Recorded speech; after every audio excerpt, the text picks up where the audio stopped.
This is a strange sight to see, huh? Originally, there was nothing here but Balak's altar.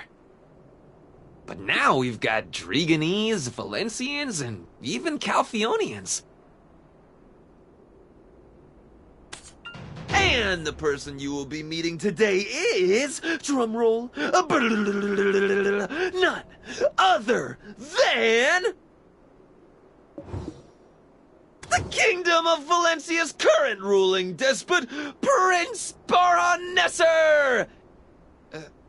What's wrong? Stunned by his greatness? I expected more clapping. What can I say? Your boy's got connections. So, you go first. Tell them you're with me and they won't kick you out. I've got one more person I need to offer a prayer for.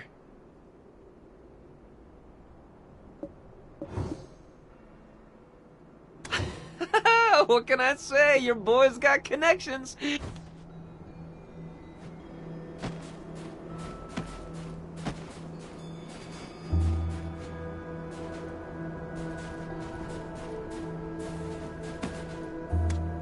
I am a descendant of Muhad Balax, the legendary mountaineer to have first braved the mountain.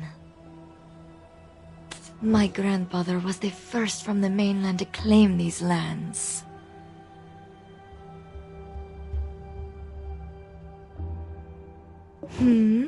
Here to brave the mountain, are you?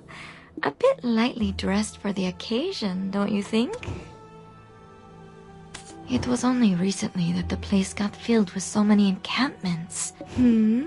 Here to brave the mountain? My grandfather was the first. At times I saw them. It was only...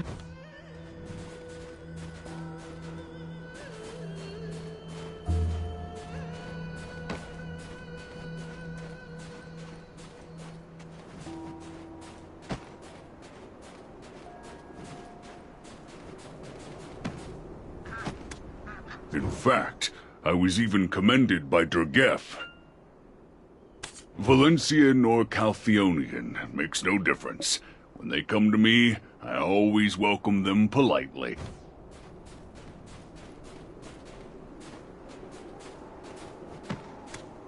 My little tavern in Duvenkroon was such a pleasant place. I'm usually in tip-top shape, but these days, I ache all over. I wish I had a helper.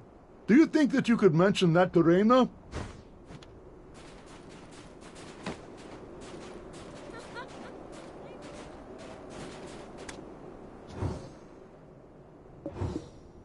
Your Majesty, people are growing suspicious. It cannot be helped. I would be suspicious too. Causing a fuss like this just to visit my mother's homelands. Atui, what news have you from Aelton? They have expressed their intent to deny our entry. Even more so, Your Majesty's entry. Then there is little we can do. Should harm befall me out here, a town as small as Aelton will be crushed by the diplomatic fallout. If only we had the aid of our friend at a time like this. Mother, wherever did you hide it? Shall I bring the Khan's son to you, my prince? He is likely in Duvenkroon. Well, well, speak of the devil.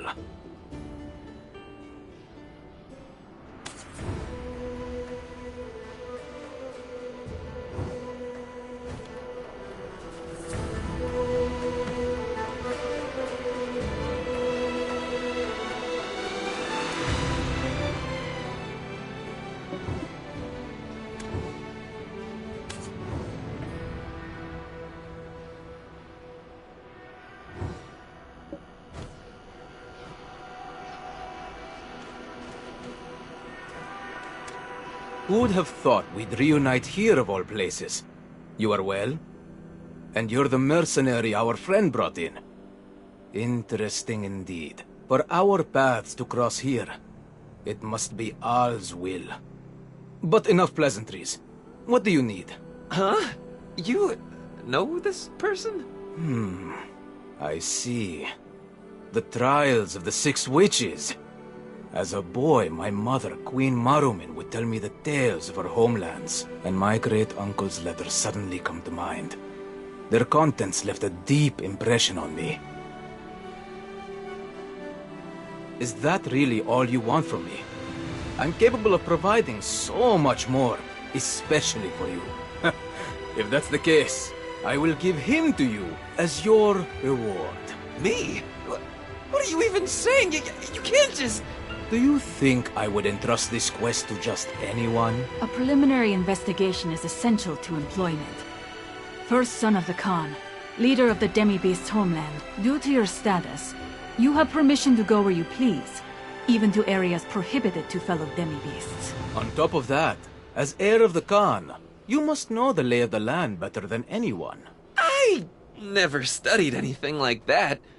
But knowing that you picked me after such thorough consideration, I'm quite touched. Then by offering him as your reward, am I not mutually benefiting all parties? With this, we can now summarize our situation thusly. I wish to find my mother's memento through our friend here. He's looking for someone to climb the mountain of eternal winter. And you are in need of someone that knows these lands. Seems fine, I guess. But why do I still feel like I lost? If anyone objects to this arrangement, speak now. You have my ear.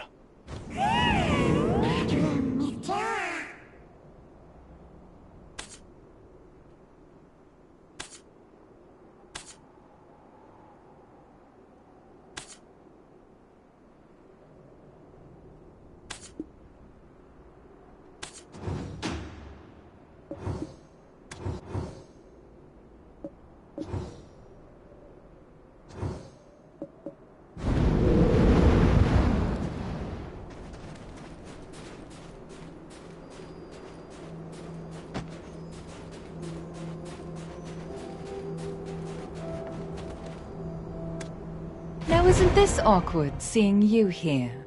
Especially in Valencian military barracks. I'm not sure what the prince is looking for, but you haven't bought every word he said, have you? At Star's End, Monmehan, third prince of Valencia, reportedly said, the item Prince Bahan is looking for is actually mine. If it's something sought by the first and second princes in line, it must be extraordinary, right? It could even impact who sits upon the throne. So whatever this item may be, bring it to me and I will reward you. No, it's fine even if you don't bring it to me. Just don't let it fall into his hands. The prince may believe we came here to keep him in check. However, as you are well aware, Lady Isabel is a very busy person. If I were you, I would pick the latter of her two options. Make sure that it falls into no one's hands. Both Calpheon and Valencia. There is no way to tell how the events may turn, so wouldn't it be best to just stay out of it? The choice is yours. Don't forget, that gentle-looking prince, he is a warmonger. I just want to make sure it doesn't fall into his hands. For all our sakes.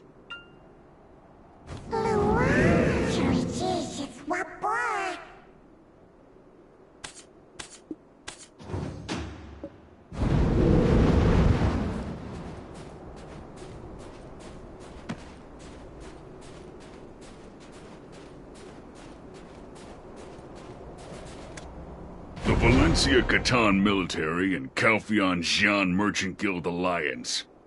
The only person that can navigate between these two powers is me. Chief Durgeth also knows there is no better candidate than I.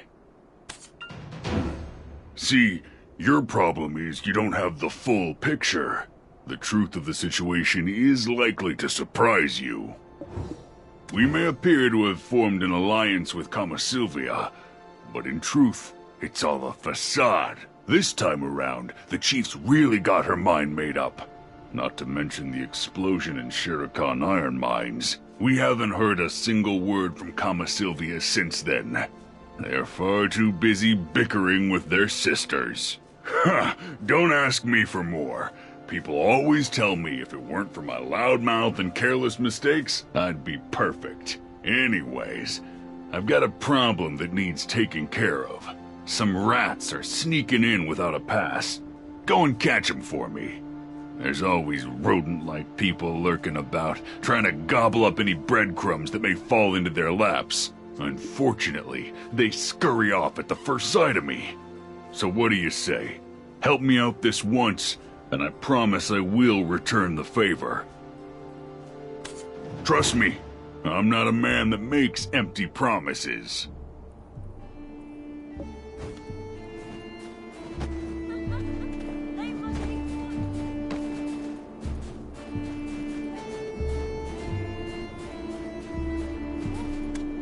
A report came in from Charbonneau Villa. He said he did need to tell you something important, though. Could you go meet him there? They must be quite a sight to behold.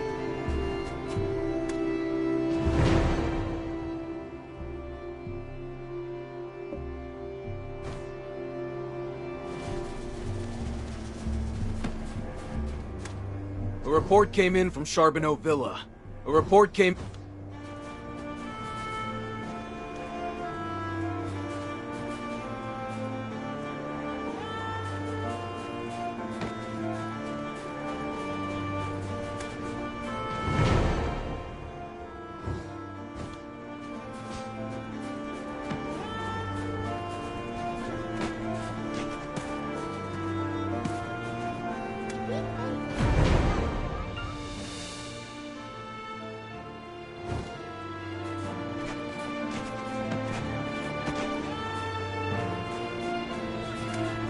Even though we try so hard to keep them out, more keep popping up.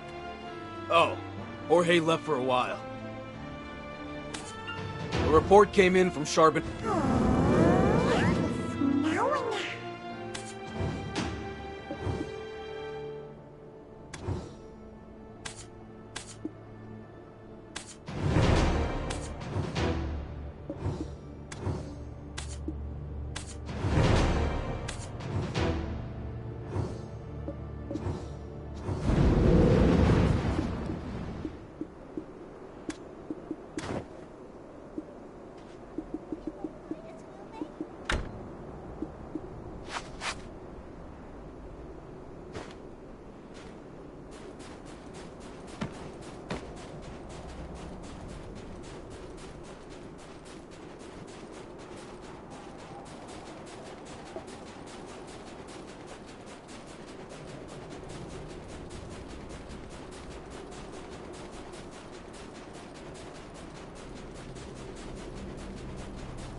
Sorry, I'm just trying to make a living. I don't want to lose my job. What's going on? Where's the mine? Fleeing in the wrong direction? How did these idiots take over the Shurikan iron mines? It was all mine for the taking. I'm busy enough as it is, stopping nations from killing each other. Now these guys pop up, it's just a mess. Valencia and Calpheon have diverted your attention, you dim-witted Dragonese. What in the world is this barbarian even mumbling about? Yeah, I forgot what I was supposed to be doing. I need to notify the foreigners about the restricted areas. You could probably tell from this guy, but heading to the Shurikan iron mines is a real bad idea. It's a den crawling with scum like him. Also, most importantly, the Mountain of Eternal Winter. The Oakjin Shinny and Ailton have their own war going on there right now. It's quite a cruel and horrid place. Doubt anyone could so much as reach the entrance. Rather than risk the odds, best you stay out and save us an awkward situation. Got it?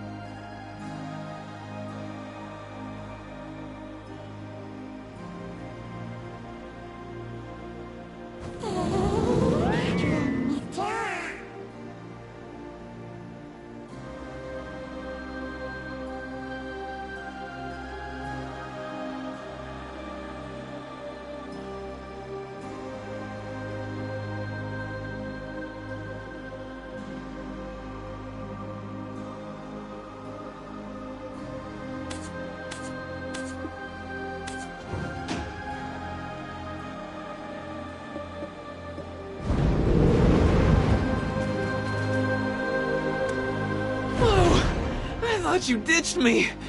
You run super fast. I'm gonna have to stick close till we get this quest all tied up.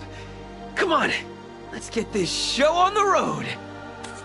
Now then, the legend of the 6 witches. I'm thinking we go talk to a professor or something. What? Why are you looking at me like that? I already told you. Anyway, be cool. This is the document that Prince Barhan wanted us to reference. Blah, blah, blah. Since Moruman is the Queen's city-worn name, no luck finding her birthplace here. That's the gist of it. It's extremely rare for us Aubets to stay in our homeland, so it's hard to find even the smallest scraps of information. There are also some tidbits about King Torme, Prince Barhan's father. The king came looking for Hanak Barabin in Ailton, and through him, the king met his future queen-to-be. Torme brought this foreign woman back to his kingdom and married her, while Hanak Barabin stayed here for the remainder of his life. My head. Oh wait, there's a saying that I've heard that goes, "For golden years of peace and calm, life in Ailton can do no wrong." Life in Ailton can do no wrong! That's it! It's got to be this place, Old Man Charbonneau's villa. This is the place everyone visits if Ailton's their final destination in, you know, life. Eat some good food, enjoy some fishing.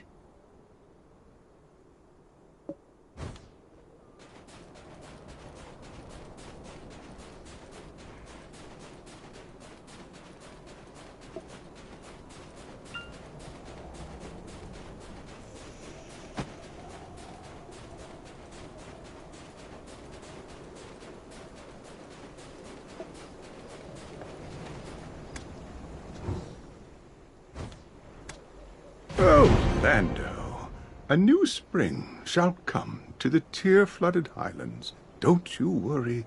The mighty wind Noel will come bearing good news soon. He shall return unharmed. So, you just stay optimistic. Sorry, real late start on this. Totally intend to focus on my Kantology lessons now. Promise. Sure. Now gaze upon the highlands with your back to the mountain. Hanak Barabin. Ah, yes, I remember now. There was a time when he came to the villa every day, saying he was fed up with the world. Once I got fed up myself and chased him off. So then, any chance you've heard of Moruman? That's her city-worn name. Which isn't too helpful since we need her hill-sworn name. I can't recall much, but if you are looking for someone, it would be best to look where the city meets the hills. Any chance a person could get by without leaving a record? Well, I've heard a rumor going around that Prince Barhan has come to Balak's altar. Oh, I found some work there to stop myself from overthinking, you know? Moruman. Her name in the Highlands is Baram. Hanak Barabin came deep in the night with a brawny man, and I gave that man his name. What? But only shamans have the authority to name someone. If you're not a shaman, is that really something you can do? It was a secret marriage of state. It's difficult for me to speak more on this. She did say, should Prince Barhan come to the valley in the distant future, there was something she wanted him to have.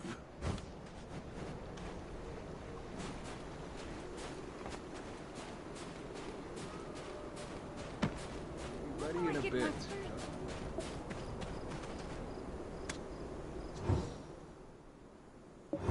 It is written in an ancient script of the Highlands.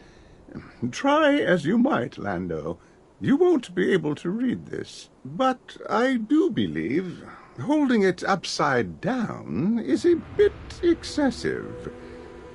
Do you not remember any of your basic teachings? A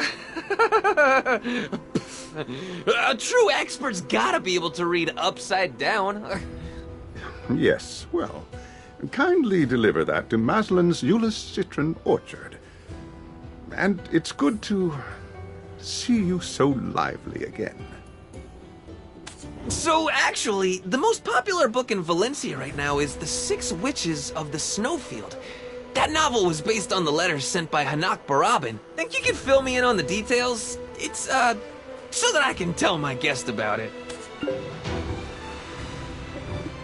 Libresca, the dragon that hunted dragons, claimed the Golden Mountain with the hearts of her kin. After a long period, when no dragon stepped forward to challenge her, either by divine error or as a test, the spark of an unknown flame ignited. Libresca, emboldened by the god-consuming flame, the Enix, stood defiantly against the authority of the god. In retribution, they severed her legs and stripped off her wings, thereby also stripping the mountain of its golden glory and plunging it into an eternal winter. Libresca's first death left her a mere husk in the haven of slumbering origin, where she kept the flame aglow within her. However, Libresca's first death also breathed 7 new lives into being. By the creatures below the mountain, they were called witches. Could you, tell us more about the trials of those witches? Legends are just legends. How much more reckless your thoughts will become if you continue down this path. Mr. Charbonneau! Mr. Charbonneau! The charcoal workshop! Wait here.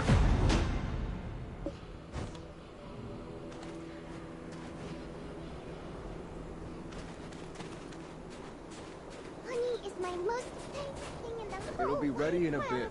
Just wait. Food, I'm starving. Have you heard the song of the snowfields sung by the children of Etheria? Wonderful. That's one of the songs we composed. Now that I'm teaching the children their letters, I'll be staying here a while. When I...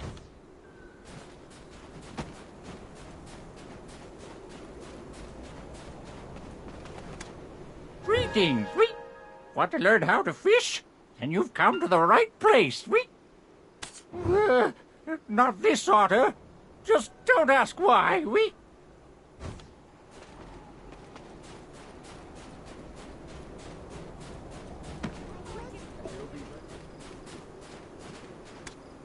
The children of Dregan are all very fond of him.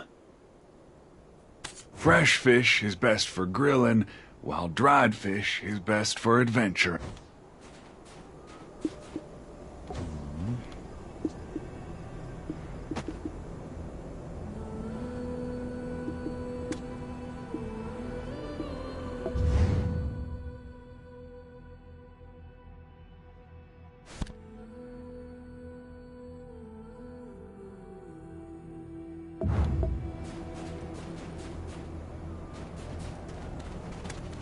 Now's our chance! We need to find the book before Old Man Charbonneau gets back! What was the title of the book again? Listen.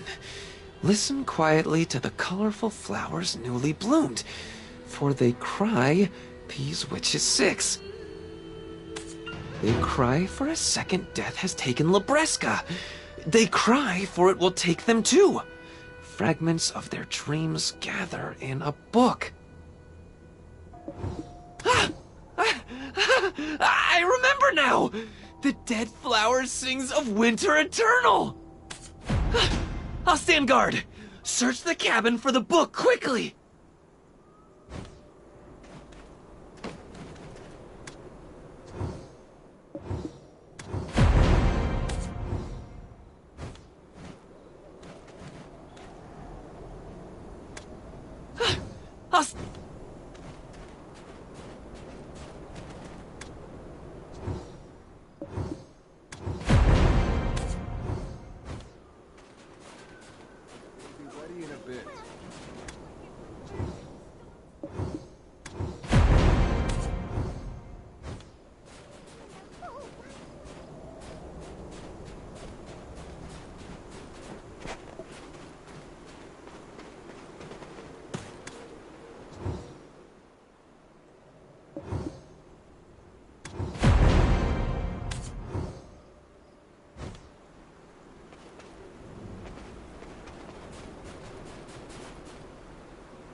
hurry! The old man is coming back! Huh? That look on his face. Did something happen? It seems you will need to follow me to the charcoal workshop.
Its reach has finally made it this far. Will the blizzard come down here? What is this? Is this a tree or a rock? No, don't touch.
but larger things like weapons and armor can get a little overwhelming. I used to collect the worn-out clothes of the workers here every time the sun... That was one of the first skills I learned when I started working here. I do not believe so. The mountain, it's being tainted by dark shadow. Is this the work of the Okjinshini? I do not believe so. Oh, hey! No luck finding the book earlier, huh? They couldn't have just flown the coop. Hmm? Oh, wait a second. A fight! There's a fight happening! That's definitely the sound of people screaming. We cannot miss this! Lead the way! Well, I don't want you to see me get scolded by old man Charbonneau either.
Looking for something before heading out?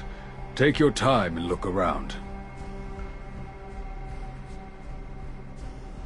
Calm down. I hear you, I do. But this is the Mountain of Eternal Winter, not Bloody Dregan. I saw it clearly with my own eyes. There's a baby black dragon roaming the dense forest. I had no idea you people were like this! Do you mean to say you knew of the monster and did nothing? You think we'll just act like friendly neighbors? Never! We'll have no dealings with people like you, you hear? This is our way. Though city life may differ, we ask for your understanding. When we embody the spirit of the Shere Khan, we fight the dragons as one. When we bear the fangs of the lion, we fight together for freedom. When we don the wings of the eagle, we advance in unison for eternity. When we walk with Al, we work in solidarity as helpful desert guides. However, this is the Highlands, where we doff the dress of the cities. The Highlands is where everything birthed by Everfrost bonds in deep slumber. But that thing has nothing to do with Everfrost. That black dragon, the one that he commands. I saw it fly over Charbonneau Villa last night. Our children are there. We cannot sit idly by and watch someone so dangerous run amok. Wait, now that I... Listen and take note, though you may not fully understand. We've had an ironclad connection to the dragons from the beginning. Listen and take note. Oh, hey! You're the warrior of Wind Knoll, living with the mutant swamp sentinels? Oh, wow, this is so... I've only seen them from a distance. Oh, just the thought of them gives me the chills. Hey, isn't that the Khan's son? Look at him, still acting like a child. His stubborn father started this blasted war, and now the people of Ailton have had to stoop to hiring mercenaries. That's right. And they won't even let us ascend the mountain. Thanks to you, we've lost a damn fortune! But But... An asinine leader and his ass of a son. For crying out loud, go appoint a proper Khan already. But no offense intended, just a friendly warning from your neighbor.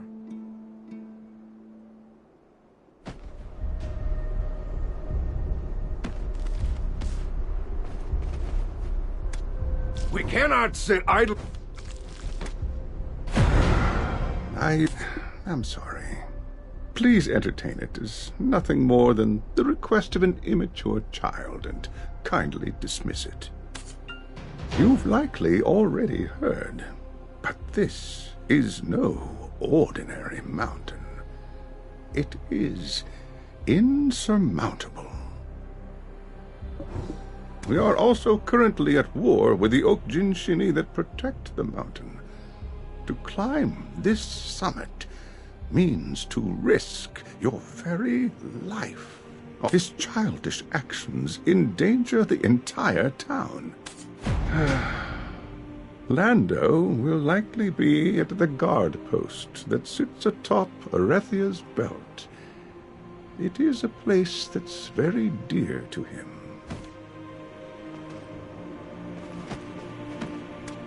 Listen and take note, though you may not fully understand. We've had an ironclad connection to the dragons from the beginning.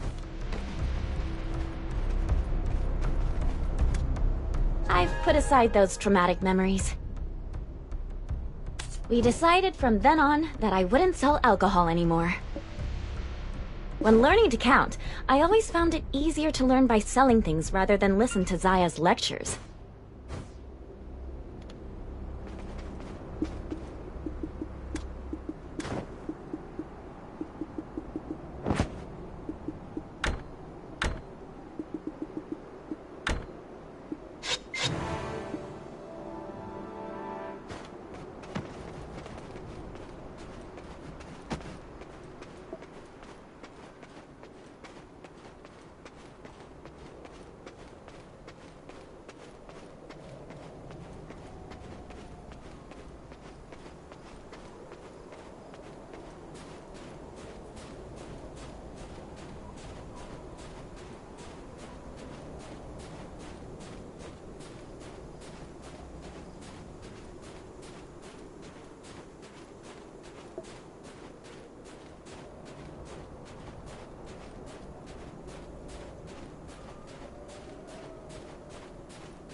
I'm on guard duty with my twin brother up there. Regardless of what he thinks, I'm not as clumsy as he says I am.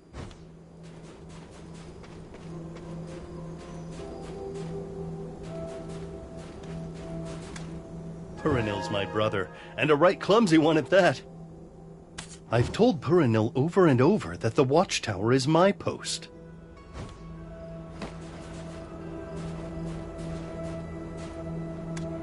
You know, from the beginning, I never planned on hiding anything from you. And I never planned on asking you to cleave your way through Oak Jinshini on your way up to the summit. There is a safe way up the mountain. I already sorta had a plan. Earlier, I should have never done that. I feel like I'm kind of the bad guy now. And I'm sorry. But there's a saying around the Mountain of Eternal Winter. Nothing will prevent one who has overcome the trials of the 6 witches from climbing the mountain. If we can get through the trials, then even the Oak Jinshini will open the path for us. Earlier, when you said you were looking for the trials, it just seemed like fate. The reason I want to climb that dangerous mountain is my little brother. He climbed the mountain to look for our father, and he hasn't returned yet. But we're not supposed to climb the mountain. Actually, there's a rule of the Highlands that forbids it. The old man got so upset because he thought I was going to break it. Only the hawks with their snow-piercing wings and the leopards with their nimble legs are able to ascend this mountain. If a weak fox or deer climbs the mountain, then the hawk and leopard that left cannot return. But my brother dared to imagine it. He always wondered, why? Why can't we climb the mountain? However, you're not from the Highlands. So, if you earned the rite of passage, then you could climb the mountain for me.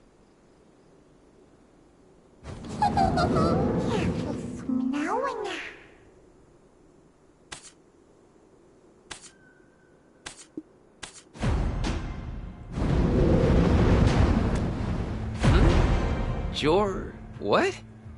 I think I sprained my tongue just pronouncing it. Who is he? Ah!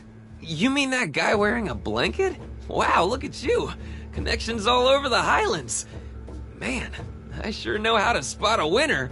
The hut he lives in is over there. Right there. What are you planning to do? Are you planning to add him to our party? We should get going. Hey, you mind going first? The hut he lives in is over there. I just need to dry my eyes.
No bold warrior. He's a bold thief. Here's old man Charbonneau's book we were looking all over for. Looks like he used the Black Dragon as a distraction to steal it. What's this? No matter what, my lord. As expected, you too were looking for the book. What? How did you get out of there? There are times when this cursed brand can be useful. Despite my defeat, you witnessed what I was capable of with Belmont's powers. I'm sure that talkative black spirit of yours is whispering endlessly in your head, so let me cut to the chase and make you an offer. I am also in search of the Eunuchs. I want to erase Belmont's brand with its god-devouring flame. I have need of its power, just once. What becomes of it after, I care not. As such, we have no reason to be rivals for the flame, do we? No! He hurt people! I harmed not a single hair. I only erased their memories.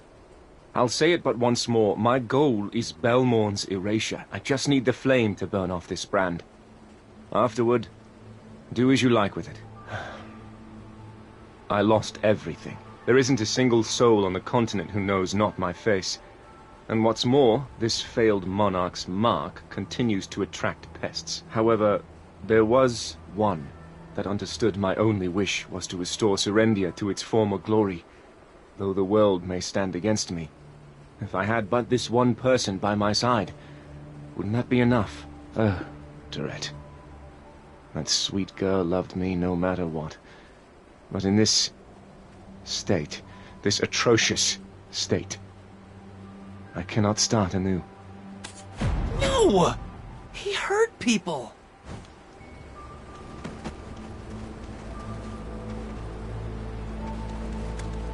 I want to return while I still have a place to return to, with mind and body cleansed. I just need the flame to burn off this brand. Afterward, do as you like with it.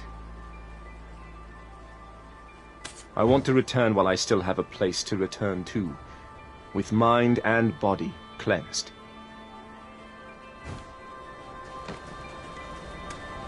Were you, close with that fella?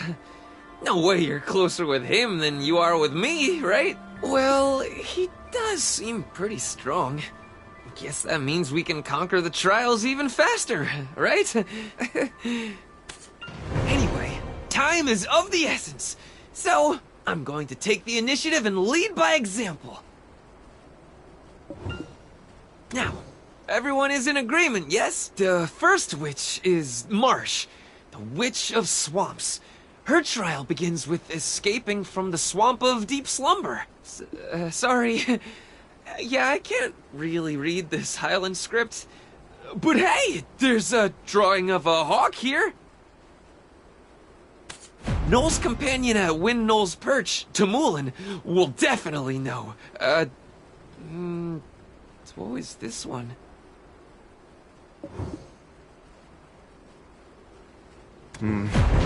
This was a mistake. The mutants seem to have caught the scent of you both. What? There are mutants here! Ah, run away! You fool of a fox! We need to stop him before he creates even greater trouble. We have no choice. I will draw the eyes of the mutants. You need to calm down the fox. Quickly, you need to get out of here while they are distracted. Wow. He really is the warrior that lives with the mutant swamp sentinels.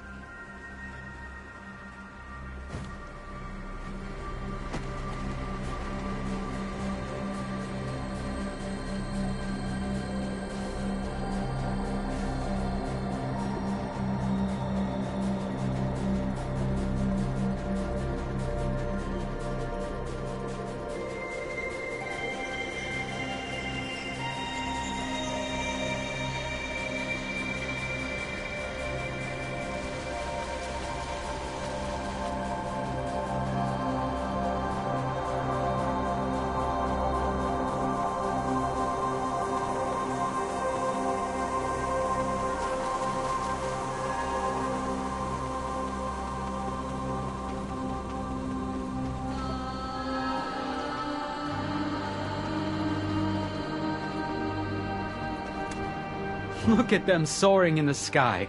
Isn't it just awe-inspiring? It's just as well. I'm not that bad at fitting horseshoes. Ours does not look like a conventional stable, does it?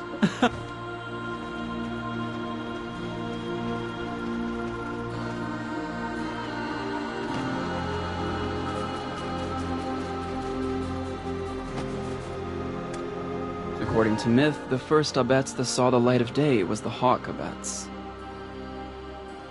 Lando, what a mess you've made.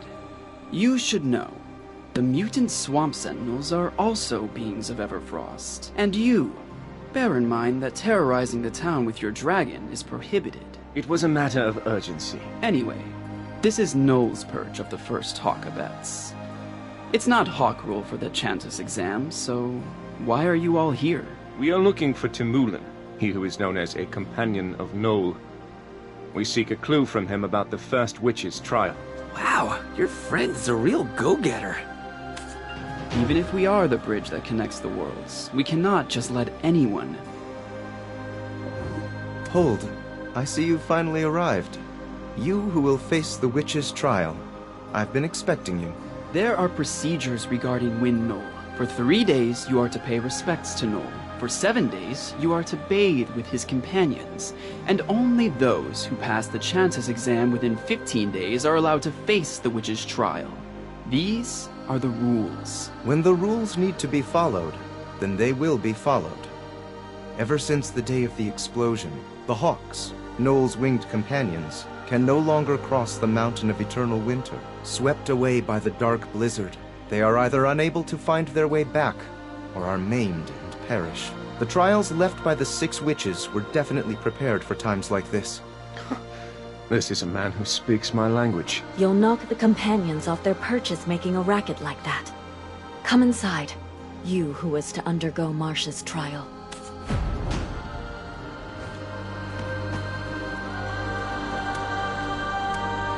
Some things require a native perspective to fully understand. On the day of the explosion in the Sherakan iron mines, Shaman Invish dreamed for the first time in many moons. Incomprehensible screams of the 6 witches said the long-departed flame must be returned to the mountain. When we asked what it meant, he said, "Just because it has never been seen, does not mean it does not exist." Tamulin's words are not without merit, if we continue to remain as we are. Then the Hawk Abets that left to traverse Everfrost will never be able to return home. Rules and principles are of utmost importance here. You will be the first with the privilege of breaking them. So please, take on the trial of the witch and uncover the unseen truth.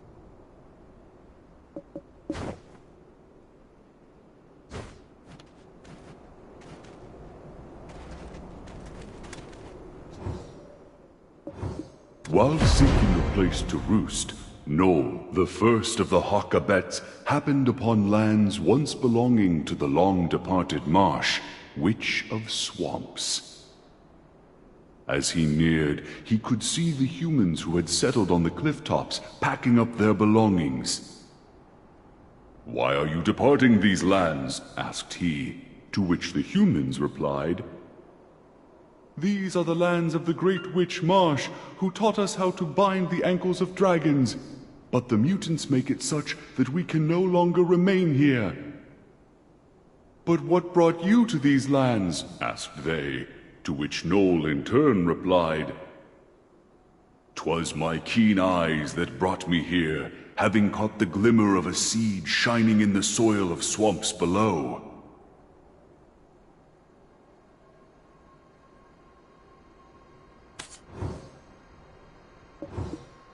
The humans climbed the cliff to gaze upon the swamps as Noel had, yet they could see naught. Only thick clouds of dust kicked up by the mutants. The humans looked anxious, then turned to Noel in anger. "The hawk doth spout nonsense to cloud our better judgment. Our wisdom is all that is left to us. Let us leave these lands and make for the forbidden Black Mountain. The great founder beckons." And with that, the humans left, and these barren lands became what we now know today as Noel's Perch.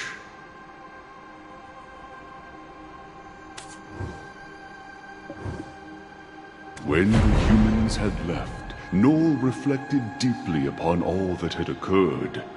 "I shall collect the seeds from the swamp of deep slumber and cultivate this land."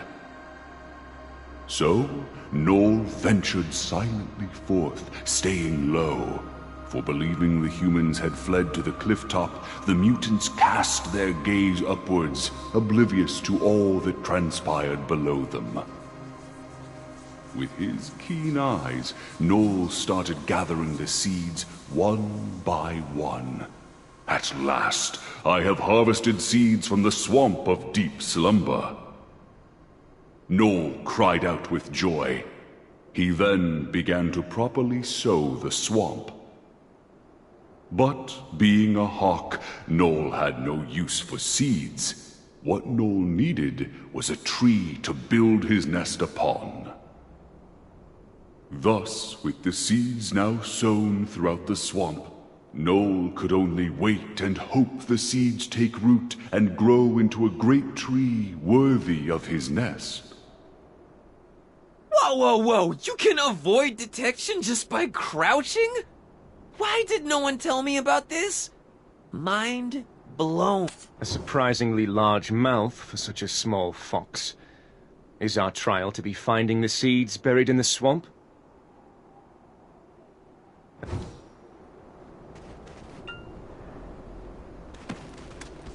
You're sharp, like Noel's eyes. However, only Noel's companions can locate the seeds. That is why passing the Chantas exam is a requirement. You will need to become one with your hawk companion. We are skipping over all these steps due to your sincerity.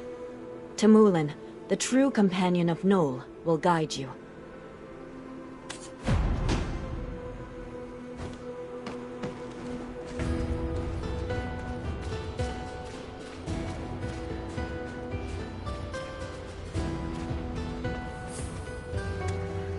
If you're heading to Ailton, you should visit Solongo.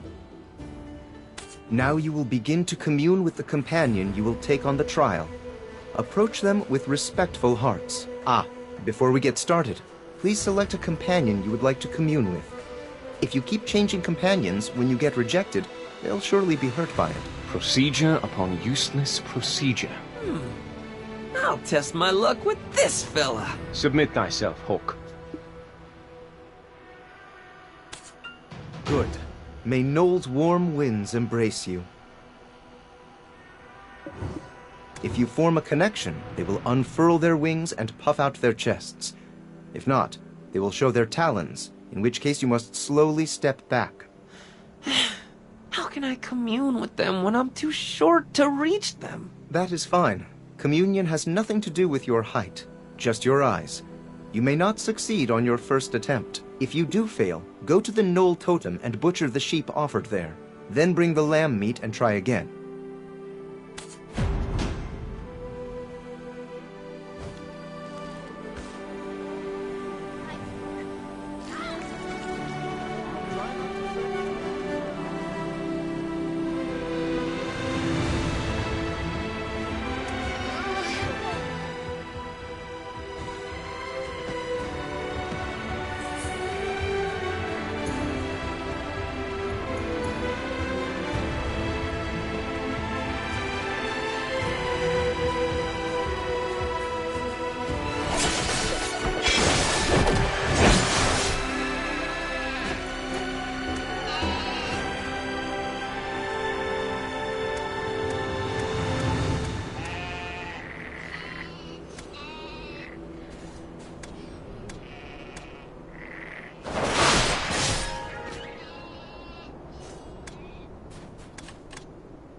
Good. May Noel's warm winds embrace you.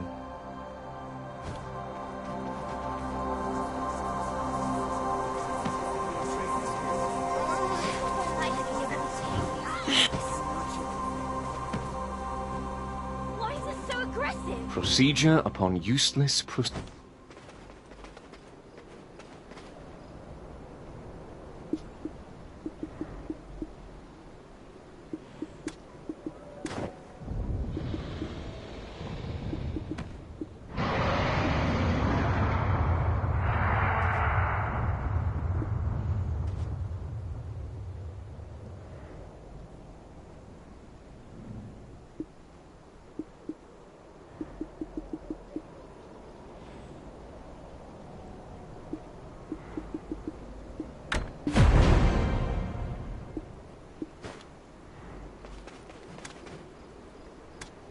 Sincere hearts always connect. Now you may attempt the witch's trial. Good. May Noel's warm winds embrace you. Follow the hawk while avoiding the mutant swamp sentinels. They will lead you to the seeds hidden by the witch.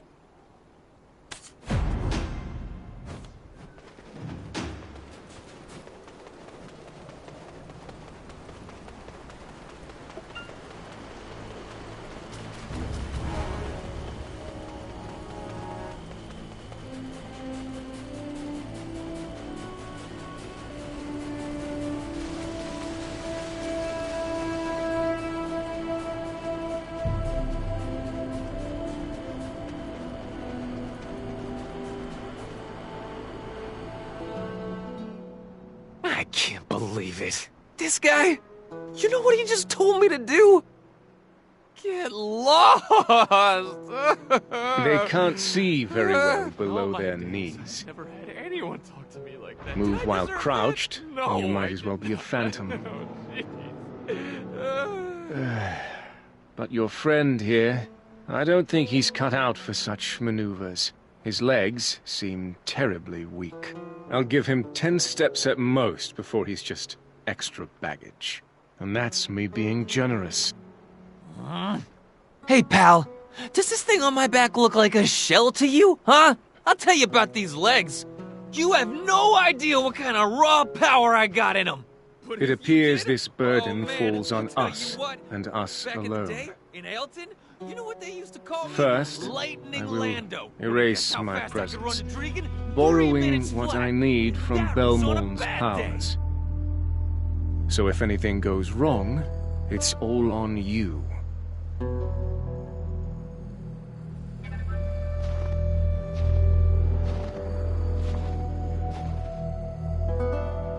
If you cause me any trouble, I will cut you down myself.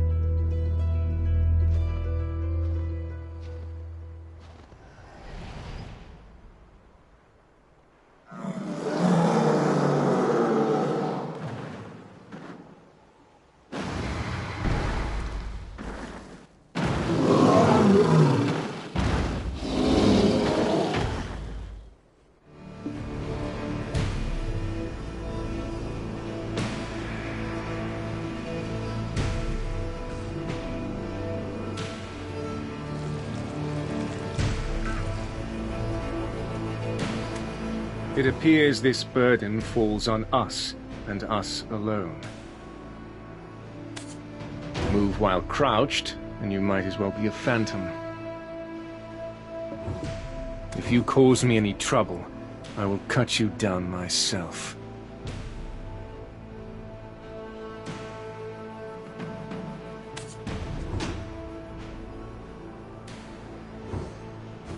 If you fear you may be caught, try to lie low. Lying prone will enable you to move easily and avoid detection. And do not let them sniff you out.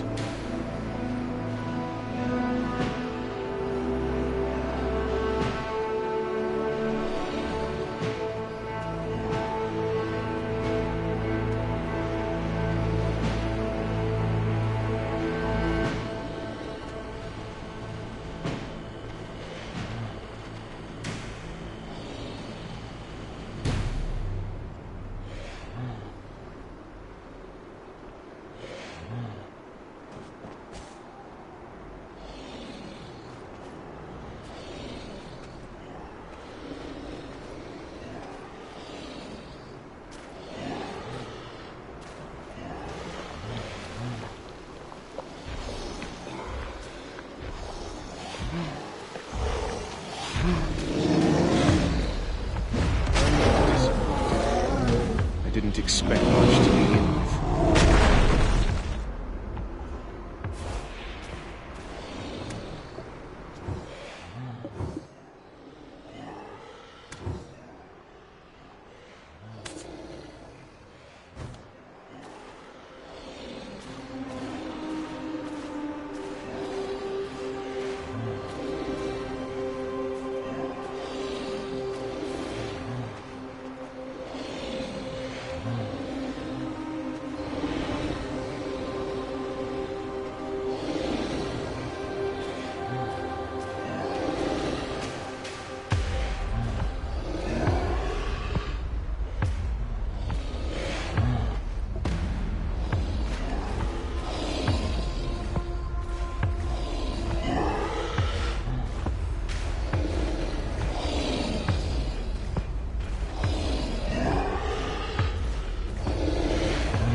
You've no idea how many times I wanted to leave you for dead. You were lucky. Let's get moving.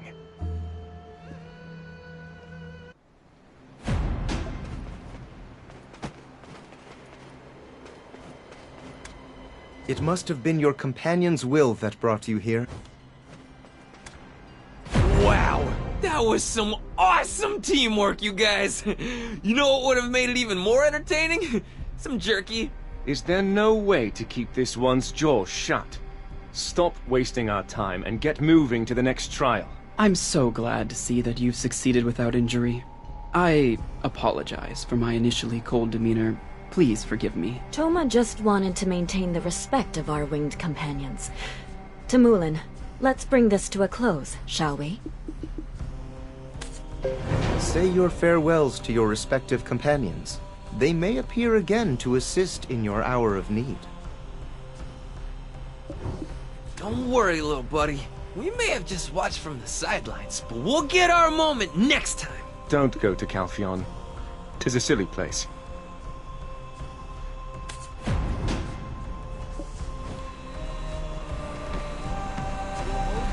Why is it so aggressive? Procedure upon useless procedure.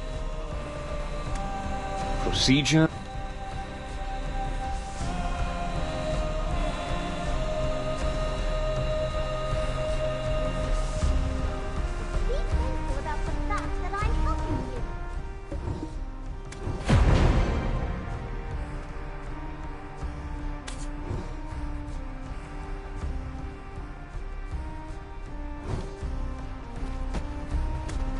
I will pluck your whiskers, one by one, for each moment you dawdle.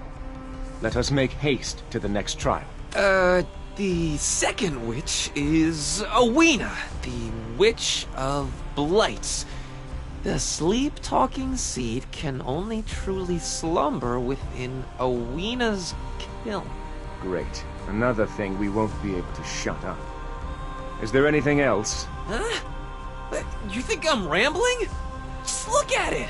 It's pretty clear we should go to Awena's tail. This is the watering hole for my thirsty headhunters.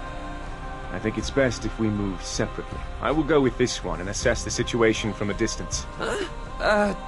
But why me? I don't want to go with you. You're scary. Looks like you don't have much time. You should hurry.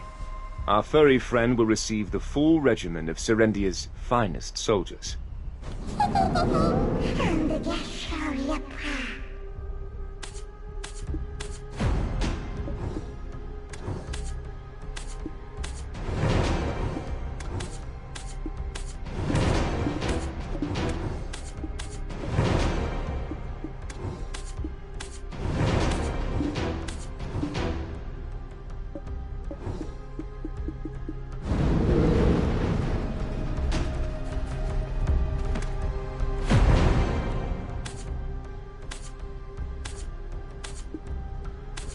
It's just as well. I'm not that bad at fitting horseshoes.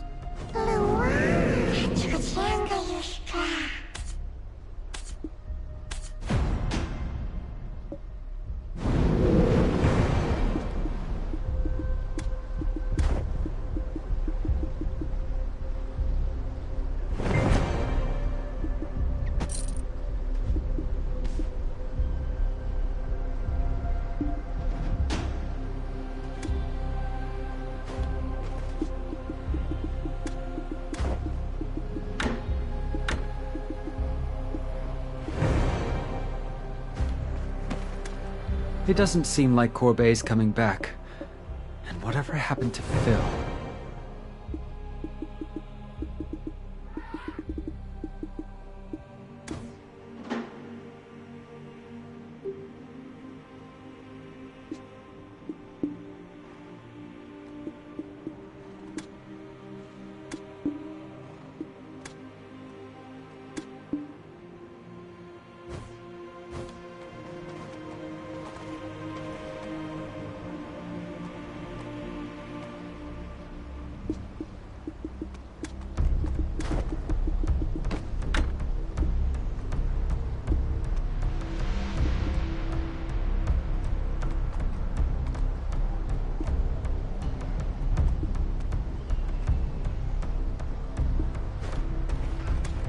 It doesn't seem like Corbet's coming back. Although I've never seen the first Tibets, I bet they would have looked as strong and cool as their friends.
Although I've never seen the first Tibets, I bet they would have looked as strong and cool as their friends.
What a day. Seriously, those rocks piled up like a tower overnight. I've no idea where in the world they came from. This is the tripath junction at Awena's tail. You don't look like a Serendian to me. What does it matter? Leomar said to allow passage to anyone coming from the swamp, no matter who they may be. Ah, yeah. He did say that. Well, come on in. It may be a bit chaotic around here. Well, you'll know once you see it. Am I seeing things? No. Did you come from the swamp teeming with those mutant monsters?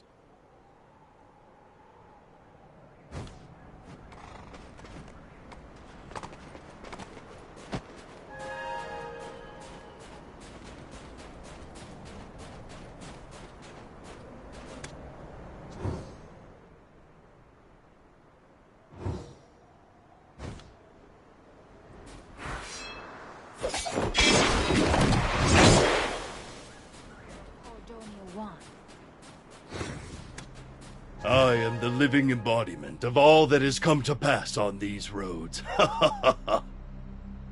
Only those who've suffered hardships, only those who've... What happened here last night? What are the guards doing? Are they being paid to sleep? The Serendian wagon heading to Ailton will be arriving soon. The deal's going to be called off before the ink even dries. Leomar, you need to fix this. Wasn't your dream to make this place a mecca of trade? Of course, of course. Although my ancestors couldn't take up a spear to pierce the dragon's eye, they were able to take up a pickaxe to carve out this junction. Clearing those rocks will be a cinch. Do you know who I am? After multiple generations, I finally built the bridge between Serendia and Ailton. Oh, I'm sorry for greeting you so late. I heard you came up from the swamp. Usually I would have treated you to a drink and listened to your exploits. A junction abuzz with travelers to and fro should be abuzz with adventurous tales as well. But it seems like you're no trader. What brings you to my junction? Awena's kiln. Those amazing ancestors of mine. They have truly done themselves proud. Oh, sorry. Just internal musings bubbling to the surface. Though it is connected to this wondrous junction, a tale told at a trading hub should come at a cost. Ah, I know. Can you do something about those rocks? As someone that can pass through a swamp teeming with mutants, I'm sure it'll be a cinch.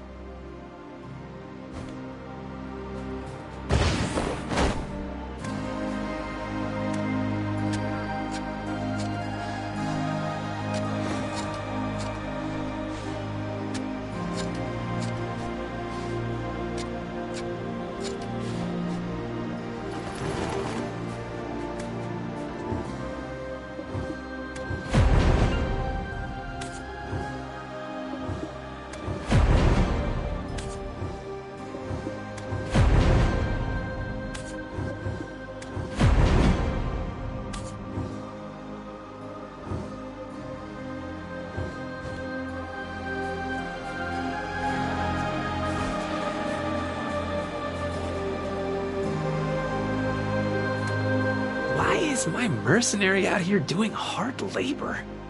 And why am I whispering? Unlike your brooding buddy, I am not the type to run away. Put down the pickaxe and quickly come with me. Our Baron of Bloodlust is angry again. Unlike your brooding buddy, I am not the type to run away.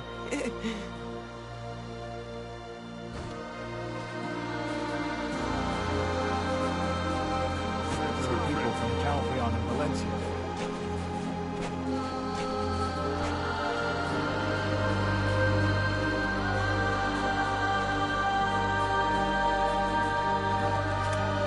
I cannot fathom why you would be plinking away out here. I'm sure your clever black spirit could have suggested a better alternative. Oh gosh, you didn't hurt them, did you?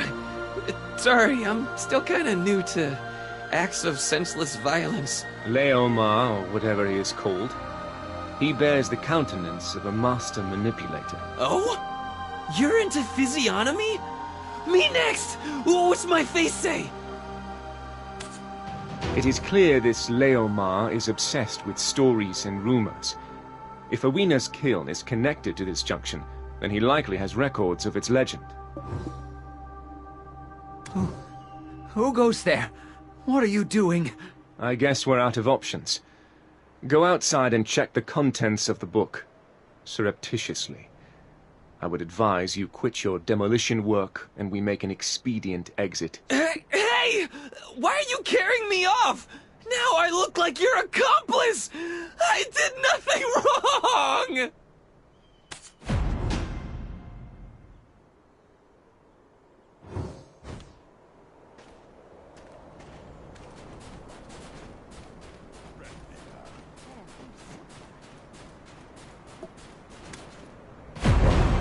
Amazing. Simply amazing.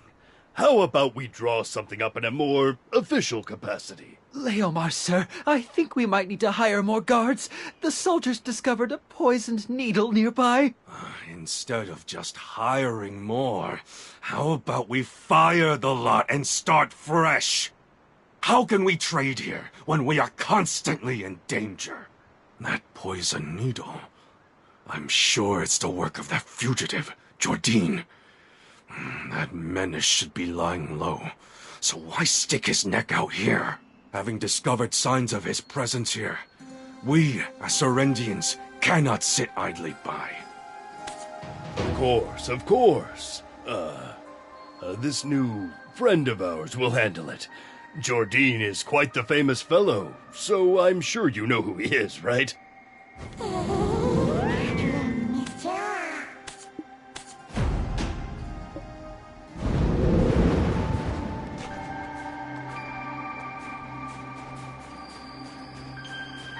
Where did I put that 275?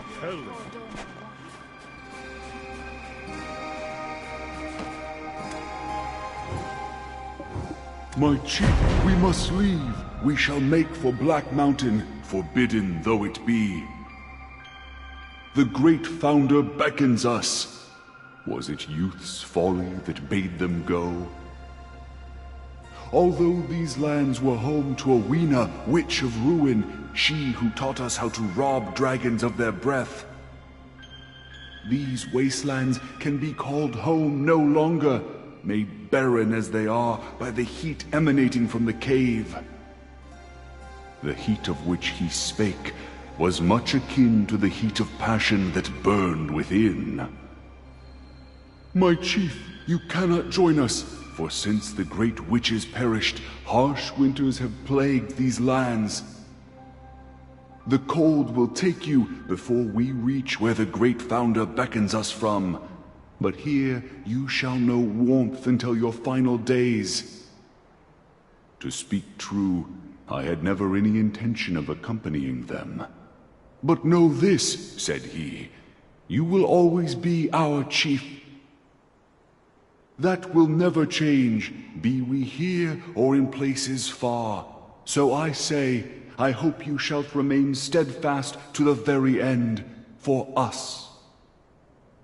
And verily, we arrived at the crux of the matter. Remember how we implored of the Great Witch, why doth the heat of the cave radiate without end all year long? Our query was met with laughter, but now she doth laugh no more. I told myself it could not be, that he would surely not ask this of me. If thou live truly for the good of the tribe, then I beseech you, destroy Awena's kiln. The source of that incessant heat must lie someplace beneath. If we find the source, we shall have untold power over the other tribes. I know not why, but I simply nodded. Please, do all within your power until our return, and pray remember, you shall forever be our chief. Our family was a little different, even in Dregan. While everyone else sharpened their swords to fight the dragons, we sharpened our pickaxes.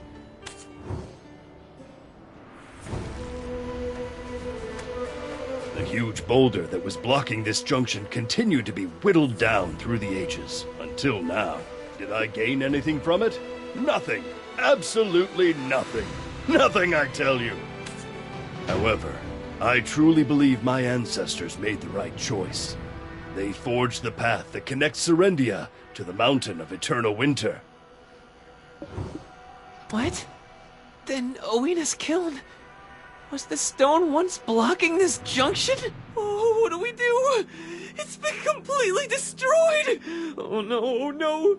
Owena's kiln is no more! Someone hold me! Ah! You scared me. Who is this white-furred fox? Leomar, sir. We need you down there now. The demi-beast researcher finished investigating those rocks. Soon I will be rich.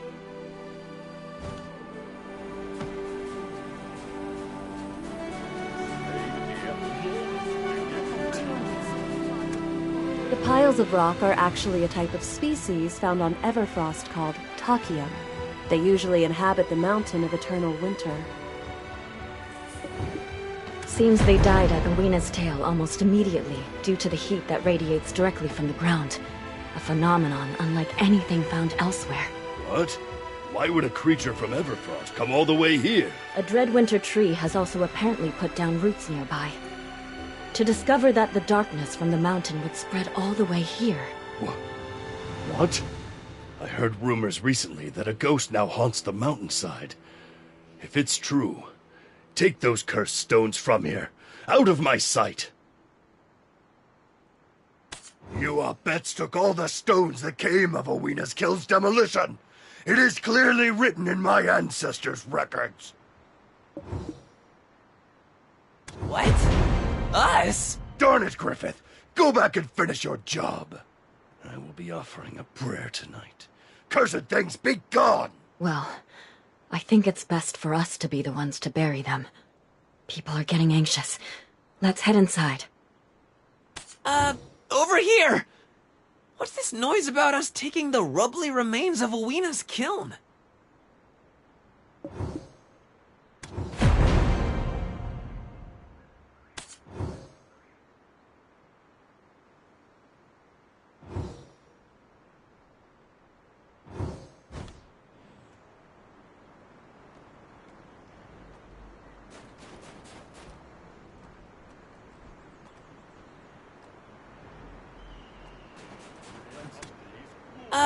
Over here,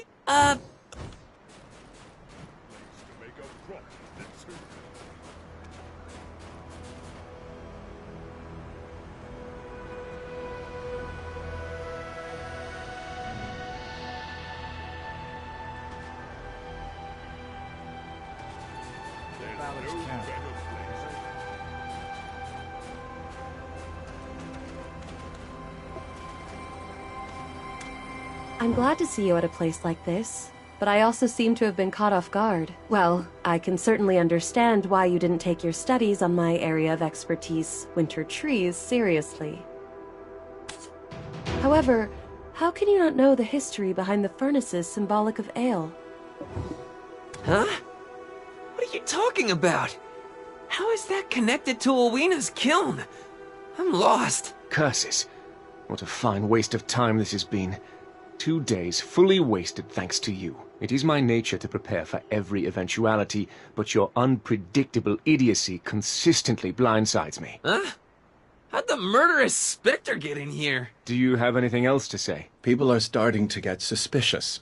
They have begun to monitor my movements. Lady Durrett can't even pen a letter without scrutiny. This is likely to be our last encounter. Ret? Oh, that letter we saw in the hut! Aw, bitter buddy. You had a girlfriend? How dare you, you lowly fox! If you speak such slander of Our Lady again, my blade will split your throat, and your next mention of her name will be a whistle on the wind. Let's hear the rest of it. About Owena's kiln. No, the moon has fallen. We need to find that Dreadwinter tree first. If we don't do it tonight, then last night's tragic events may well unfold again. No, pt2, stay there. Lando will be the one to purify the winter tree. This will serve as a very expensive teaching fee for reteaching you the basics of our history. Seems like everyone is super mad right now. You're gonna help me though, right?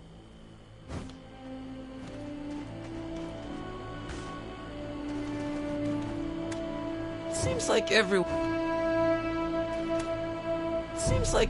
is...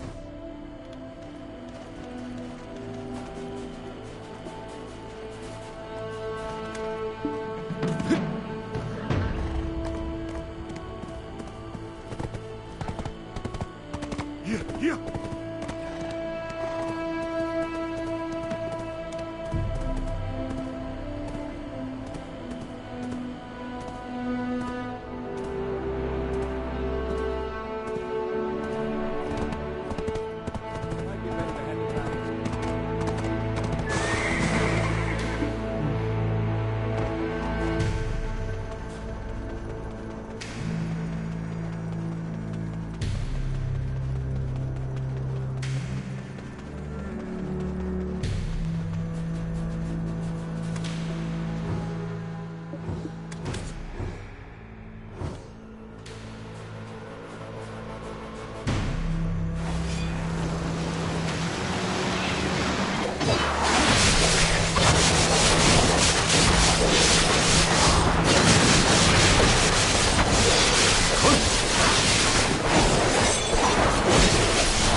I put that 200?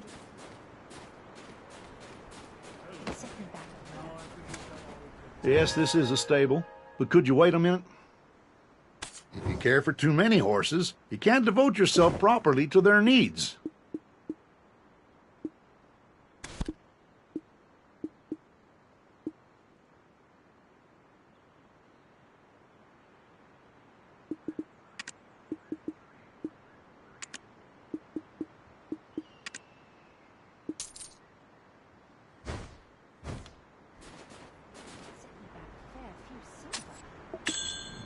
Where did I put that 275-year-old poor dog?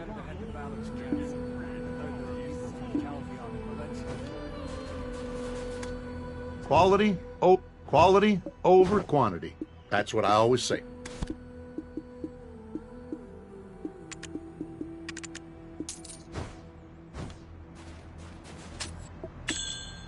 Where did I put that 275-year-old poor dog?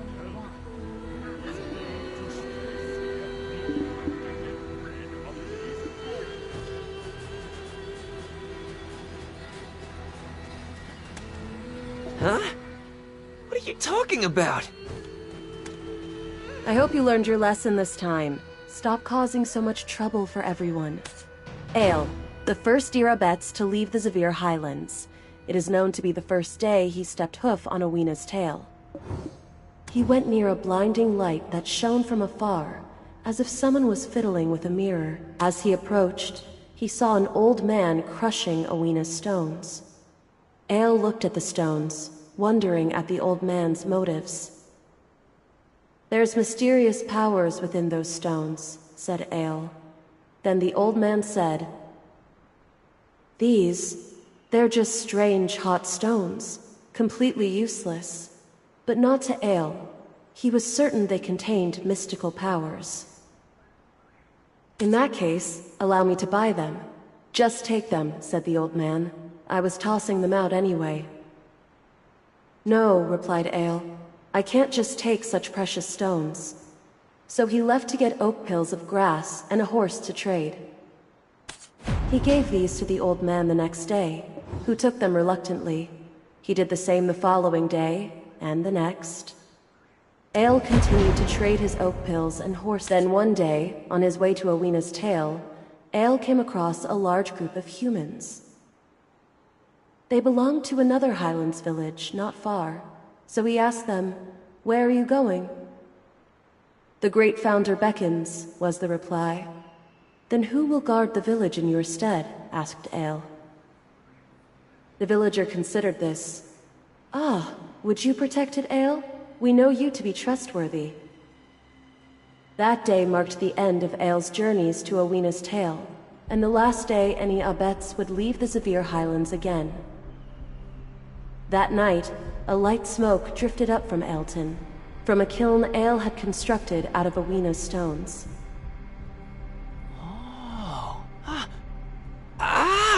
It's coming back to me now! I think I had a dream about this once. You likely just fell asleep during your lesson. The sleep-talking seed can only truly slumber within Owina's kiln. Though Owina's kiln has been dismantled, we should be able to use a furnace constructed from the very stones of the kiln to complete the witch's trial. We could have saved ourselves a lot of time if you actually paid attention during your own history class. That? But then I would never have gotten to do your elite soldier training thing. Charcoal workshops here have a kind of furnace, commemoratively called a kiln, that burns hotter than any other. Thankfully, one of Mr. Charbonneau's charcoal workshops is nearby. It is operated by his first son. He's left it in the hands of his workers while he's traveling abroad, but as it's still of the Charbonneau name, we should have it at our disposal. You should go first. It will be dangerous to move together with the guard on alert. I'll take the fur ball and go first. Make sure that you are not followed. I am not a furball! Oh, sorry. We've yet to be properly introduced. I'm Tabadai, a winter tree researcher in Ailton. Over here is Puto, Ailton's oak pill researcher. I heard you took care of the winter tree that appeared by Charbonneau Villa. It isn't a tree that would usually take root all the way out here. It's a clear sign the mountain is in pain. We need to investigate the situation further. Please come visit us in Ailton sometime. Our most hospitable chief would welcome you with open arms. Please come visit...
You're surprisingly early. For someone arriving from the land of the morning calm, anyway. Why is everything taking so damn long when we need but a single use of their furnace? The owner seems to have indeed left for the city. Of course, as our luck would have it, the owner hired a replacement who happens to be from Serendia. I will leave this to you then.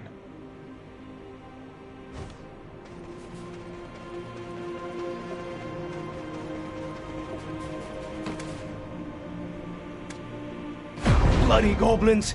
They start slacking, you throw them in the furnace! You got any idea how backed up we are here? Get in line! Look, Mr. Furry Fox, I already told you, if you really want to be the first in line to use the furnace, I'm gonna need you to take care of those, tasks I gave you. Seriously, this guy's requests? Just ask for the moon while you're at it. A full day of physical labor? As if I'd ever agree to that! Look here, you! I'm gonna go tell Old Man Charbonneau! Look here, you! I'm gonna go tell Old Man Charbonneau!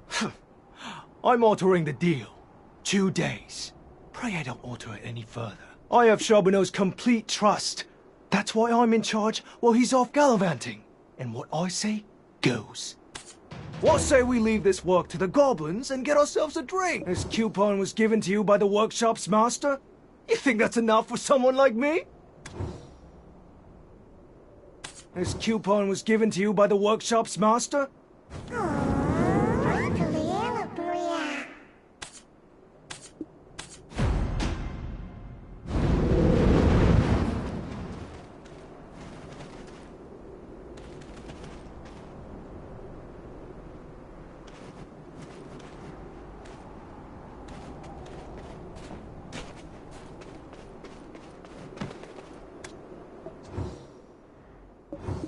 We've got some really dense snowfield cedar here. The newcomer came with it for free. He even claims to have entertained the great nobles of Calpheon. What? A Calpheonian goblin? Would you look at that? As I said, I'm from Heidel. I'm, under the employment of Lord Jordine.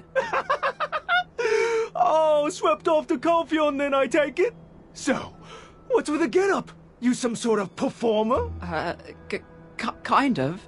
I played the role of a nimble chipmunk that toyed with an eagle. The role of the eagle was given to an actual live eagle. They tossed me out after that. I'm not sure if you're daring or just stupid! You should be happy you got away with your life!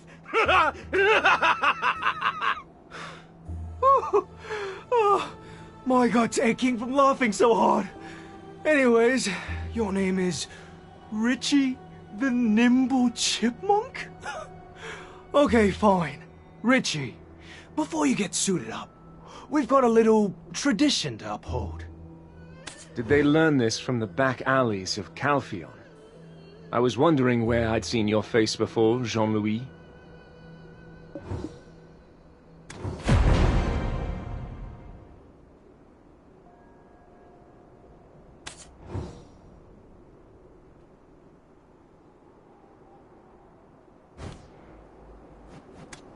Selling your own family to be a Calphionian lapdog? How did a mongrel become the leader of some back-alley thugs in this corner of the world? How do you even know? Who are you? To go so far as to change your identity. You've a talent, mutt. Did you enjoy yourself? Why are you standing around? Get started. Okay. I may have forgotten my history lessons, but I can work a furnace. Now, let's get to setting up a Weena's kiln. Oh, it feels so good to be in charge. First, we need chopped wood. There's gotta be a pile of it somewhere. Aha! There's a cart to move the wood. Can you bring it over here? And we need the clay that was delivered from the Arethia's Belt Workshop. Go check in there. Why are you standing around?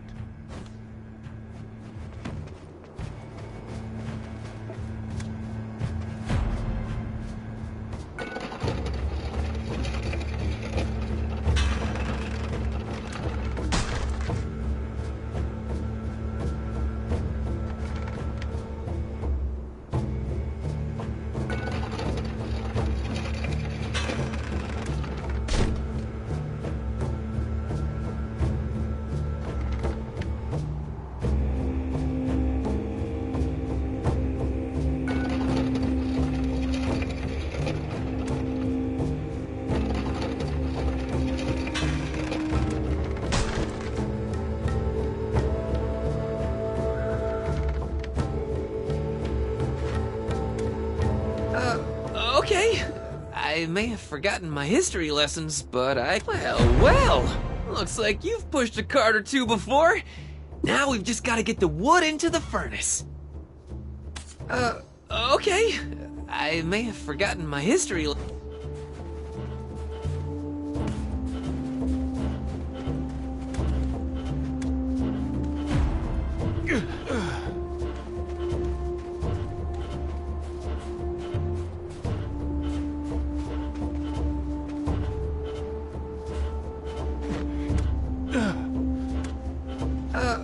Okay, now we wait. Shouldn't take long. Which magic-imbued furnaces heat faster? Why is this not done yet? We need this, like, now! If it's not done soon, the Phantom Menace over there will be all over my case. Okay, time to activate my trap card. I was saving this one, but... Ta-da! This magic powder once blew an Oak Pill research lab sky high! Okay. Now then, just gotta let it percolate.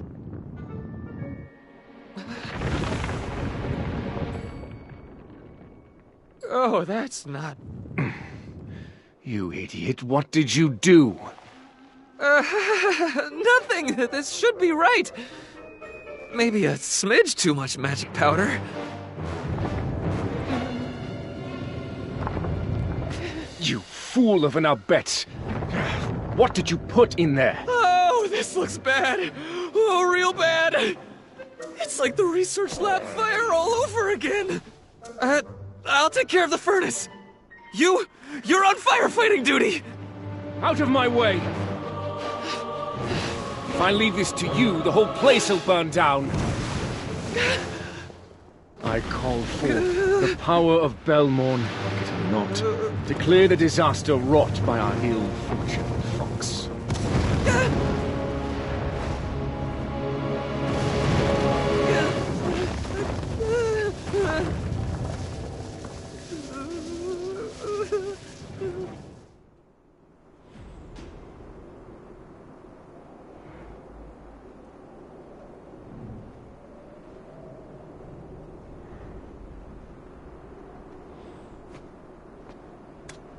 Okay, time to activate my trap card.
Phew!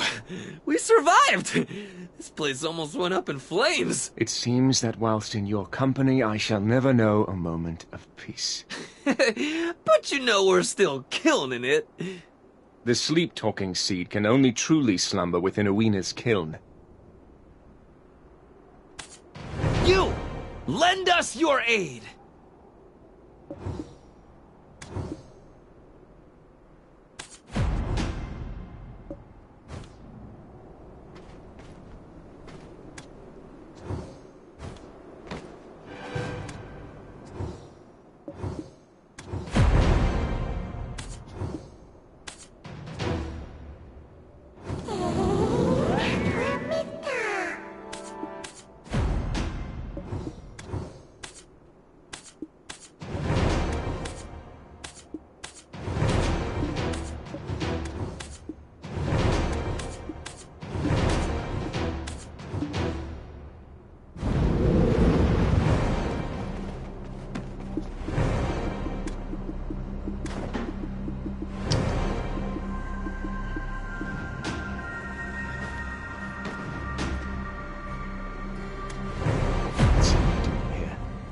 Richie, are you certain you're in the right place? I was supposed to go to the Eulacitrin orchard. I was told the wagon was bound for the orchard, so I got on and... Lando, this friend of mine could use some rest. Is there anywhere he might rest his weary legs? Wow! Look at you dropping the F-bomb. Great idea, though. I could use a break. Moslin's Eulacitrin orchard is near here. Oh man, just thinking about a glass of tangy citron juice. Ah! I completely forgot about Prince Barhan's quest. She did say, should Prince Barhan come to the valley in the distant future, there was something she wanted him to have. This parchment written in the ancient Highland text. We were supposed to deliver it to Moslin's Eulacitrin orchard. You were entrusted with a quest from Prince Barhan? I see. I didn't realize you were in such high demand. Yeah, you see that? See how popular I am? If our age was based on our popularity, I'd be like... super old. Wait, I know that look. Oh yeah, we're getting up to no good. I'll stick with him. You don't mind going on ahead without us, right? We need to teach these ruffians a lesson for all the mean stuff they said. Go ahead and take the geriatric lady killer with you. I have business to attend to here.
get something now?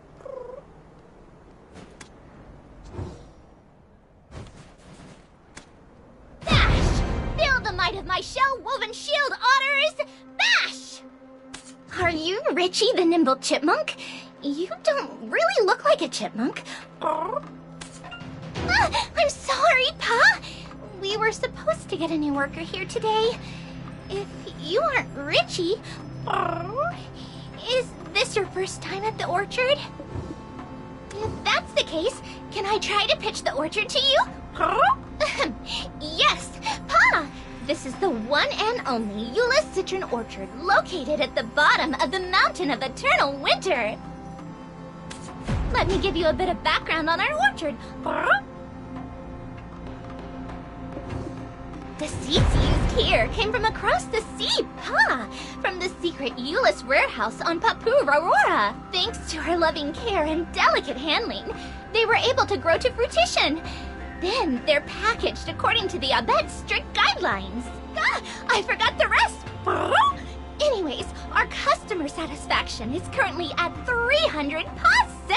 And over there is rumored to be a scary place haunted by a ghost.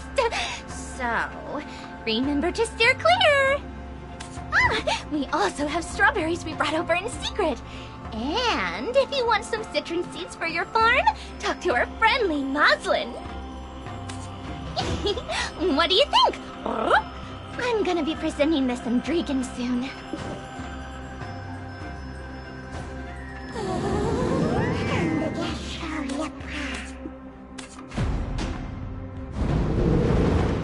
You need to bring something if you want strawberries, Pa.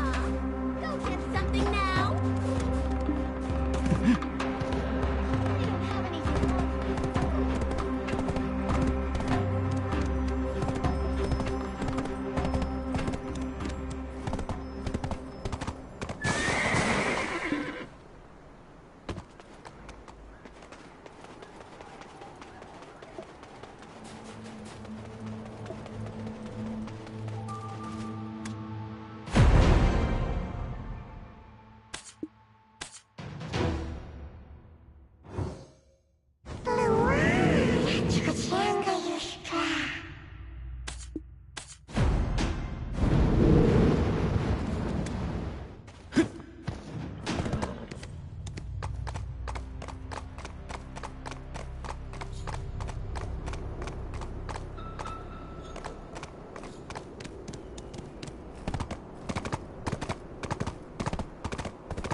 It's the first time I've ever seen a fox like you, Pa. You look pretty, interesting yourself. Come, we've been waiting for you, Pa! Where did you get your outfit from? It's so pretty.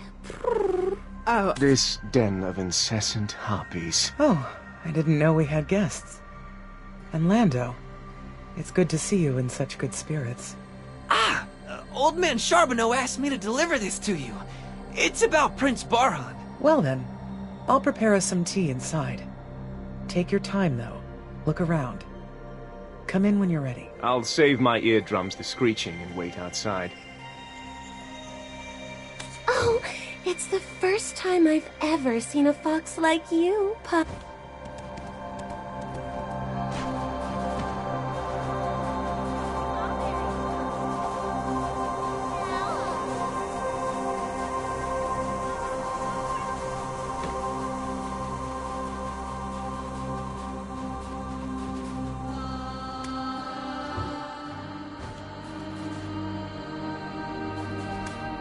Aren't our little Papu friends so adorable? And the dwarves, such a reliable people. It may seem like just a simple citron orchard now, but this was the birthplace of Prince Barhan's mother, Queen Maruman. I was Maruman's... No, her Hillsworn name was Baram. Throughout our childhood, we were the closest of friends. My closest friend, Baram. The queen of a kingdom, Maruman.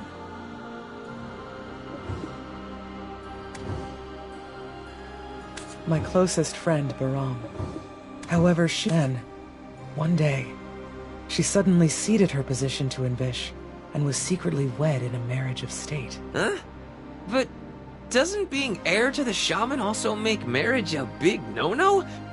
Are you saying she broke the law? She said it was an agreement between nations, but Ailton is too small to be called a nation, don't you think? She said little else on the topic. Her stance was that this was one of the trials on her path of prophecy. King Torme falling in love with her.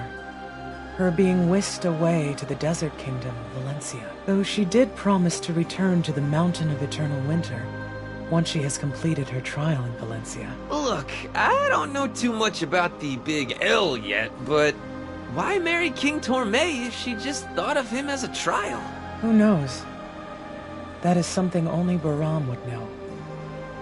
She did, in fact, return to the mountain as she promised, and before the Highlands embraced her, she gave me something. The single child that she bore with King Torme was the first. If Barhan ever comes looking for my memento, give him this, along with the Hillsworn name.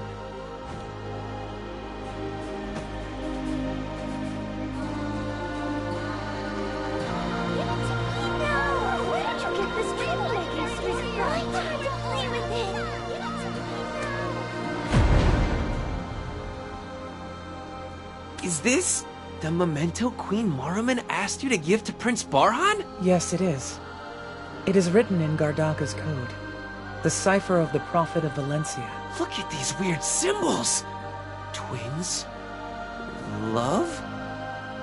Yeah, I've got no idea. Prince Barhan will understand. Now let me prepare you a gift. This is a huge weight off my chest.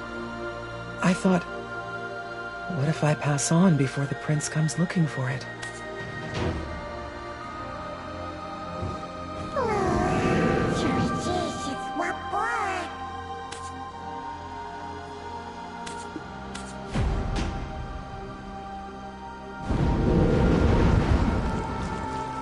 It's my turn to play with it.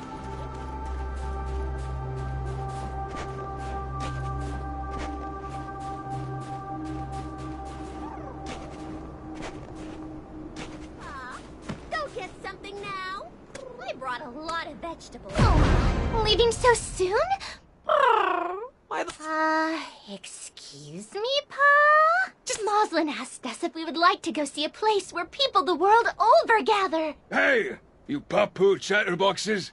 Let the guests go already and get back to work! What a party pooper! Anyways, oh yeah, I have something for you. This is the citron seed for farming. It's filled with the vitality of the Mountain of Eternal Winter, so it's sure to grow well anywhere. If you enjoy it, the orchard could always use more farmers.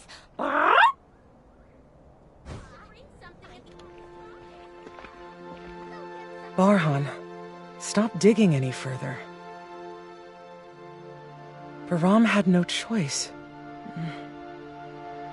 Please, understand. So guys, how about we mosey on over to Ailton?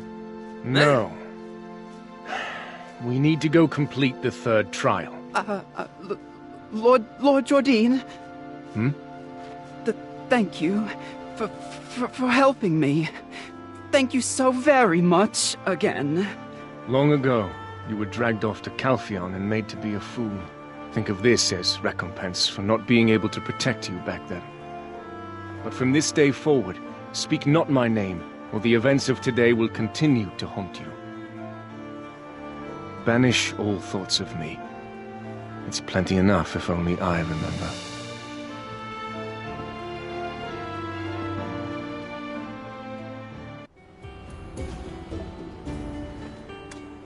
Wow, our dark dandelion sure knows a lot of people.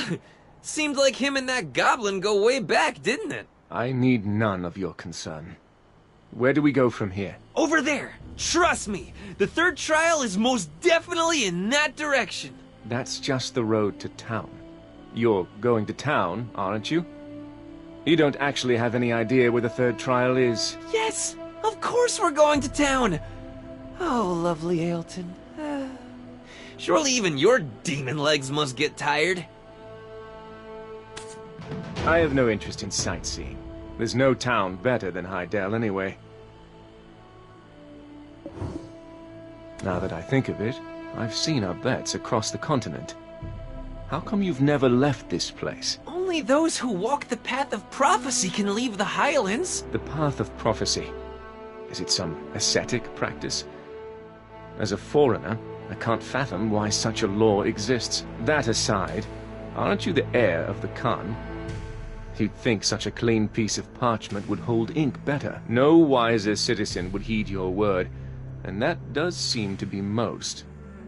You need to be disciplined in the art of kingship, as it's taught in Serendia. Yeah, considering you just got done saying, "There's no better town than Hydael." Kind of a pot and kettle situation here, don't you think? Read the clue about the third trial. The third witch is Bronte, the Witch of Thunder. The molar that stewed in the furnace's fires wishes to sit atop Bronte's bolt tree. Let us return to that farm. Marslan, was it? She'll have the answer, I'm sure of it. Hey, have a little more faith in your companions. In 2 trials, how many times have I steered us wrong? Twice? That's nothing! Remember Professor Talbudai? The Winter Tree researcher we met at Awena's Tale? Let's go find her! She holds a seat on the Ailton Grand Conference. But she's probably at Snowstorm Guard Post training her disciples. I mean... To Snowstorm Guard Post it is, then.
Hey, you aiming to get chewed out?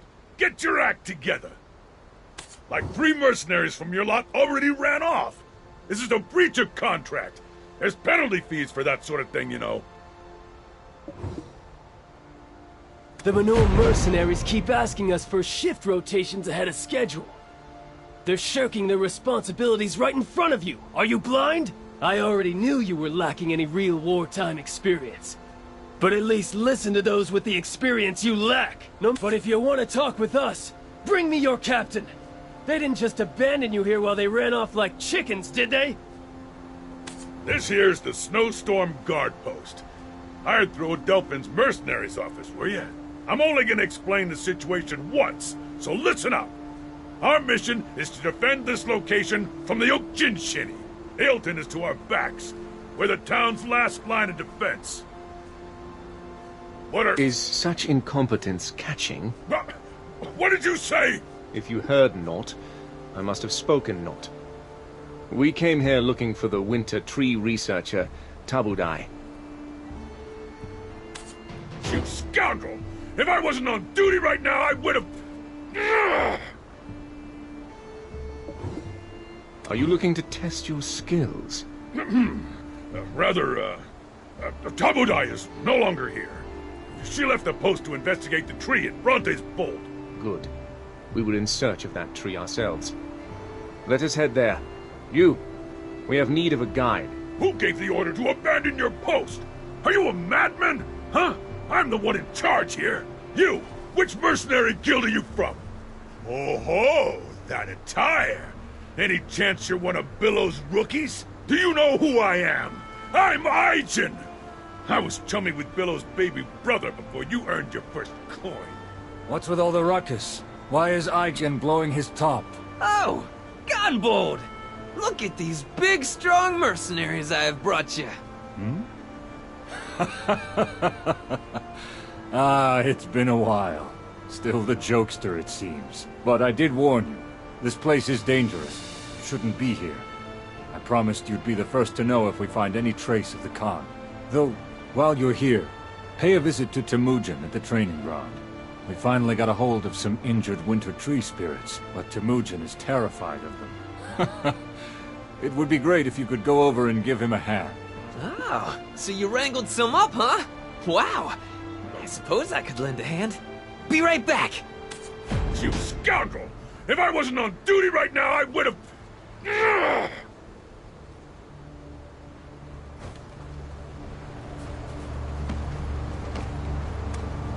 Lando, still a young and foolish Abetz, was naive enough to bring you here. And I don't care what you came here to do. You shall not pass. Especially if you intend to bring along Lando, the heir of our Khan. But I am the commander of this post. If you have something to say, I will listen.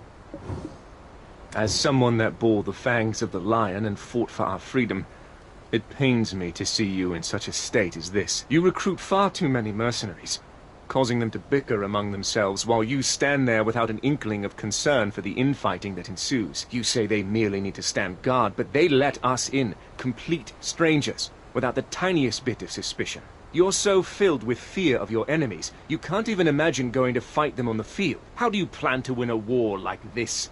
Is Ailton sitting atop a gold mine, hiring all these third-rate mercenaries that enlist to do a mediocre job and collect their pay? If you've not struck gold here, then these people are being bled dry for nothing.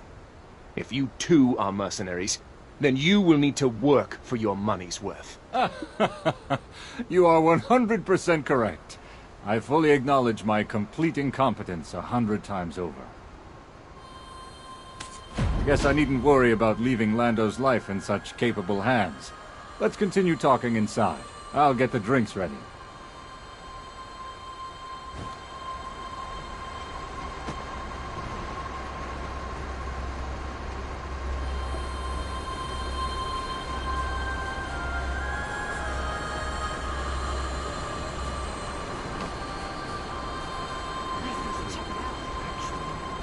We must be careful going to that place. It's Ojinji territory. But what is a winter tree? Actually, we must be careful going to that. Do you know anything about winter tree fossils? My shoes have wide soles to help distribute the weight.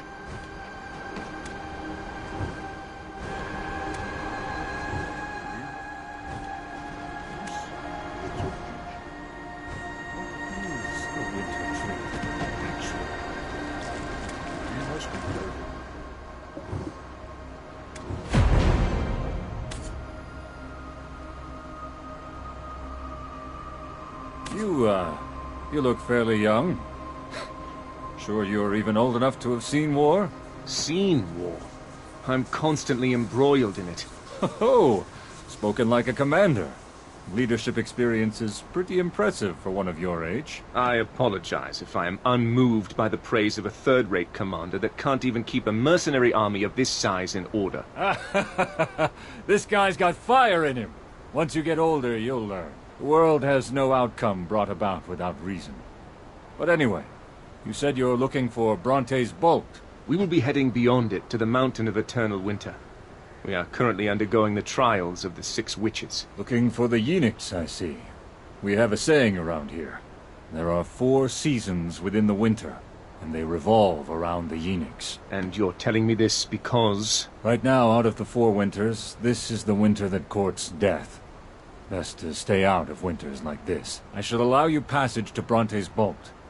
But there's a catch. We are not taking Lando. This guy, sharp as a blade he is. The abbots that once called those ruins their home gather there. Talk with them, and they will help you with your trial.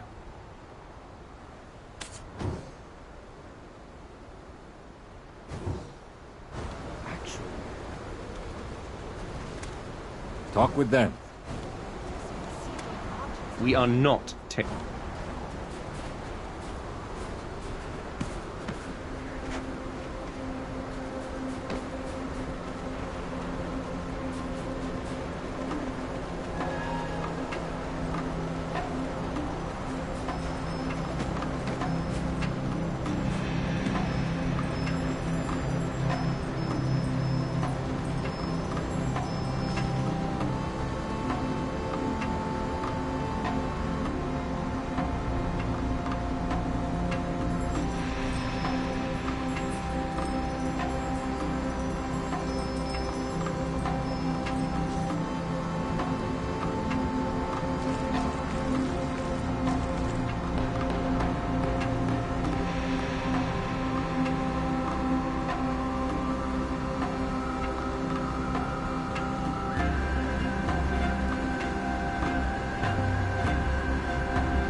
It's a big mistake to think that rationing food is an easy job.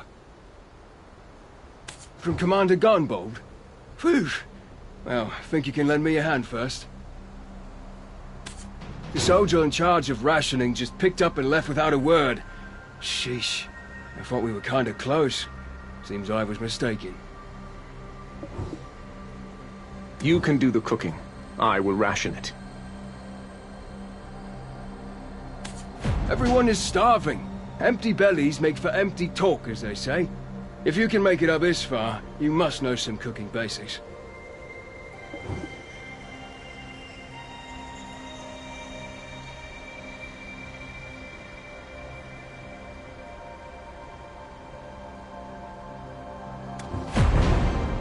Everyone is starving. Empty bellies make for empty... Everyone is starving. You can do the cooking. I will ration it.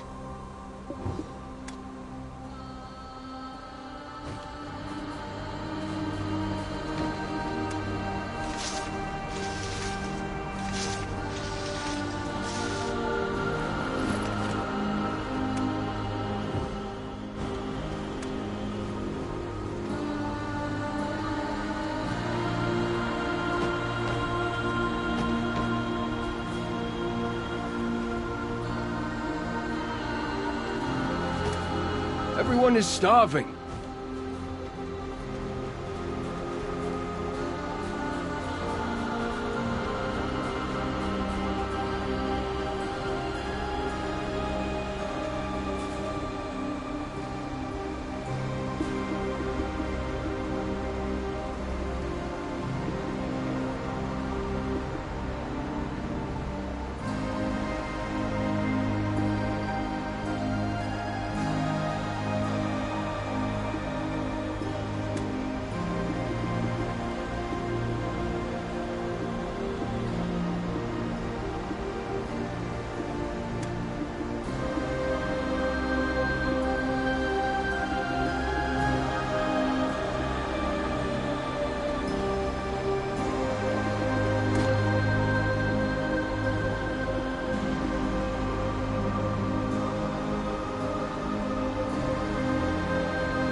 You can do the cooking. I will ration it. Whew. Now I feel like I can survive. And wow, this tastes so much better. Did we change cooks? Ganbold told us to ask you about Bronte's boat. I'm truly aware of how hard it is to rebuild from utter ruin. However, I must know the details. Could you assist me? It's such an old tale that most of them won't remember. However, forgotten tales are somewhat of a specialty of mine. Paternal Chief Records Officer at your service. A few days after the humans had left for the forbidden Black Mountain to meet the Great Founder, a new group of humans arrived and began to uproot a white tree devoid of leaves.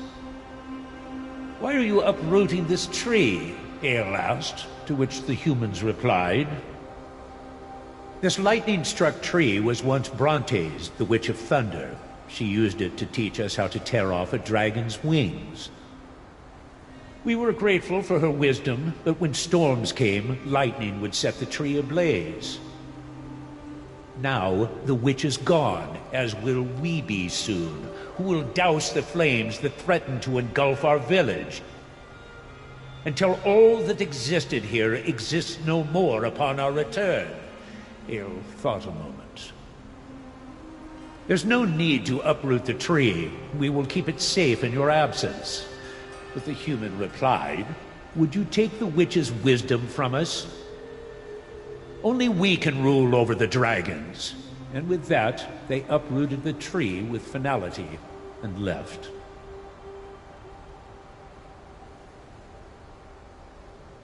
But Ale couldn't stand it. Much like the dazzling light at Awena's tail, he felt the tree calling out to him, this time in painful moans. His tears began to flow, but when they hit the ground, in their place grew another tree. As for the humans' fears, well, they never came to be. After the witch's death, an eternal winter befell this place. Then, ultimately, as soon as it rains, lightning will strike the Bronte's boat tree. It is nearly impossible for rain to fall there by natural means. Actually, it is impossible. But for Invish, the sage of the Abets. Everyone, get up and head to cover!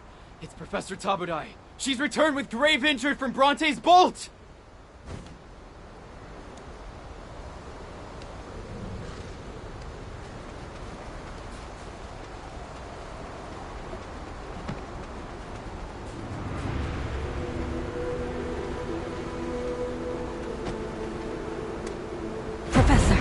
Take this oak pill of flames. It will slow the spread of the poison. Poison? The Oak Jinshini are using poison? Gonbold, no. It's not the Oak Jinshini.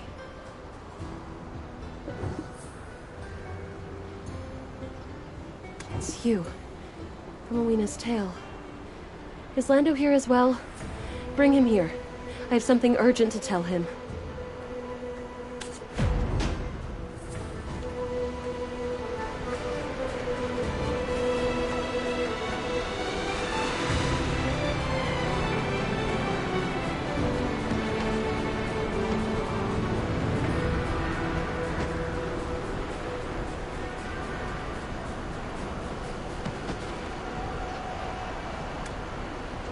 This! It's a winter spirit! How did they catch it alive? Didn't anyone ever tell you not to build houses around sick little trees?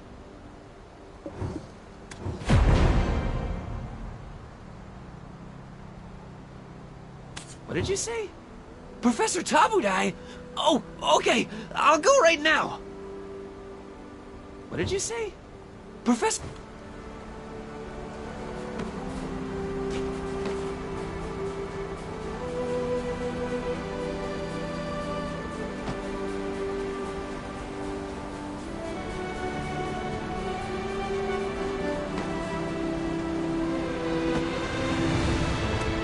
Professor Tabudai! Huh? What is that? odious scent. It's poison. Don't inhale too much of it. I don't have much time. Listen carefully. Tell your quick-footed friends in your fleeing fox squad, was it? Do you remember your lessons on the ecology of winter trees?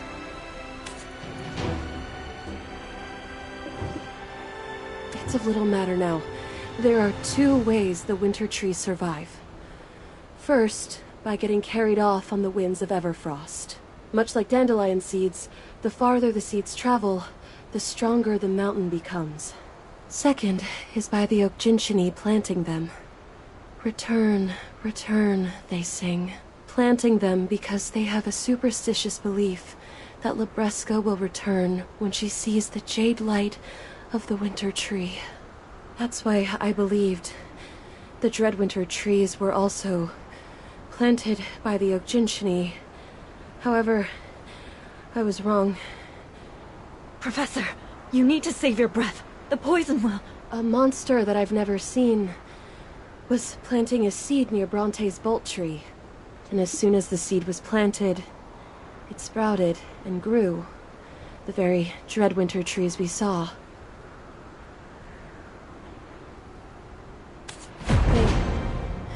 They are using the winter trees as some sort of indicators. So we need to tell everyone in the area of the Mountain of Eternal Winter to find all the locations where the Dreadwinter trees took root. Also, get them to safety until these indicators have been analyzed. What about the monster? Did it flee? Probably. But it couldn't have gotten far. I bound it with the tooth of the swamp when it wounded me. A new enemy. A new threat. Commander Gunbold, I have a proposition. First, I need you to evacuate everyone at the refugee camp to Ailton.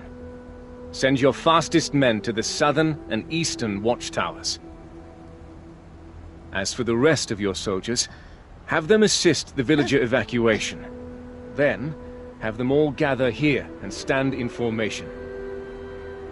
Unfortunately, we have zero knowledge about this new threat. But, if you focus on mustering the best defense you can here, that will allow us to go out in search of the monster. However, if we are successful in vanquishing it, then you must help us make a lightning bolt strike the Bronte's boat tree.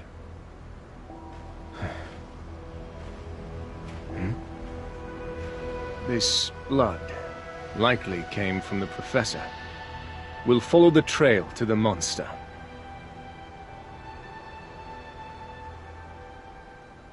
So this is Bronte's boat tree.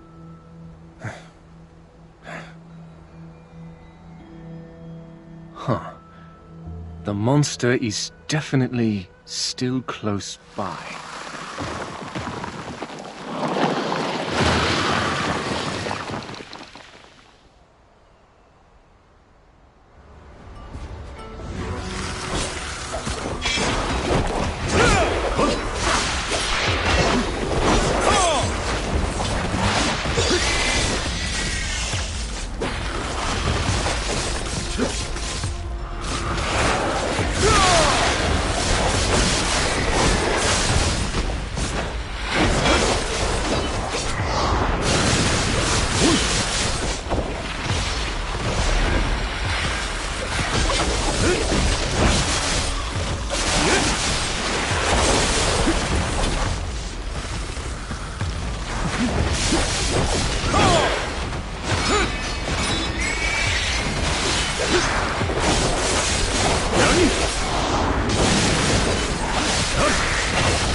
Whoa.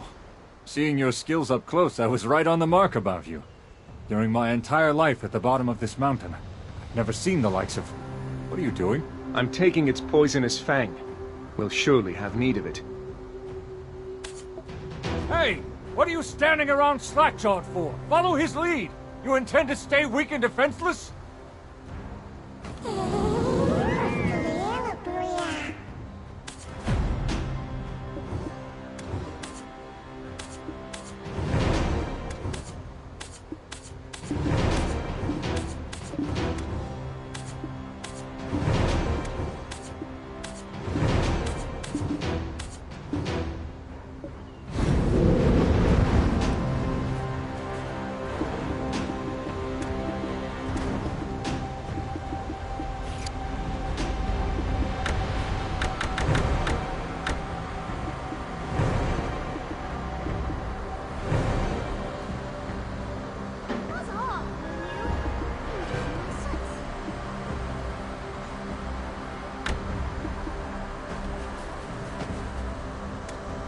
I've never once seen this monster on the path of prophecy.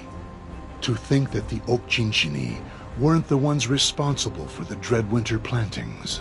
Commander Gunbold made us a promise that he would aid us in making lightning strike the Bronte's boat tree. Is it you? The one who will aid us with the witch's trial? That's correct. Pardon me for the late introduction. I am Invish, the shaman of the Abets. They've all been planted, oh great shaman. To think I would use the last gift the witch bestowed upon the humans that settled this site.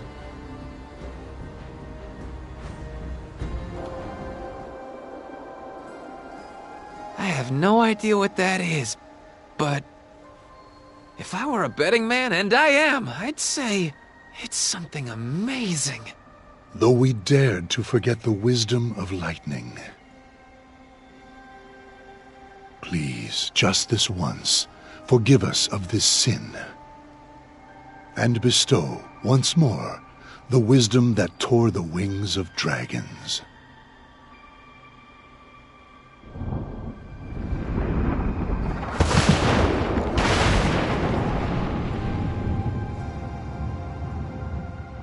This is... it's like a miracle. Someday, far in the future, I'm sure it will be told as a tale of mere fiction.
On the path of prophecy, this is known as the Star of the Winterland.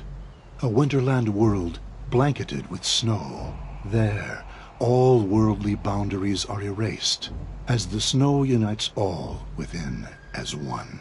A majestic castle that pierces the heavens, and the tattered tenements that loiter unseen in its shadow.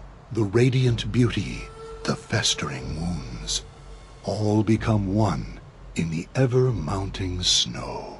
This is why we love the mountain of eternal winter. We believed it would be eternal. That was our hubris. After the mysterious explosion at the Sherakan iron mines, a sound we hoped would never be heard echoed from the mountain, from the silent haven of slumbering origin. A steady crackling, likely from the Yenix, since the haven is the cradle that embraces it. Obviously, the Yenix was lost long, long ago. However, before we could make sense of it all, these monsters began to appear. If it is a life birthed by the mountain, we cannot raise arms against them. Please, take on this burden that we cannot, so that the mountain of origin may keep its peace. The fourth witch is Lesha, the Witch of Fever. The star of the Winterland seeks the face that it lost, where life and death cycles in the heavens. For the first time since we started this journey, I can confidently say I have no idea. But, Master Shaman, you know, right? Where life and death cycles in the heavens, that would be at the end of the Path of Prophecy in Jade Starlight Forest. The Oak-Chinchini's Jade Starlight Forest? That Jade Starlight Forest? That's where my dad went and never returned from! No, it's too dangerous! Why does it have to be there? I can't go with you guys! Oh, what'll you do without me to save you? As if that's of any concern. I never expected you to be useful. We just need to cut down whoever gets in our way. Let's go. Please, tread carefully. Our Khan, the leader of the Abets, may still be alive. Whatever you do, please, don't do anything that would put him in danger. When did the Oak-Jinshini destroy this place? After he entered the Jade Starlight Forest. Then he is most likely dead. No! How can you say such a thing? If you are the heir of the Khan, you must look the ugly truth of reality in the eye. Then search carefully for any sign of hope. I'll ask again. Why did you want to climb that mountain? Then allow me to make this one request. Please talk to the Bahitram people at the entrance to the Jade Starlight Forest first. There are those that have observed the Oak-Chinchini for much longer than we. They could have seen signs that we might have missed. Let's move quickly.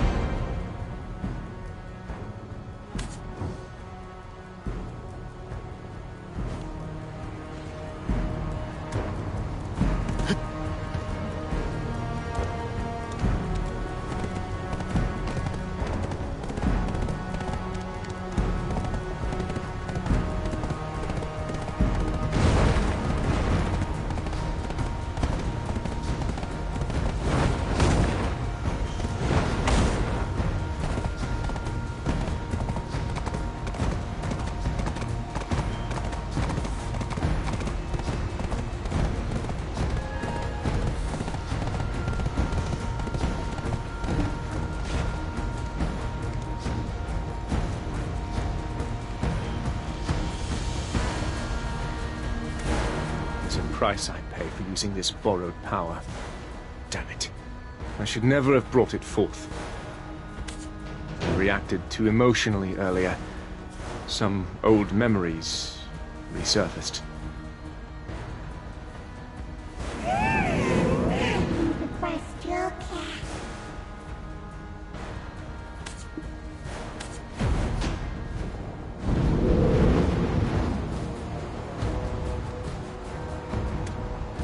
They call the place Bronte's Bolt. It is a place born of conflict between two tribes. You were sent by the Abet shaman, Invish. It pains me to say this, but there is no path through the forest that will completely avoid the Oak Jinchini. I completely understand where Shaman Invish is coming from.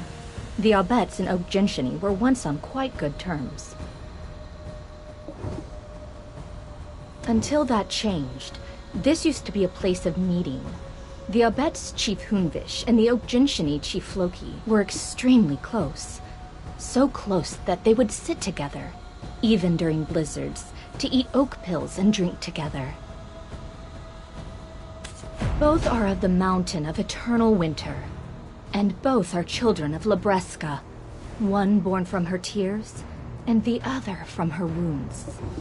But soon after the recent mysterious explosion at the Shirikan Iron Mines, events beyond our understanding started to occur at the Abet's most sacred place, a place they considered their site of origin. When a totem in the Zavir Highlands was destroyed, the investigation unbelievably concluded that it was the doing of the Oak Jinchini. Ultimately, the Khan came to the forest in search of the truth.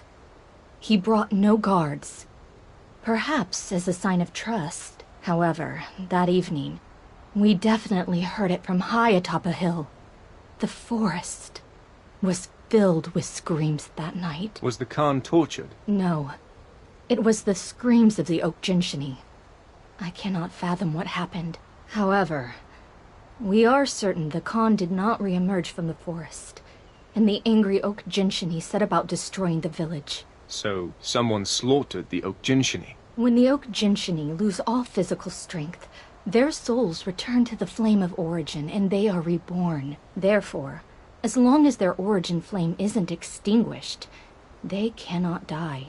Would one such as a Khan have acted so rashly with this knowledge? As I said, his trust was enough that he went in unarmed. However, there was one thing that was strange. The leader wasn't with the group that attacked the village, so the Oak Jinchini Chief Floki has also completely disappeared.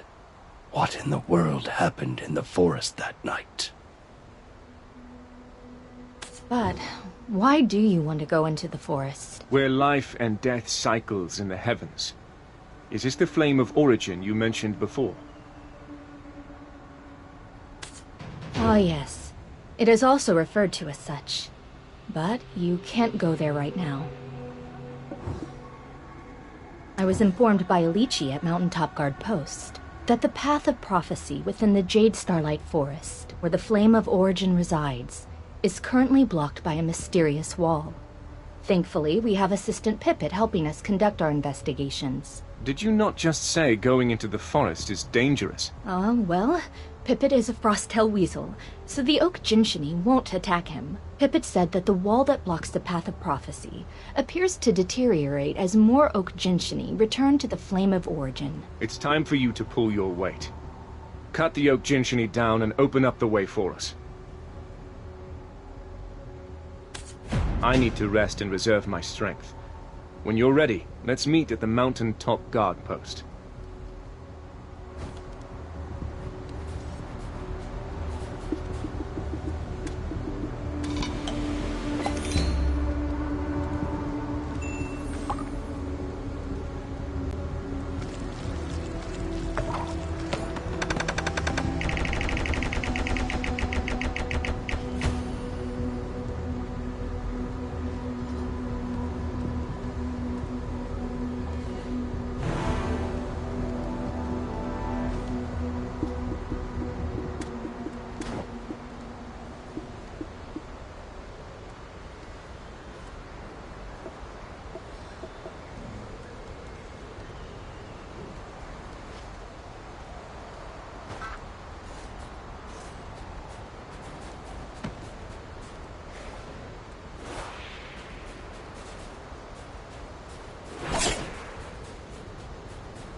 How's my great? I make my debut in the High Society of Calpia, right? One day's the high.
Swap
Shh, quiet down.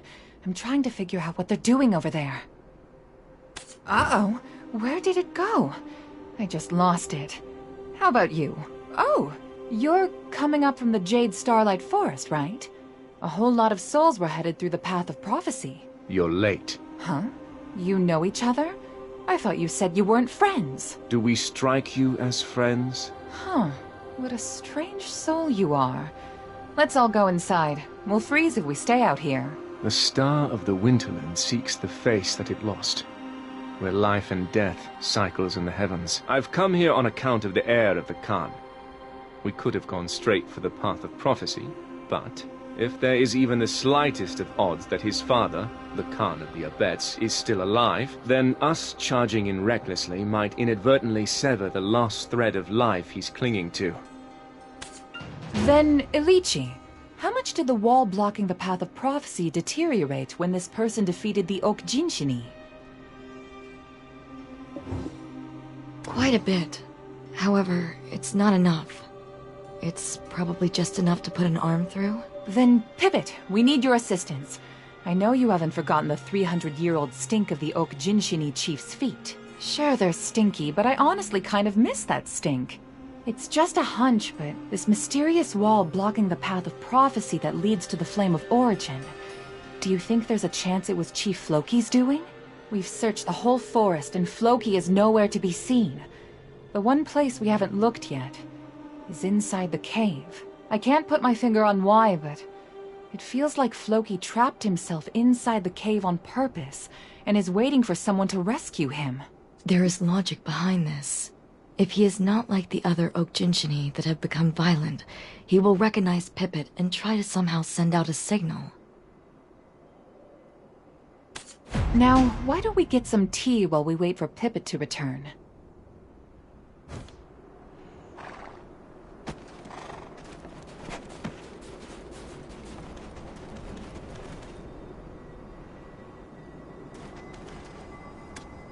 We Bahitra must never forget the words of Bahit Lalakona.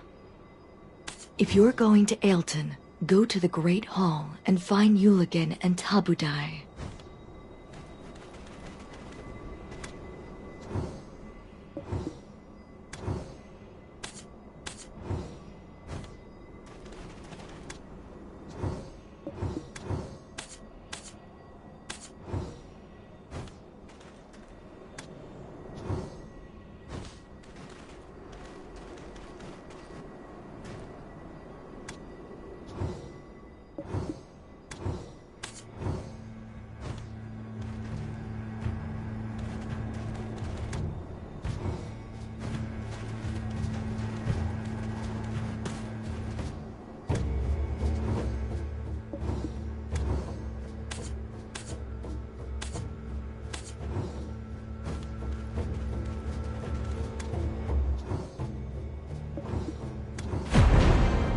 What's that pattern on your skin?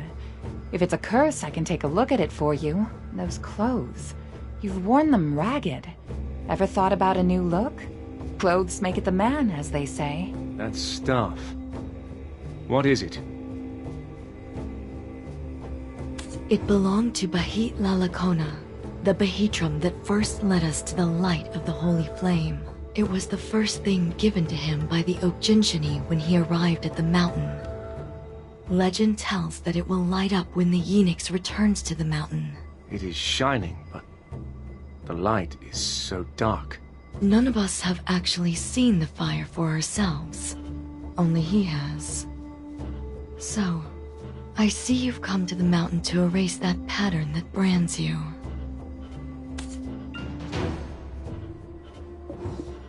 My goodness! Ilichi, you have the ability to gaze into people's souls? I never knew. As brilliant cities and temples collapse, and Orzeka's power dissipates, a leader among them left the cursed, forgotten, ancient kingdom behind. With a crown made from unknown bones, he calls himself Belmorn. Descendant of the kingdom of Orzeka, and names this land the Hexe Kingdom. The very same words that constantly go through my mind. How much do you know about the Ozeka records? I want to know more about the Enix. If you want to know, see for yourself. All the records here were recorded by Bahit Lalakona.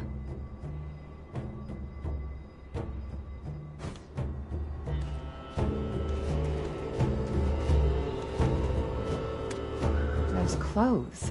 You've worn them.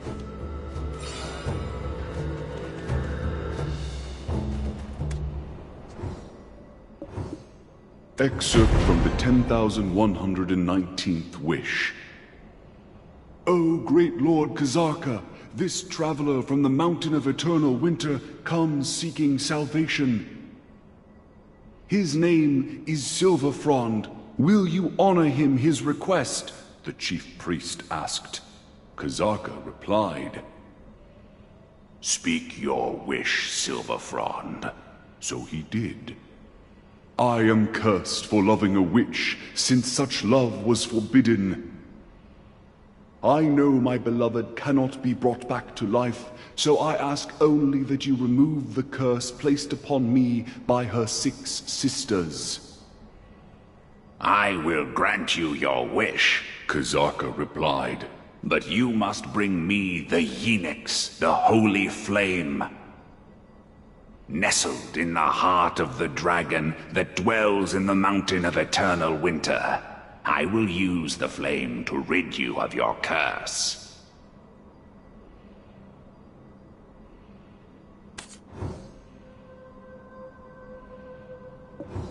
Excerpt from the 13,000th Wish.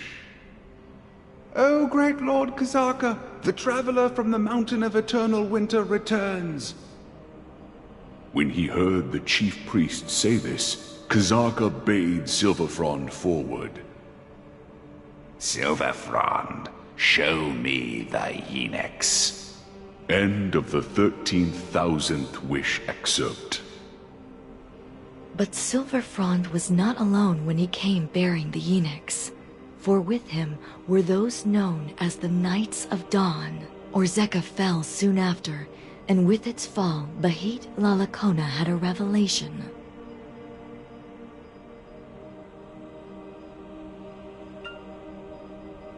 From that day forth, he and his people turned their worship to the holy flame that had consumed Kazarka instead. Once the turmoil that arose from Kazarka's fall had settled, I made for the Mountain of Eternal Winter to seek the holy flame. But the flame was not there.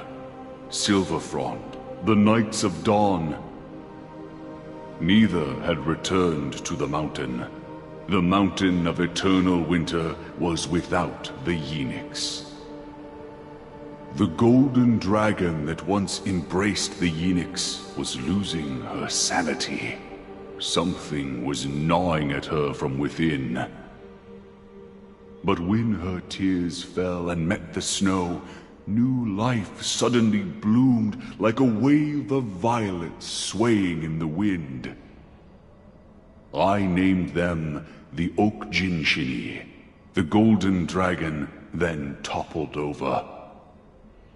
And from her wounded flesh sprung more life. These I named the Abets. Finally, from her well-guarded embrace came forth those covered in dragon blood. They would come to be known as the Guardians. I then heard woeful cries coming from the foot of the mountain. The 6 witches had passed. In their wake emerged mutants, humans who had absorbed the essence of the witches and now wrought destruction upon their village. Thus was the second death of the golden dragon Libresca, a death that would cause a cataclysm of chaos to befall the Mountain of Eternal Winter.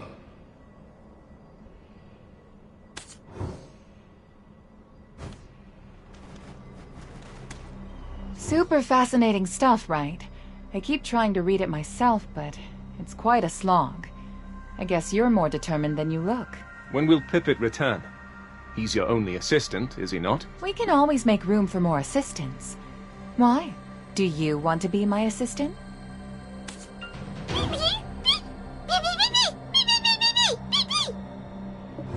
Oh my! This was a gift from Chief Hoonvish to Chief Floki. The soft, cushy Sintamani! My hunch was right. Chief Floki is living inside the cave. The path ahead of us won't be easy.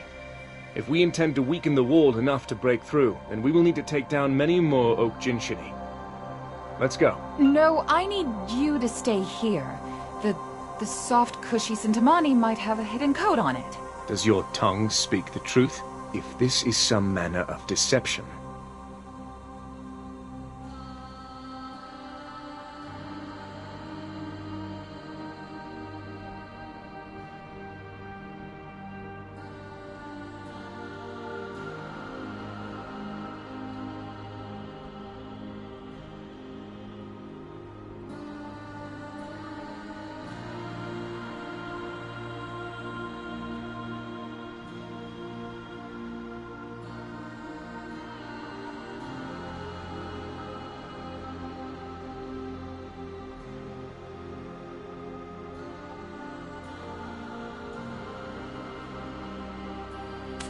Only one way to know for certain.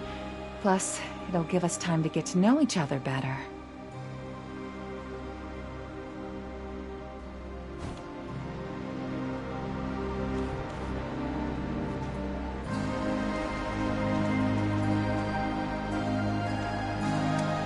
Only one way to know.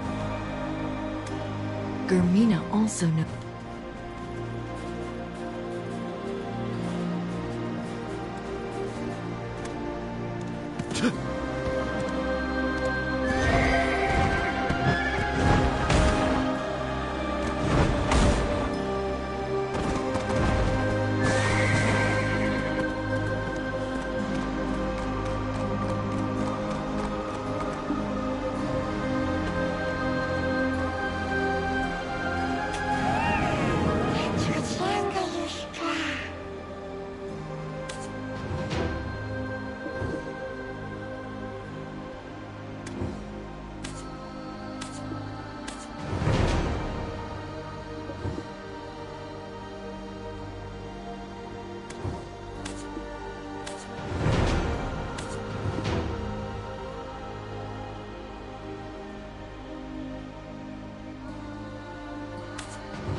Listen carefully.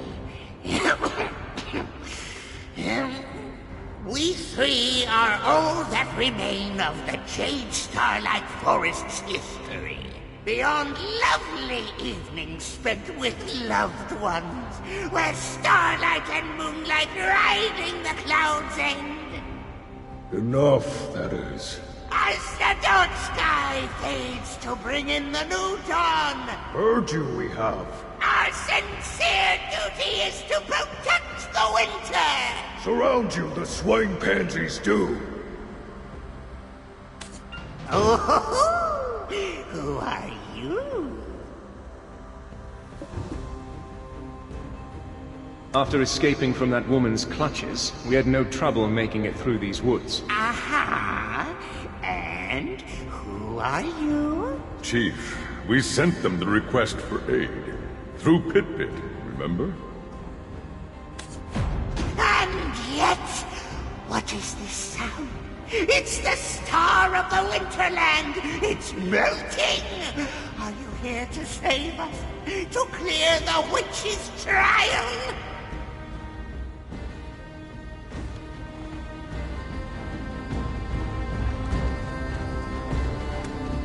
This is your chief?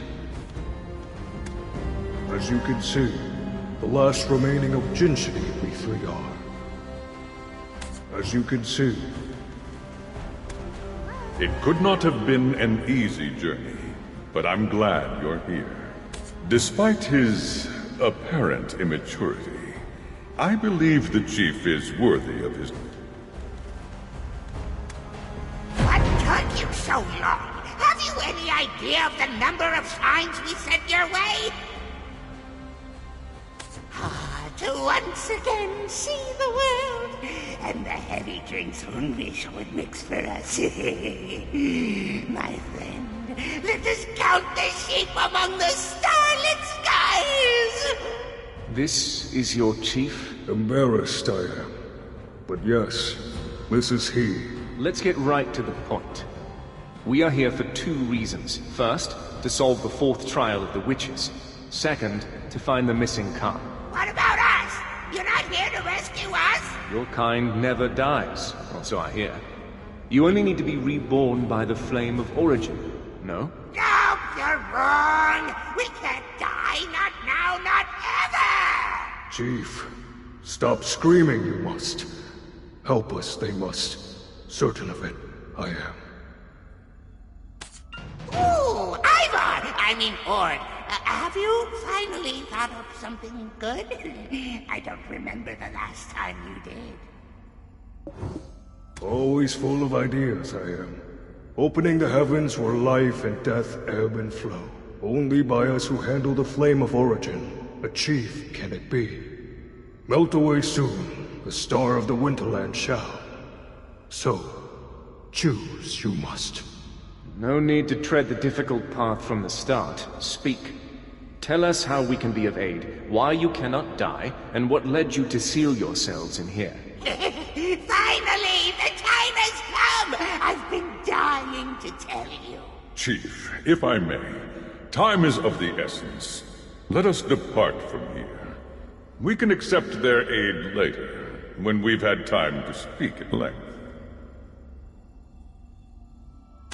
But you wouldn't happen to have brought any, libations with you. These things are better told over a stiff drink or two.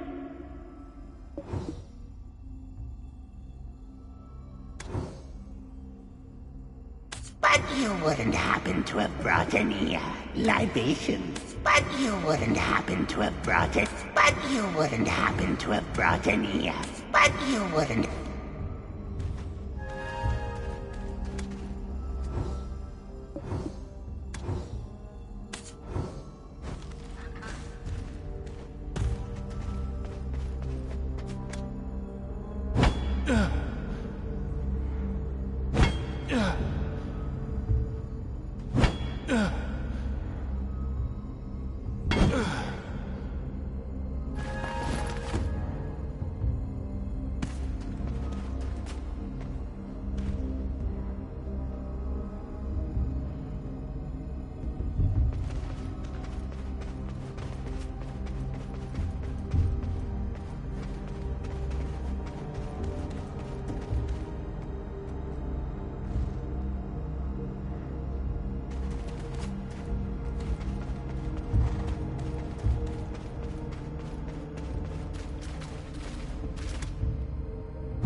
Gifted unto us by the humans who previously made their home here, where Lesha, the Witch of Fever, taught them the ways of draining the dragon's vigor. I still remember. Oh, Jinchini, born from the dragon's heart-rending tears, oh, this land now belongs to you. And so I asked, your scorching heat was what drove off the winter's cold. Where are you off to now? I thought he was going to speak of himself. Not once died our chief has. Not once. Remembers all he does. The flame of origin is maintained by the ebb and flow of death and life itself. We deliberately give our lives for the sake of this cycle. And yet, abstain from the sacrifice our chief has. Selfish he is. What? You ungrateful mongrels! Selfish? Me? I have stayed alive to preserve our memories for times such as these. That's why. Chief, too loud you are. Continue with your story, I plead. I'm listening. Anywho, they spoke these words. The witches are dead! It's now time to protect ourselves from the dragons! All the tribes are gathering at the Forbidden Black Mountain to answer the call of the Great Founder! That's all. They left like that, and we gained this cave! And the witch's trial?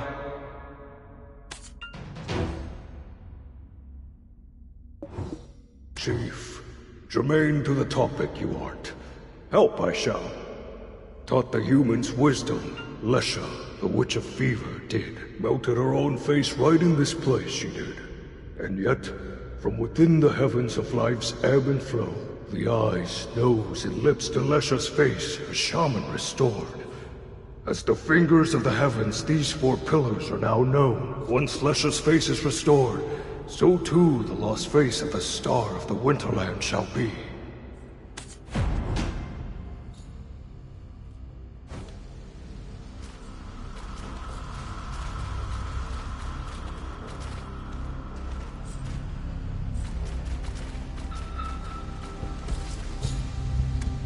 The star of the Winterland seeks the face that it lost, where life and death cycles in the heavens.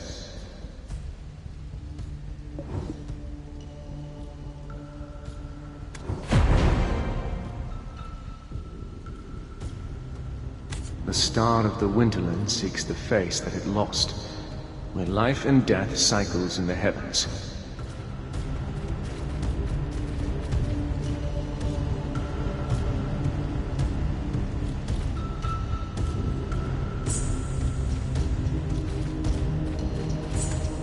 Without that bumbling fox, we completed our task in record time.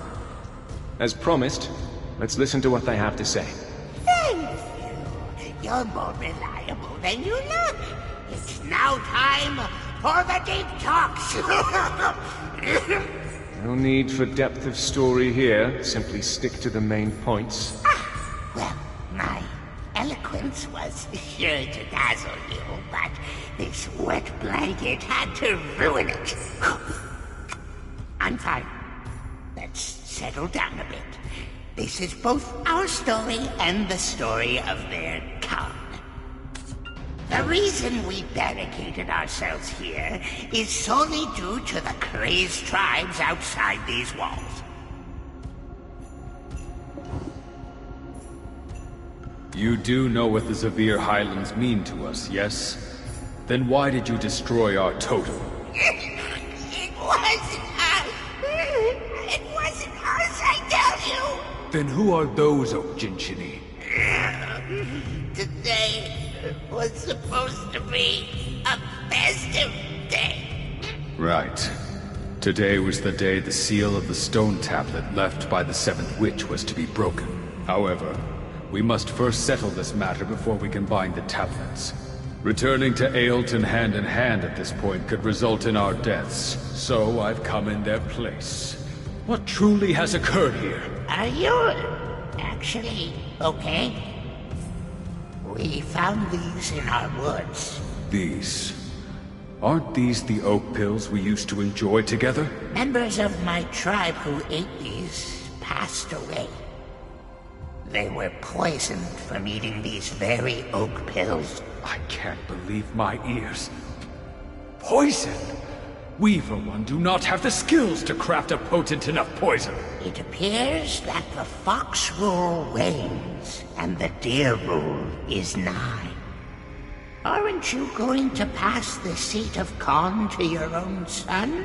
Maybe the antlered ones had some unfinished business with you. No, that cannot be. No Abets would do such a thing. We long to become a bridge for the world. Whoever inherits the seat of the Khan would never commit such an atrocity.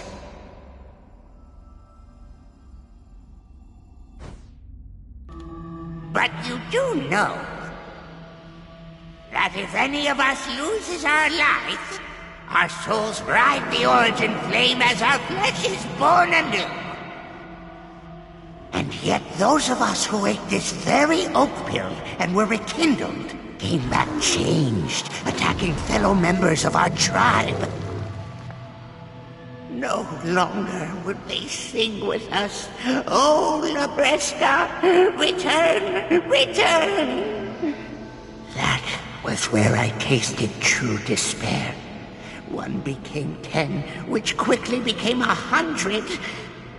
They are the ones who toppled your totems in the Highlands. No, that cannot be. Not us Abets. What are you doing? I shall prove it to you myself.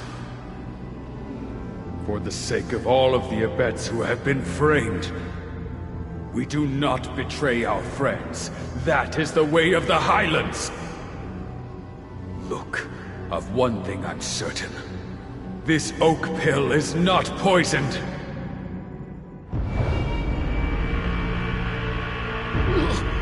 No.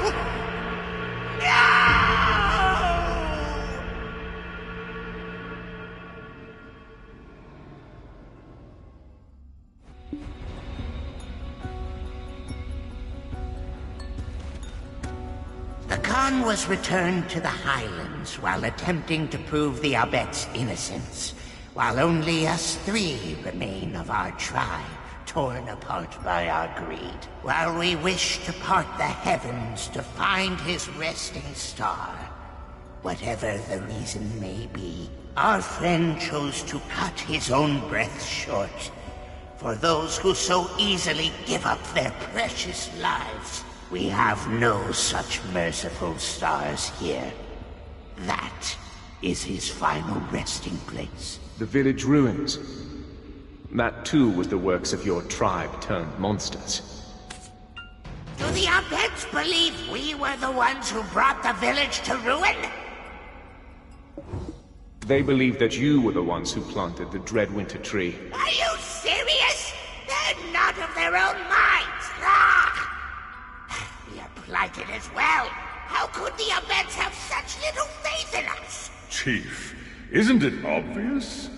Even if the poisoned pill consumed their soul, their shells remain Okjinshini clear as day. Anyone else would think the same. Let's stick to the facts here. Know the facts we do. Continue the unfinished story we shall. After the Khan needlessly passed, I came to realize that this all stems from a poisoned oak pill. But we've yet to identify the maker. In the end, it's still the Mountain of Eternal Winter. The oak pill is just a means. For no matter how we died, through the origin flame we were still reborn whole.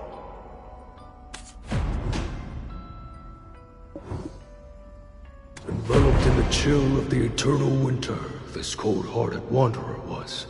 On the final bridge of wills that guide us back to the surface, tearing apart the souls of our people she was. Feeding the flames of the void she did. Tossed to those depths, spare no scream those souls could. Melting away in the burning flames they did. I do not understand. You think that we can help you... how? Stop! Why are you all so bad at explaining?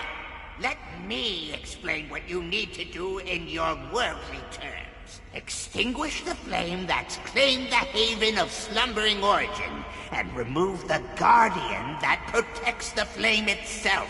Do the same for the winter trees burnt to a crisp, and the winter spirits that attack with painful howling, for they are the main culprits of this deadly winter. Take this oak pill that murdered the Khan and unveil the truth. If you don't, then I have no choice but to believe until my last breath that those antlered ones carried out this devious act. It pains me to suspect a friend. I pray that you preserve our age-old friendship. Now, we've no time to waste. Having now parted the heavens, I shall use all of my power to transport you to the path to proving that the Abets and Okjinshini are one.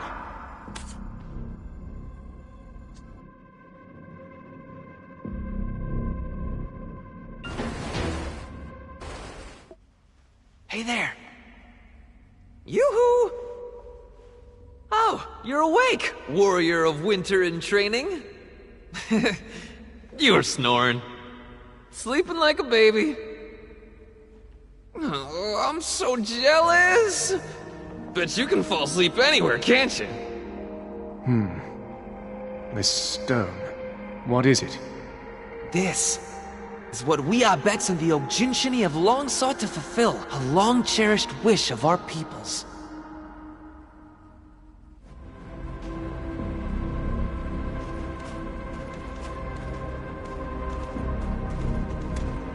What? A sprout? Come on! Don't forget, I am still the Khan's successor. What kind of trial is it? You could say it's the very reason for our existence? From the moment the Mountain of Eternal Winter embraced us, there existed the stone tablets, which we split and shared with the Okjinshini. These words were engraved upon those tablets. To find where your destiny lies, reach the end of the path of prophecy. Reaching its end shall break the tablet seal and unveil the first prophecy. Gather the prophecies of origin to complete the final prophecy. This monument was made by Abets who reached that path's end. The proof that Abets and Okjinshini are one. I also recall seeing another stone tablet with constellations in the cave of the Okjinshini. Yeah, that's just how they express themselves. It was quite a mouthful you managed just now. Did our little seed sprout while we were away? What? A sprout? Come on! Don't forget, I am still the Khan's successor. Anyway, at first I was so shocked I had a little panic attack. To think they would send 2 people through the Jade Starlight Forest Path of Prophecy. Does that mean that those Oak Jinshini wish to speak with us? They were kind of preoccupied with their own troubles. We can talk more about that later in the Grand Conference Hall, right? Welcome. This is Ailton, the hometown of us Abets. We can talk more about that. We can talk more. What?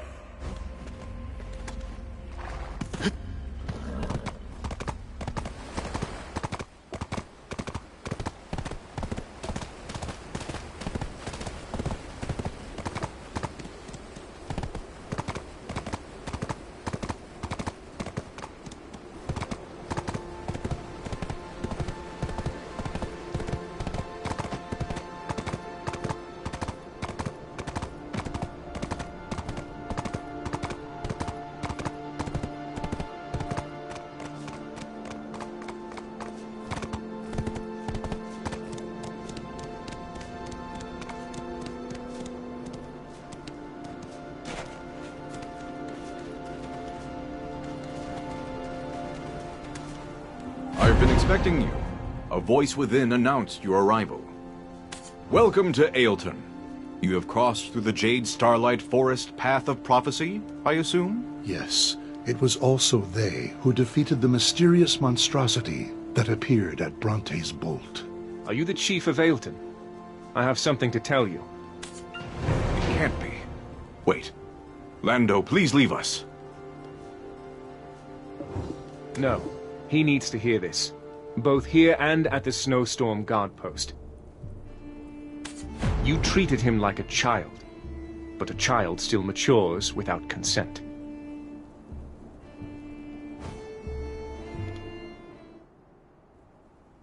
Aren't those the oak pills we once shared with the Oak Jinshini? Please, explain to us why you have brought these before us. Wait a minute. They can't be seeking a truce. Not after all the trouble they've caused. These oak pills have been poisoned. Are they accusing us of poisoning them? We would never engage in such barbarism. As it would happen, your Khan spoke much the same. And so, to prove the innocence of the Arbets, he voluntarily chose to take this oak pill himself.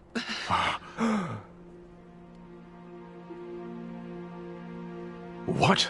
Always so trusting, honest to a fault. Why? Why would he commit such a foolish act? It simply doesn't make sense. The first dear Mara uttered these words: "Acknowledge when you are not adept in combat, but seek out friends to fight in your stead." Of course, that's very wise. We should hire some mercenaries to protect us. Quickly now, let's put out the word to all corners of the continent. The Snowstorm Guard Post was in such disarray. This explains everything. Be quiet, all of you! If my father were here, you think he would just hire more mercenaries? What we need to do is get to the root of all this chaos and confusion. Only then can we restore the Mountain of Eternal Winter. Not through mercs, with their lackluster money-grubbing ways, but with our own hands. The Fox Rule has not yet come to a close. That, my friends, is the way of the Khan whose seat still bears his warmth. That, my friends, is the way of life in the Highlands, and every single one of you needs to respect it.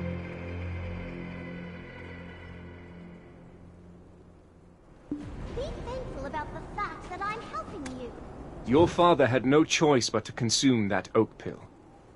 If he hadn't done so, even those Oak Jinshini yet to go mad would have laid waste to the village with hate-filled eyes. As a leader, it was a difficult but necessary decision for him to make. Pt2 has taken the poisoned oak pill to the research lab.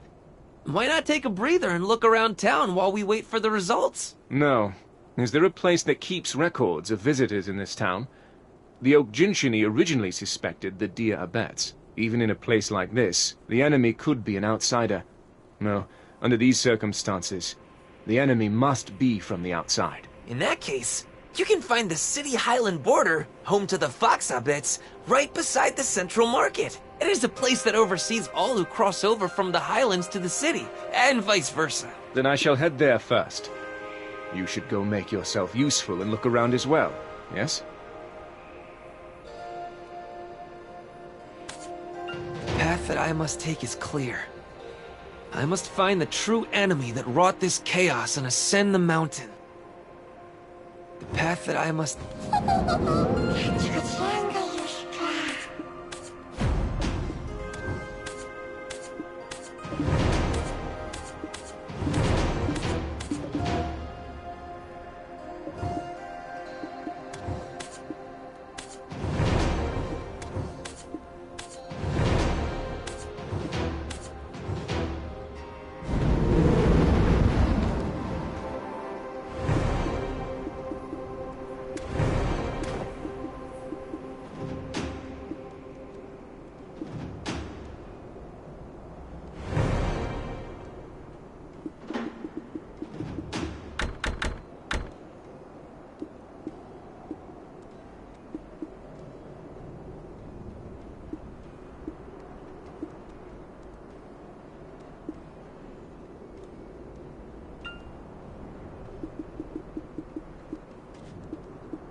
If it's a soft bed you're after, you can't go wrong with the prismatic wild... If it's a soft bed you... I see such vivid horrors when I close my eyes. It's a living hell.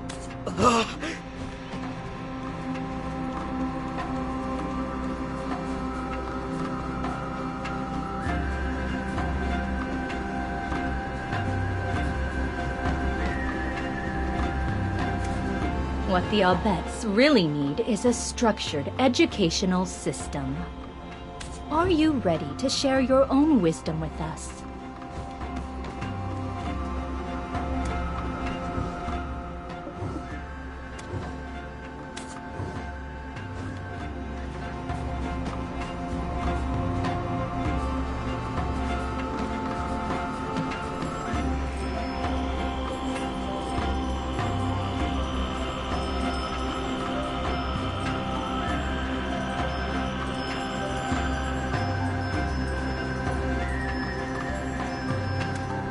Hilton is so quiet. There's no end to my boredom. How long do you plan to stay?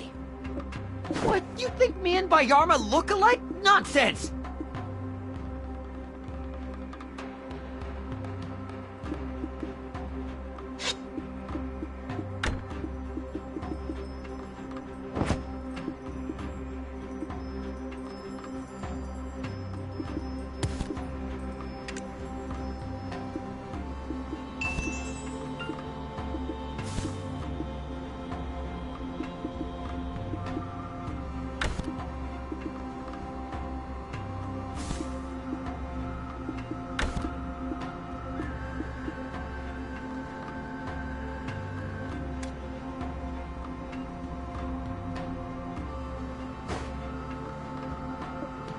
You know you've got to take a Hillsworn name if you're here longer than a season, right?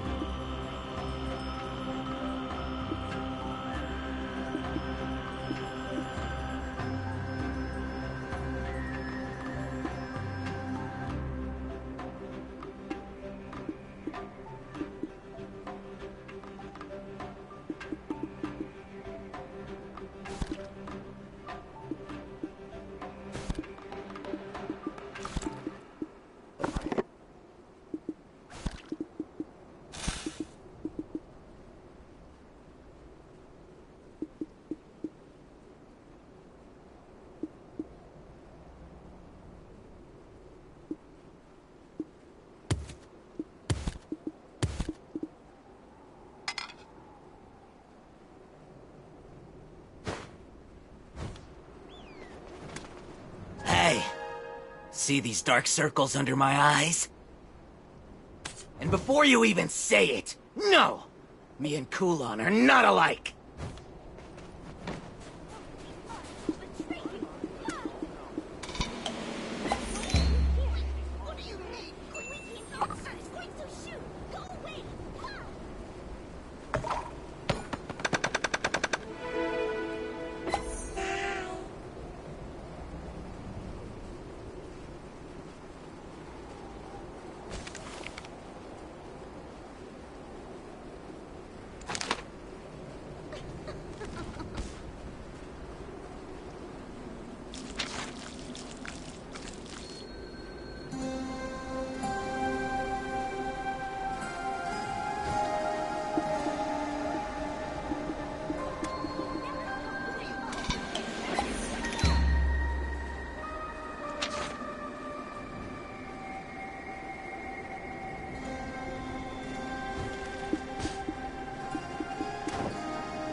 Have we met before in Duvenkroon? They're an uncouth people with no concept of paying debts on time.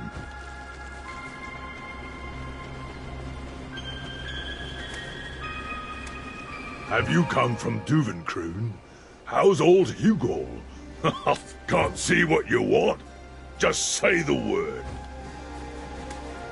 I just want to hammer so bad my hands are starting to twitch. Unlike me, my older brother knows all there is to know about art. Every weapon here was made by my father's own hands. My father's the best blacksmith Ailton has ever seen. Between you and me, I actually prefer sketching in my spare time.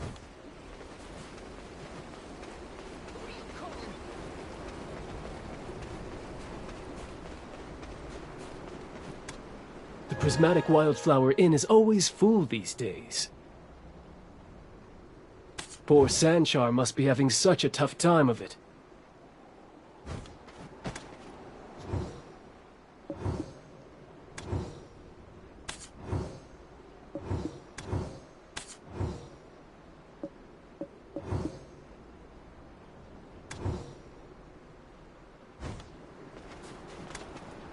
If you have a knack for crafting, you should give Imperial Crafting Delivery a try, hmm? If you have a knack for crafting...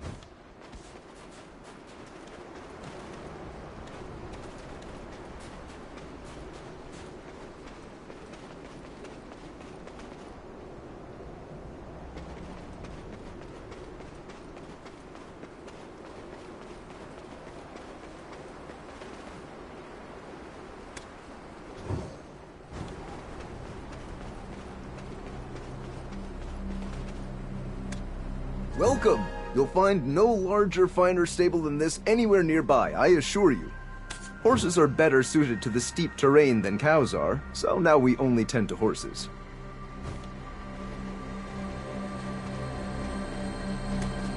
Oh, your weapon! Can I see it, adventurer? goodness, I've never seen a weapon like it. Imagine firing arrows like these. Quick, swoosh, thud.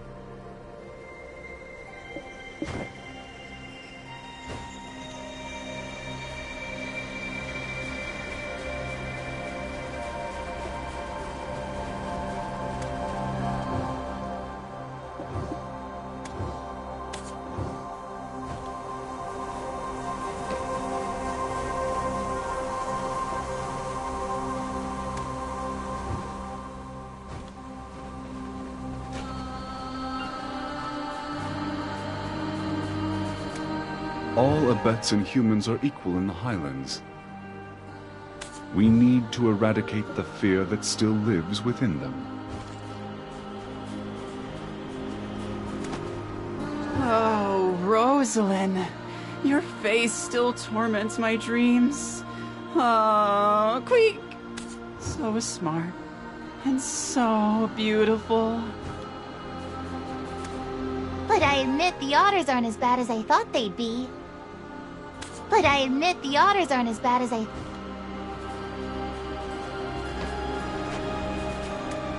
Love is like fishing. You don't always get a bite.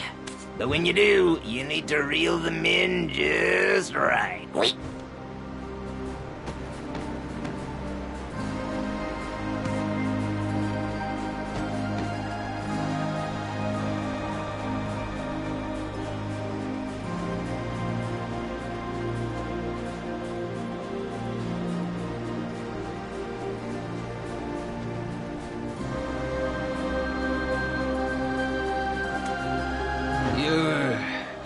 You're an adventurer, right? Must be nice to be free and go wherever you want.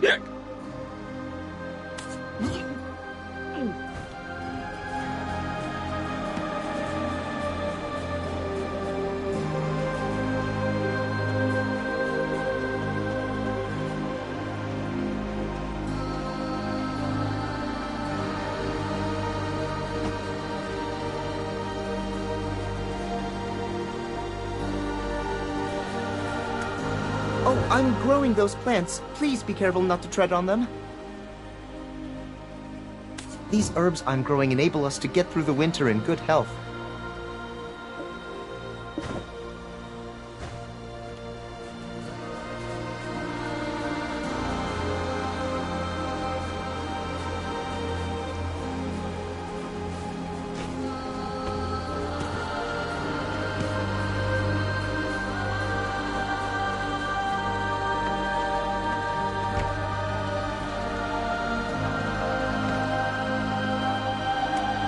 I found the answers I sought deep in my dreams. Do you wish to do likewise? My charge is to reveal the path of prophecy within their hearts.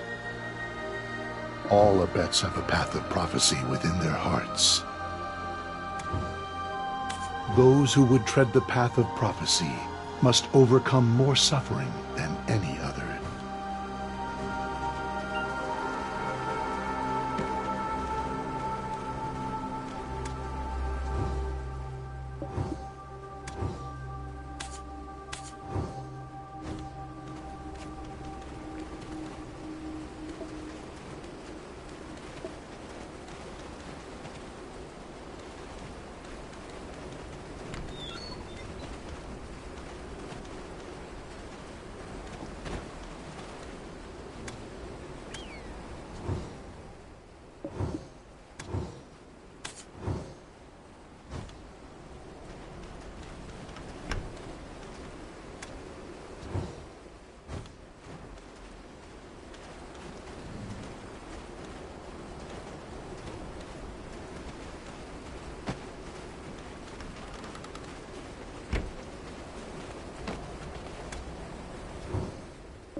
personal emotions are the main cause of one's failures.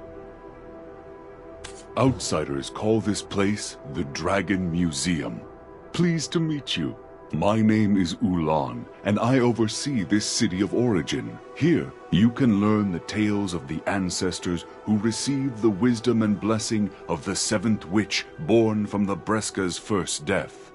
For my veins carry the blood of the one who brought this calamity upon the mountain of eternal winter. As a descendant of Silver Frond, I sought to atone for his past sins by renouncing the city and settling here in the highlands.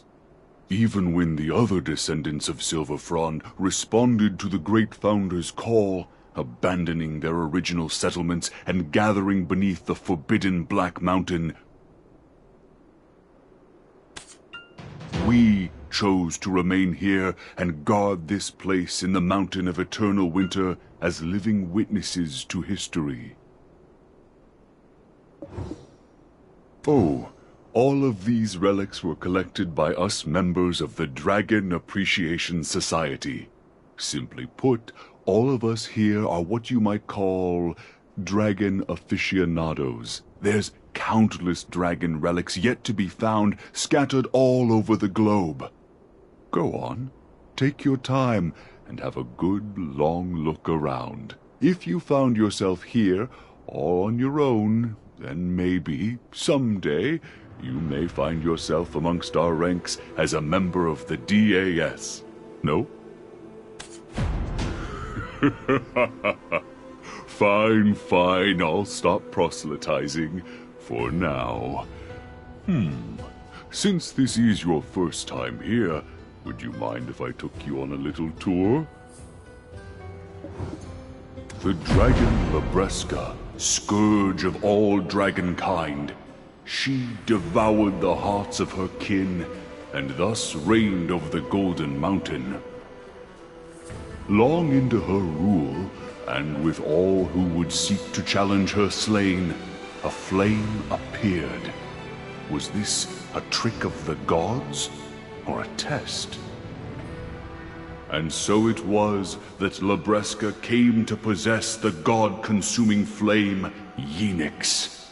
She used this flame to challenge the authority of those gods.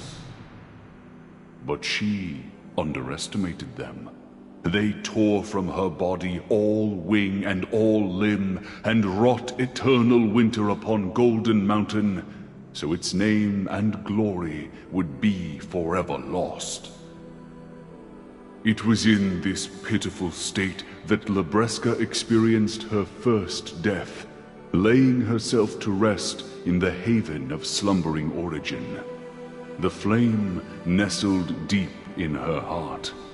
But from Lebreska's first death, 7 beings awoke, who, in the village below the mount, came to be known as the 7 Witches of Everfrost. Bronte, Witch of Thunder, she who rends the dragon's wings. Cahel, Witch of Blight, she who rots the dragon's claws. Sethra, Witch of Rifts, she who splits the dragon's scales. Lesha, Witch of Fever, she who drains the dragon's energy. Marsh, Witch of Swamps, she who binds the dragon's ankles.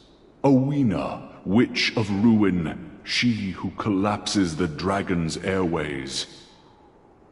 And last but not least, Arethia, Witch of Erasia, she who expunges all fear of dragons. Lebreska, keeper of the Golden Mountain, even at the brink of death, bestowed upon us a gift.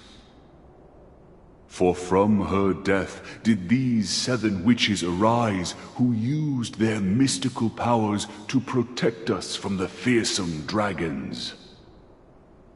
Many moons passed under their protection, but we knew the 7 witches would one day die and herald in an era of misfortune where we would have to fight the dragons ourselves.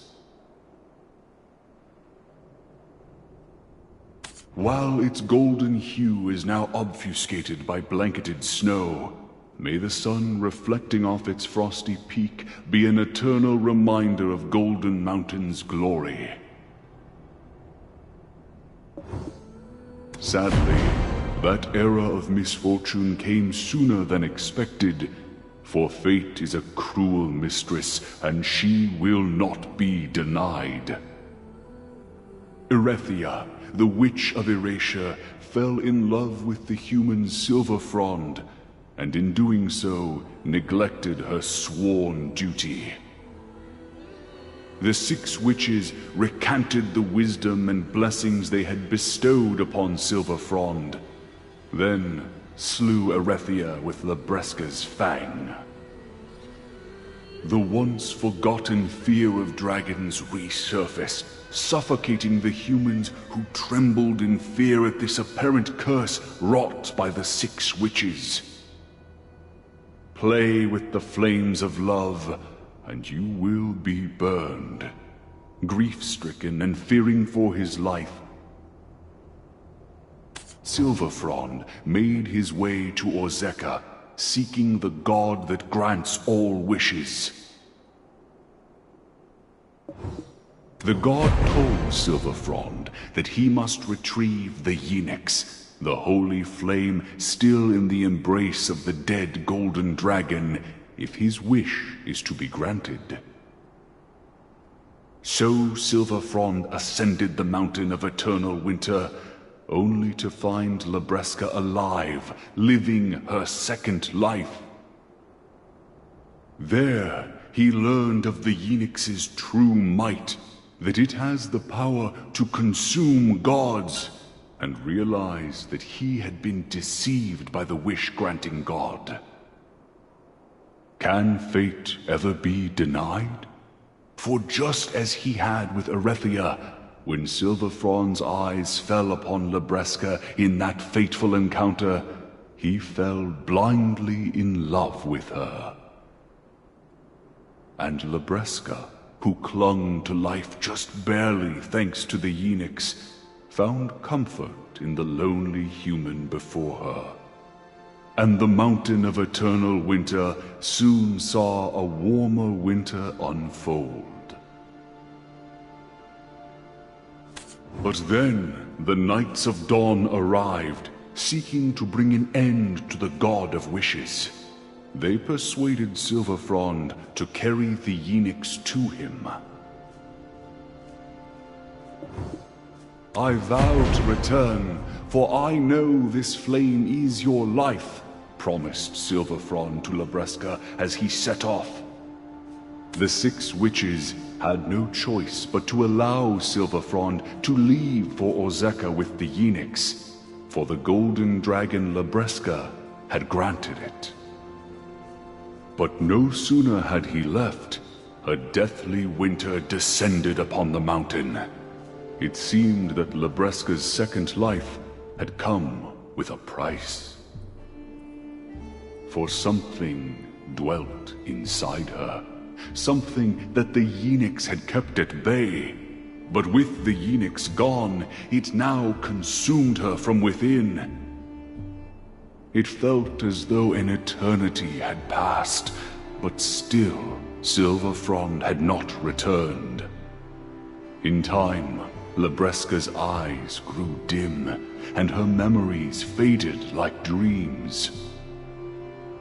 Eventually, the small sliver of hope she clung to evaporated, and with it a great calamity befell the mountain of eternal winter. There are no witches to protect us now. It is now up to us to defend ourselves against the dragons, proclaimed the one now known as the Great Founder. I have many more a tale to tell, but the beauty of adventuring is finding them for yourself, no? Not to mention, there's someone waiting for you outside. Stop by again sometime. The City of Origin is always open.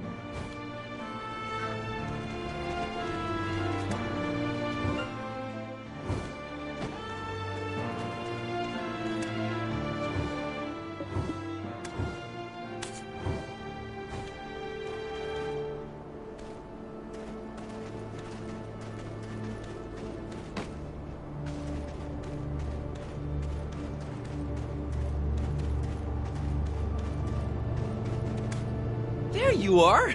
We should set off for the city Highland border as quick as possible. Our Dark Knight is being questioned as we speak. I even told Customs he was just some random adventurer, too. Who would have thought they'd be such a sharp bunch? It doesn't help that he straight up told them where he was from when they asked.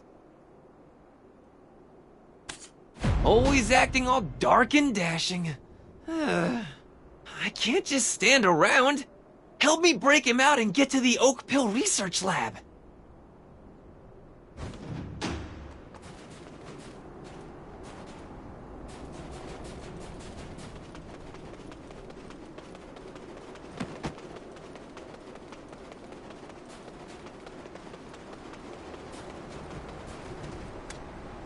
Even if we were all born different, we're all one in mind and body. Those who stay long enough always takes a Hellsworn name. Those who aren't Abets but bear our names are no different from any other Abets.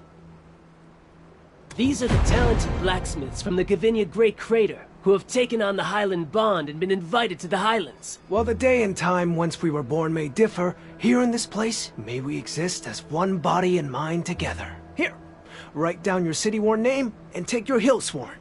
Next! These are Master Fishers from Crimea who have taken the Highland Bond and been invited to the Highlands. Any experience with ice fishing? That wasn't part of our agreement, but, that won't be an issue.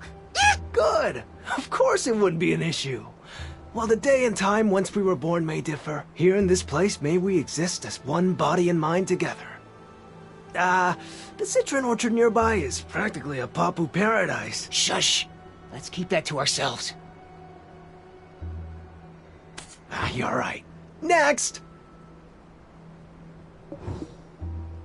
While grateful for your previous offer, we Aker must respectfully decline.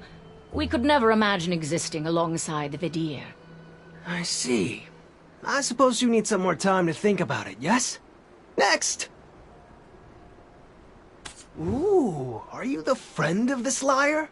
I'll conduct a simple test of truth to see if you truly are friends. So many meaningless steps to confirm the comings and goings of one man. Silence! Don't you dare try to pull a fast one on me.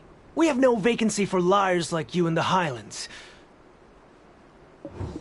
Especially with how low the public sentiment has become nowadays. Never thought I'd live to see the day where the Highlands would be overrun with suspicion. I thought the stories of poison oak pills were mere fiction, and yet it's been revealed that the oak pill research labs were robbed. Are we getting fired? Before I have to take responsibility and relinquish myself from this position, I shall uncover the truth behind this mysterious interloper. Now, a test that will surely uncover the truth.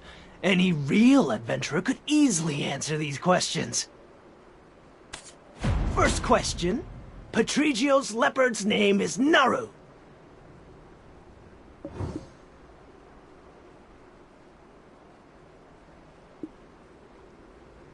That's not even a question. True. Next. Second question. The symbol of Calpheon is the eagle. True, though it's certainly a weary old eagle. Third. Serendia's Lady Jarette is infamous for her stubbornness. If your rumor-mongering continues, this will be your final interrogation.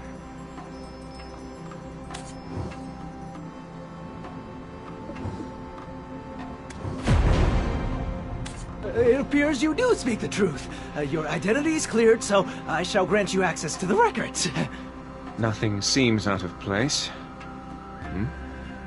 This entry shows a Hillsworn name, Mahia. But why is the city-worn name blank? Let me see.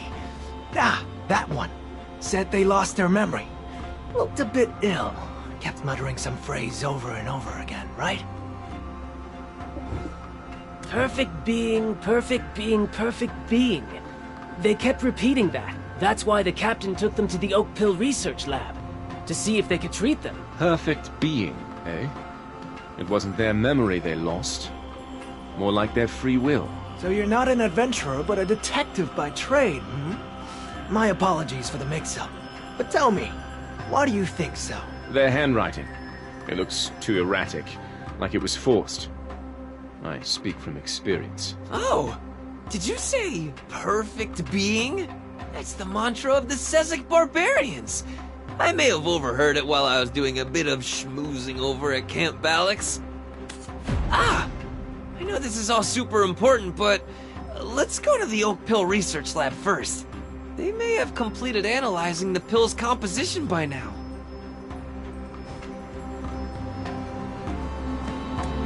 Ah! Are we getting fired?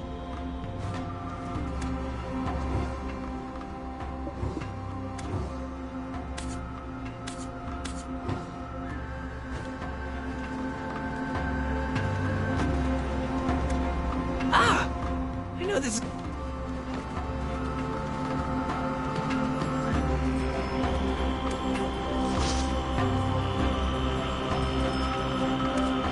Their handwriting.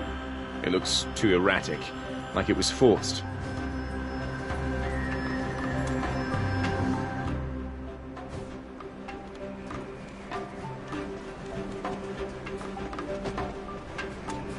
It seems all Togeldor does is worry.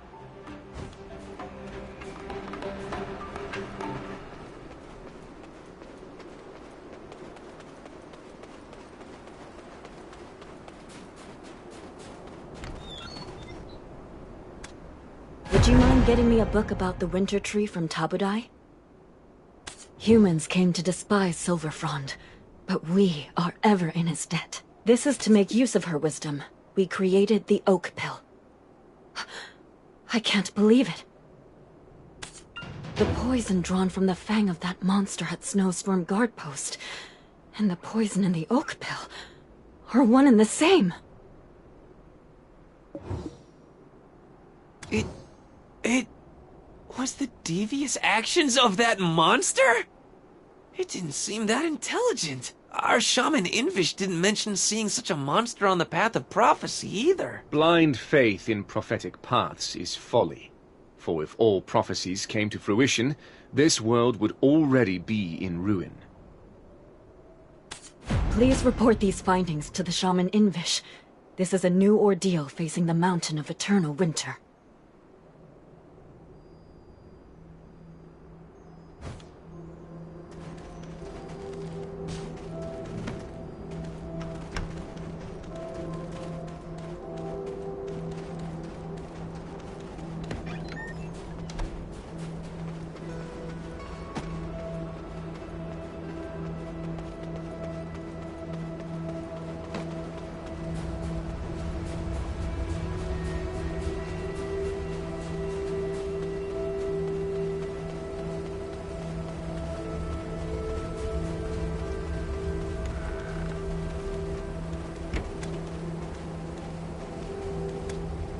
Witches smiled, but inside they were weeping. They who had thrown themselves in a pit of deep despair. Why, and for what? I cannot see it. Past the day the festivities should have been held, what was Arethia trying to tell us? On the day the Khan entered the woods, the chief of the Oak Jinshini uttered something much the same. For that day was supposed to be a day of celebration. The day when the seal of the tablet left by the seventh witch was to be broken. But the reason why the witch's tablet has remained sealed in separate parts until now is not because we have yet to reach the end of our path of prophecy. No, it's more like this was all part of the grand design from the start, in order to reveal a distant future that may occur. But don't the stone tablets say that the closer we are to the end of the path of prophecy, the more the seal on the tablets will weaken? That was probably so we would not forget about the future that she herself was so worried would unfold.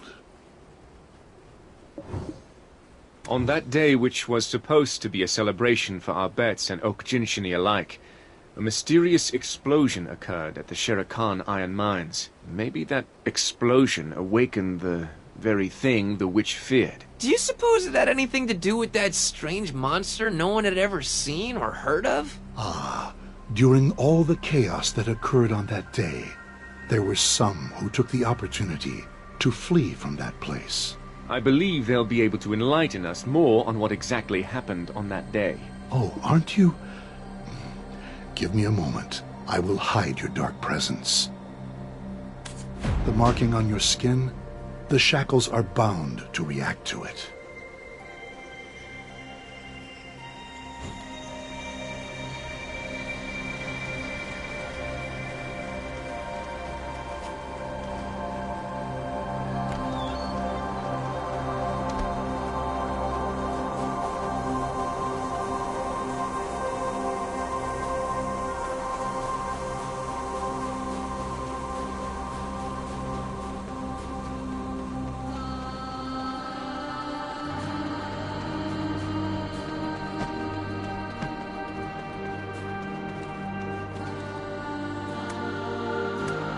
At the outskirts of the Mountain of Eternal Winter lies a place called Pilgrim's End.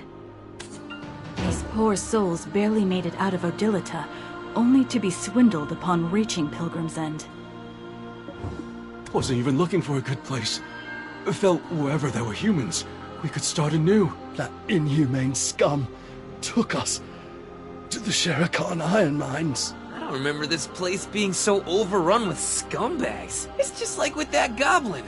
He was heading to the citron orchards from Awena's tale, but was accidentally led to the charcoal burner. In Calpheon, there's a saying, "Don't blink or you might lose your nose." The upstanding citizens of Hydeal could never imagine such a thing. Anyway, I've got some meal tickets for some top-quality dishes. Would you be so kind as to hand them out? These poor souls barely made it out of Odilita, only to be swindled upon reaching Pilgrim's End.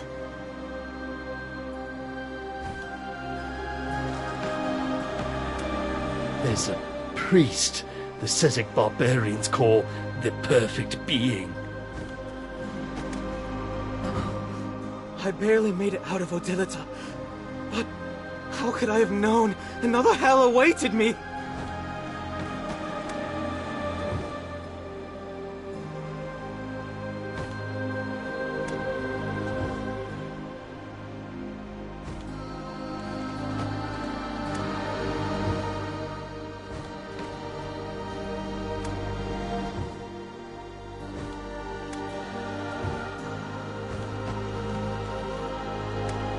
In Calpheon, there's a saying, "Don't blink or you..."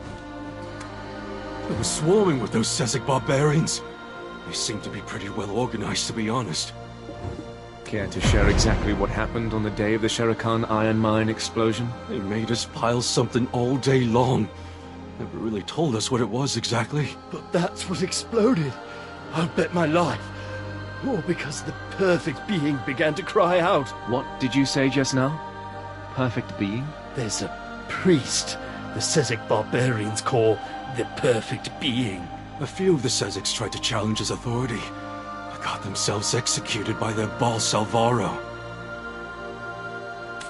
They said stuff like, "Perfect being, my crusty behind," and that Dayan, he's just a human runaway from Dregan. Dayan? I remember seeing him when he was on the run in Dregan, a human winning the favor of all the Sezeks. It's unheard of, especially when it appears he joined them immediately after being cast out from Dregan. Just as they mentioned in the Oak Pill research labs. Is there some unknown entity pulling the strings from the shadows? That's enough. He may look all right on the outside, but he's suffering from internal wounds. Moreover, if we aren't able to break those shackles, it's only a matter of time before the Ahib come knocking. I suggest they be moved as far away as possible, at least until their shackles are broken. This place is still far too close. Please, you have to protect us. We shall flee to the ends of the earth if we have to. Anything but returning to that hellhole. Hell is found all over. But once my business here in the Mountain of Eternal Winter is done, I shall help you find a place to settle.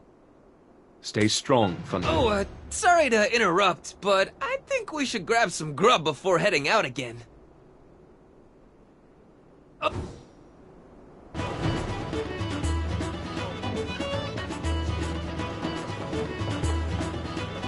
Get a fresh pint of Ailton Ale with a splash of sweet goat's milk.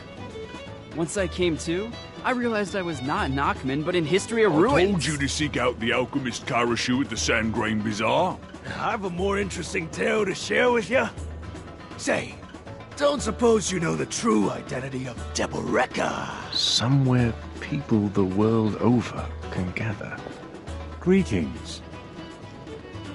If you've come to eat, I need to see your meal ticket. Meal ticket? Huh? What? The meal ticket?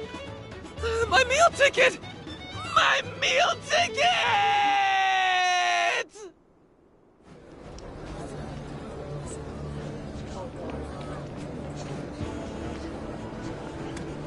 Ah, the chef's away right now. How about I knock you up something to eat? Ah, Why does it never taste like Narangarels?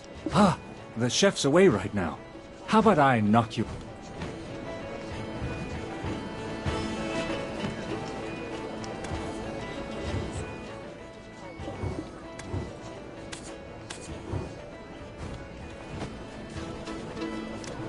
Secret of my cooking? Well, I never bother weighing ingredients. Just trust your instincts and the results will surprise you. That's my secret.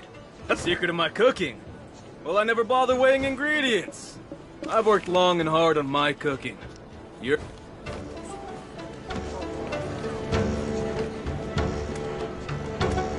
Would you like a drink to go with the meal my brother made? Would you like a drink? I'm so enthralled by the majesty of the sights here that I simply cannot will myself to leave. I'm so in...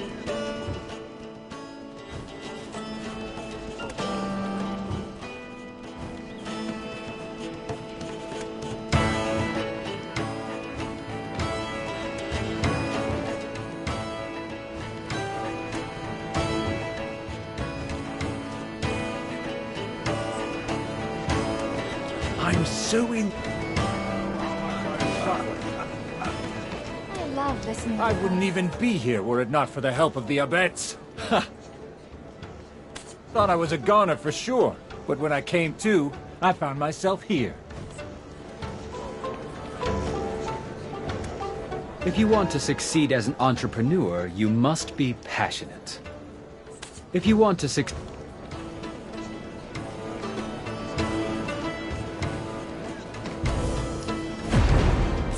Sorry.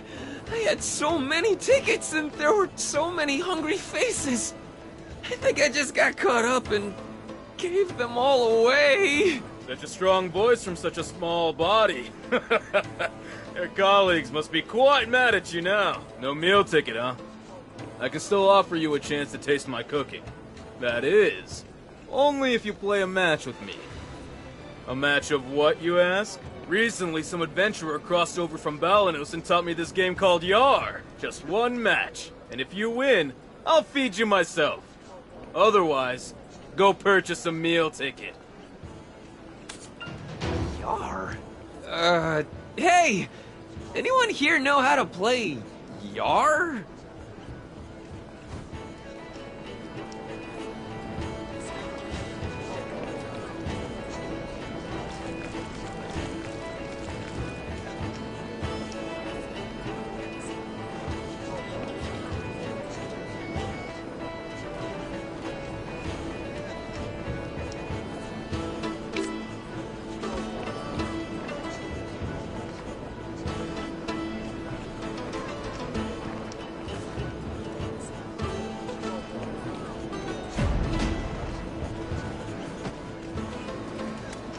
I've worked long and hard on my cooking.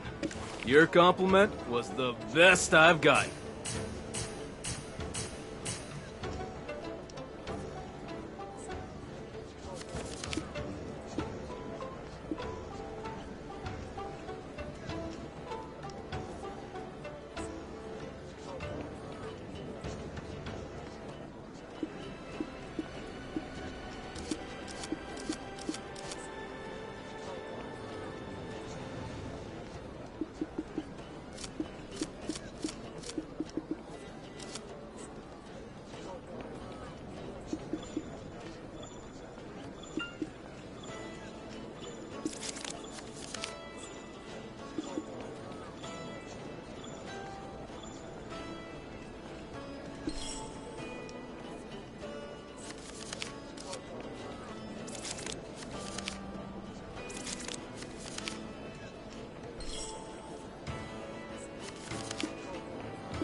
almost done, so why not take a look around while you wait? What do you think? It's rather small, and yet a perfect world. The folk here may all look ordinary, but over there, that person was once known as the best blacksmith in all of Keplen, and that one, the greatest farmer in all of Ilya Island. The Abets are quite skilled at recruiting the most talented folk from all over the continent. I can smell the egotism wafting off of you like aromatics. But I'll admit, this food smells much better than I had anticipated. Your nose is not wrong, for I am the cooking guru of Dregan. Here you go. This is my objectively delicious Ailton specialty meal.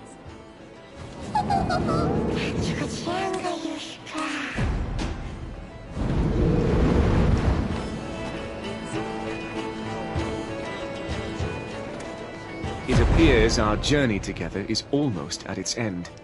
We've already reached the trial of the Fifth Witch. I thought it'd be a quiet trek to retrieve the Yenix, but we've practically worn holes in our boots. The conflict between the Oak Jinshini and the Abets. It all began with a poisoned oak pill. We've suspected Dayan of being the mastermind, and yet, as the Oak Jinshini chief mentioned earlier, he lit only the spark. The sooner the Yenix resting in the haven of slumbering origin is extinguished, the quicker all this strange phenomena will end.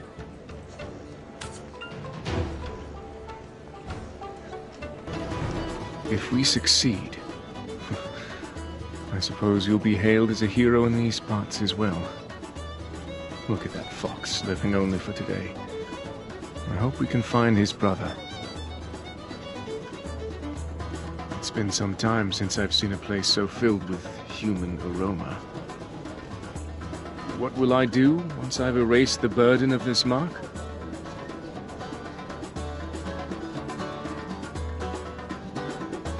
Once this journey ends, I shall disappear to a corner of Balanos unbeknownst to all. Together with Jarrett, I wish to work the lands there. Some children, perhaps. 3 is a good number. 2 sons and a daughter. If the children take after their mother, it would be quite the lively household.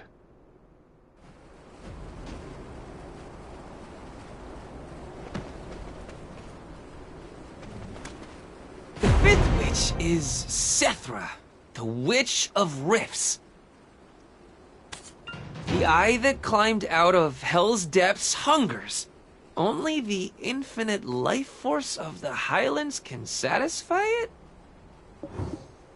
Seek out Gonzarig in the Highlands, and if you need my aid, send word by his hawk. You aided us at Bronte's boat, and now we are in your debt once more. No. We are the ones indebted to the two of you, for the Zavir Highlands are the first home of the Abets, even though one of the totems has been destroyed, and all have been evacuated due to the Dreadwinter trees taking root all over. Dreadwinter trees have been sighted there as well? You should go on ahead. I need to have a word with Tabudai. I'll go speak with my fleeing fox squad and let them know that even the Oak Jinshini are crying foul about this.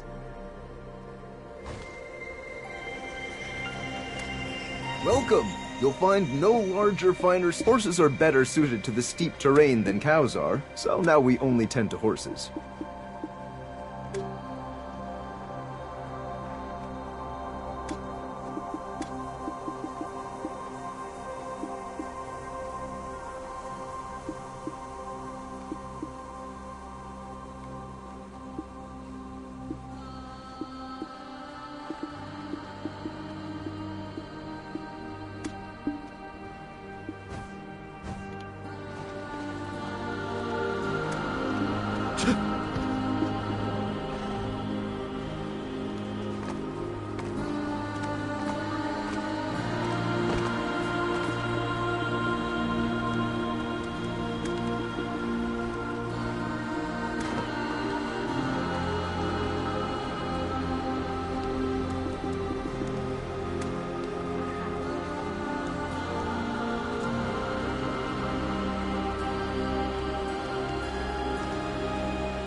Must not let a single day go by without an offering. The Zavir Highlands were abandoned by humans early on, so it was quite easy for us to settle down here. Gaining the wisdom of Sethra, the Witch of Rifts, did not come without its price. Let my veins spread like spiderwebs beneath the highlands, absorb the life force of the surface. Those humans offered as living sacrifices to the witch didn't last for long, and upon the witch's demise, the settlement was quickly abandoned by the humans. We made their former first settlement into one of our own, and up until quite recently, had maintained it as such. We did so for the sake of the hawk and leopard abets, who had gone beyond the Mountain of Eternal Winter long ago during our time in the Highlands. But this too was their home. As we tended the land, we often left out some meat they enjoyed. Though they would never again return, wild animals would frequent our settlement and eat to their heart's content. Seeing this gave us some small relief, knowing the hawk and leopard abets would have some sanctuary to return to. At least, before the leopard totem was destroyed. Sethra's vase would always give off such a pleasant fragrance. It absorbed the life energy of the creatures that gathered around each totem, a sign that the health of the highlands was in a good state.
However, when the totem was destroyed, the abets guarding the remaining ones retreated, for none quite knew what threat the lurking danger posed.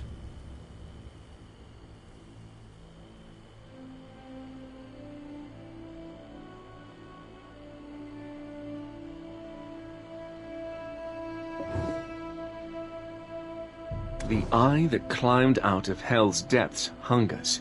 Only the infinite life force of the Highlands can satisfy it. Only by returning the creatures to the Highlands can we overcome the witch's trial.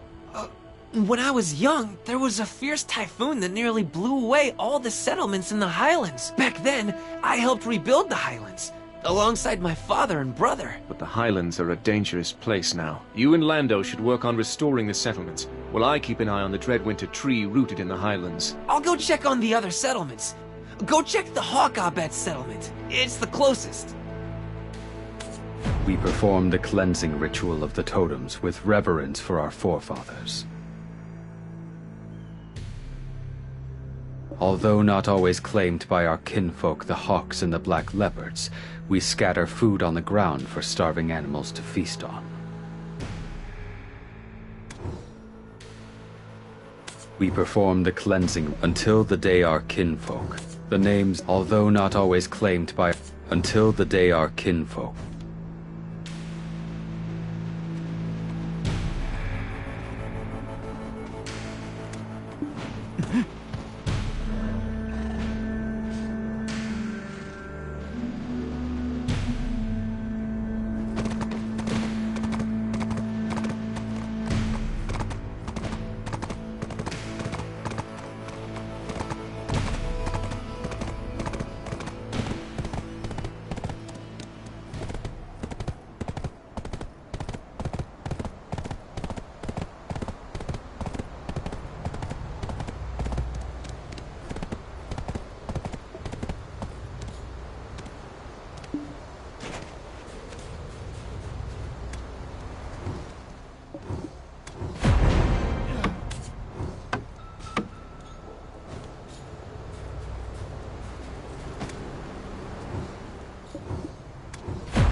It's in better condition than I thought.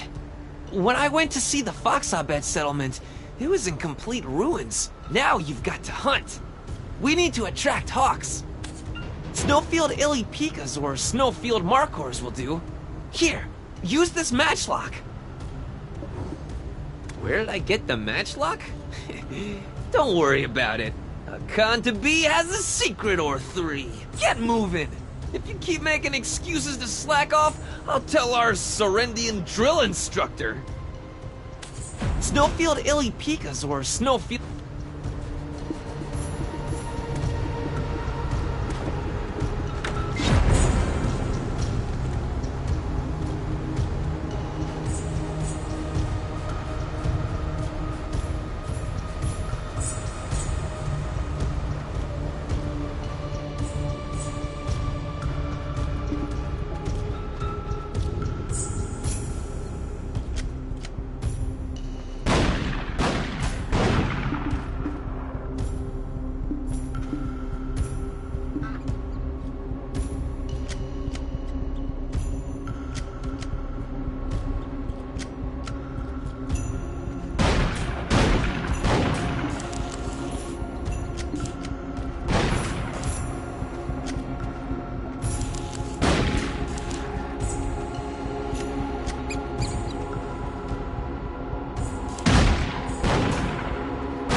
Hawks will fly in soon enough.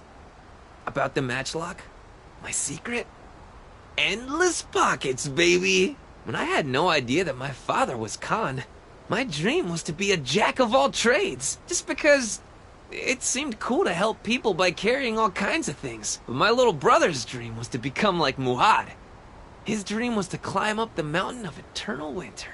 He said that with his white fur, he'd be good at camouflage. It came out of nowhere, honestly. He only chuckled when I asked him what he was thinking. But he kept on pestering Father about climbing up the mountain. That's why I made him these mountaineer clothes. I thought feeling like one might be enough to keep him here. Oh, look over there! They're finally here! Whoa, they're really going to town. I feel full just looking at them. Next up is the home of the Dirabets. Gonzarig restored the whole place this morning. All we need to do is attract the herbivores. They are very cautious, though. There's a tip that Father taught me. We need snowflake stoneback crabs. The winter flowers on their backs give off a very pungent smell. You'll find snowflake stoneback crabs hiding around the highlands if you look carefully. They used to only inhabit the mountain of eternal winter. But they came all the way down here as if sensing some strange energy from the mountain. You know, these things are worth asking while hunting. They say a blade dulls with use, but wow. Next up is the home of the Dirabets. Gonzarig restored the whole place this morning.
Look at me and my connections coming through again. The animals would be disappointed if we didn't have delicious fruit, right? We're here from Moslin's Euless Citron Orchard to help restore the Zavir Highlands. I'm so very excited. I hope they really enjoy them. I could kind of start understanding my little brother's behavior once I knew about the Path of Prophecy. The wise Invish told us that we all take different paths, but each of us are destined to reach the end of that path. I realize now that my little brother was always walking along his path, but I haven't even found where the path starts yet. The path my little brother took was surely not one to be taken by a Foxabats. Since we cannot climb the mountain, I think he disguised his desire with light-hearted jokes. Oh, they're gathering! Wow! What are they? So many animals I've never seen before. We're leaving now. Lando, don't forget your promise to promote our citron orchard once you finish your journey. So maybe I said something about offering to promote them. Sure, the world's all about give and take. By the way, where has our dark son disappeared to? He's not possibly taking a nap, is he? I'll go find him and teach him a lesson. You work on restoring the Foxabet settlement. Yeah. This might require a bit of, muscle power. That's why I gave you the almighty axe. Go fell things!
look at it! Completely restored! If I was a lady fox, I'd be head over heels. It's magnificent! But as a representative of the Foxabettes, I will bow in respect as a sign of thanks. I think they're already here! Oh, quick! Over here! They look so hungry. Come on, don't be shy. This feels good, doesn't it? If they're brave enough to venture out, why is it so hard for me to just gather the courage to climb up the mountain? I lied to my little brother. I told him that Father had gone to prove that even we can climb the mountain. I couldn't bear to tell him that maybe the reason our father had been gone for so long was because he had passed from this world. No. Actually, if I'm being completely honest, I hated seeing him wake up each morning whining and crying. I thought that he'd give up if I told him that.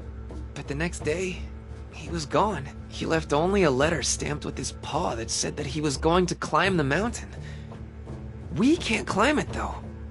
We can cross the sea and travel the desert, but not that mountain. You are still very chatty. You can traverse the sea, the desert, and that mountain is no different.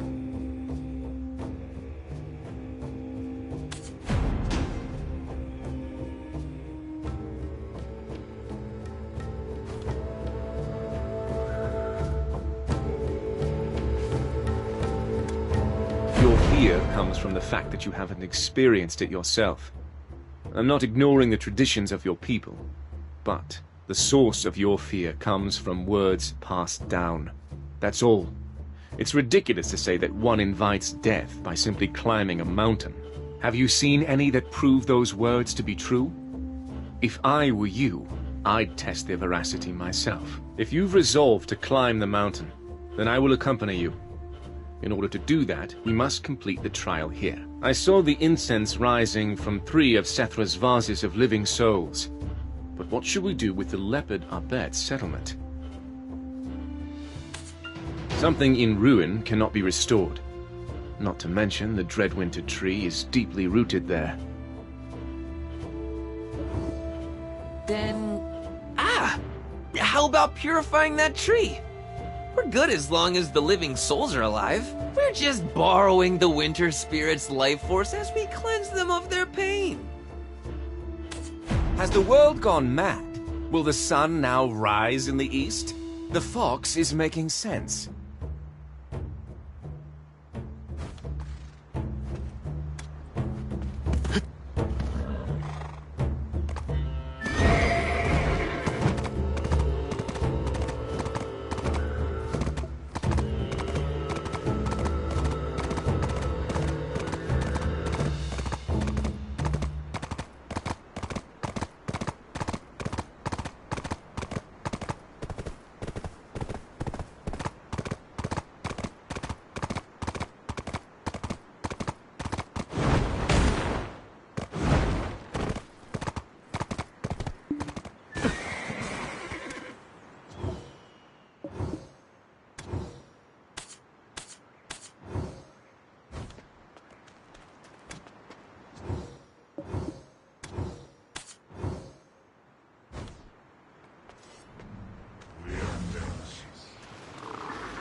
Well done.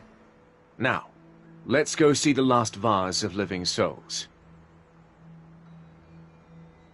There's that same foul smell that the monster at Bronte's bolt gave off. Could it be that there's a path to their burrow underneath this Dreadwinter tree? Let's go meet Ganzorig and send word by Hawk. We have to keep moving forward. Trying to fix a problem every time one rears its head is like trying to fill a bottomless pit. Alright, let's go meet Ganzorig. Let us also see to Sethra's vase of living souls.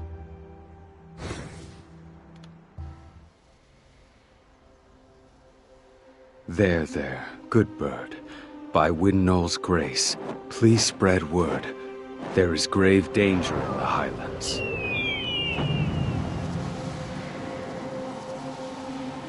Thank you. We welcome you as one of our own. If I find kinship among the Highland people, will I find salvation from the mess that I'm in? Look, all of the vases of living souls are breathing.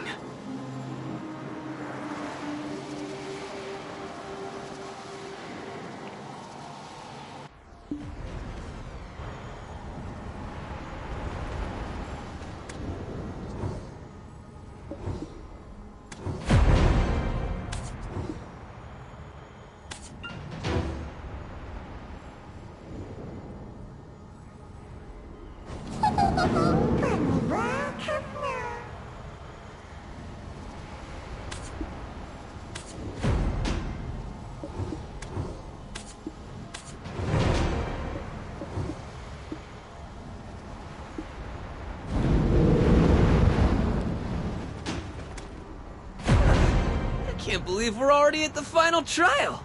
Huh? What do you mean, why did it take so long? The sixth witch is Kahel, the Witch of Distortion. A crown of colorful fingers bears the blood of the dragon, but no mouth to consume it. The mouth that can devour the darkest abyss was far too much for this world to bear, so it was locked away in a dark, deserted mountain to keep out of reach. The warrior of winter seeking to overcome the last witch's trial must find that mouth. If the mouth cannot be found, a void that the mouth cannot consume will overtake all. Locked up in a dark, empty mountain so that none may approach. It's probably referring to the Forbidden Black Mountains, the old name of the Shere Khan iron mine. Ganzorig, how do you know all that when you only stay within the Highlands? Great wings can carry the hawk abets great distances. Powerful legs can propel the leopard abets great distances. And with this power, they can surmount the mountain of eternal winter. On the other hand, fox abets are skilled with their hands and are good at calculating. And deer abets are friendly and inviting, befriending all throughout the land. They can embrace every bit of the Highlands. The abets aren't the only ones who've come to the Highlands. The connections I've made keep me well informed. I didn't know fox abets were good at calculating. So, then as a fox, there's no way you forgot about Prince Bahan's request. Oh, you're right! How do you remember these things that have nothing to do with you? I anticipated you'd forget. Don't make me regret joining you, and get moving. I will find a way to get inside the den of the barbarians. Why don't you keep close to that fox so that he doesn't wander off? Lando, as a representative of the abets, has to offer prayers of gratitude to the living souls before he leaves. Though the Khan is absent, it's still fox rule.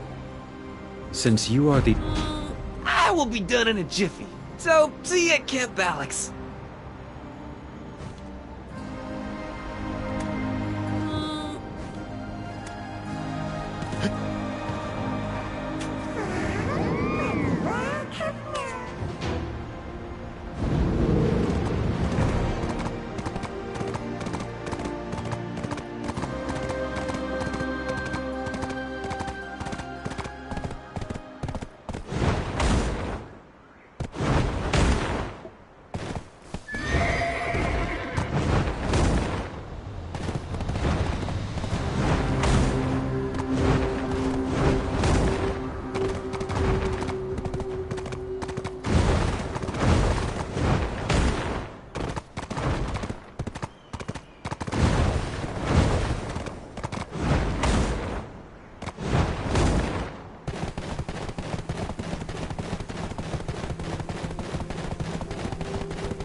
If I'd sent him alone, I imagine it would have taken some time. With you around, things seem to be somewhat expedited. Then, let's see. This is Gardaka's code. Wait, is this all? Was there nothing else? Some small piece of iron? I see. This is why Mother said my older brother doesn't have the key. In secrecy, she loved her twin, and that love bore children. The oldest among them. Your Majesty! Atui, what else was on my schedule for today? You're scheduled to make a visit to Maslan's Eula's citron orchard. The owner of the Eula's orchard is your run-of-the-mill abbess. I'll surely draw the eyes of the Papus, who will no doubt spread word of my visit. Your Majesty, it's a risk you must take. You must cover up your secret with some commotion. Indeed. I've had quite enough. Oh, and Atui. Yes. This is Valerito's token of promise, from the first head of the Sezek. My ancestor, Muhad Balix, got it 100 years ago when rescuing the Sezek barbarians who all nearly froze to death when ascending the Mountain of Eternal Winter. The barbarians. They were headed to the Sherikan iron mine, but took a wrong path and wound up at the snowy mountain instead. That token was given to him as the promise of an unconditional invitation. Once Valerito ceased wandering and established a nation. A nation for a barbarian. A man with lofty ambitions, I see. Anyway, no good could have come from our military authorities getting involved with the barbarians. It would have been a precarious situation to manage. Can you give this to that fox, the Khan's heir? He should use it wisely. A leader must keep his fingers on the pulse of the people, and as blood of the Khan runs through him, he will become a leader in his own right. No, I don't mean to equate the barbarians to Elton. It's a small gift merely given out of concern, since he still acts like a child. But I was a bit curious about something. Who is that man in rags who follows you?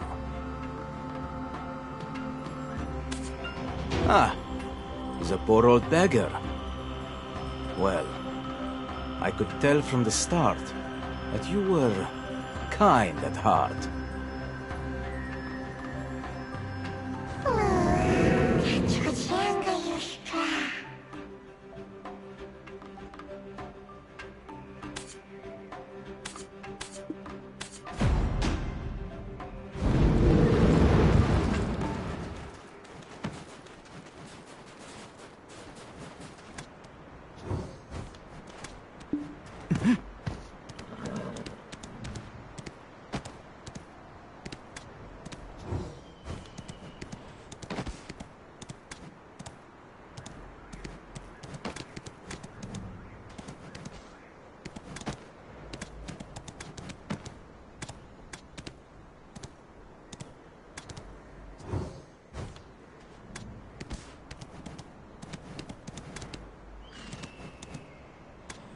Those Calphionian whelps must— I am oath-bound to serve His Highness Prince Barhan until he ascends the throne.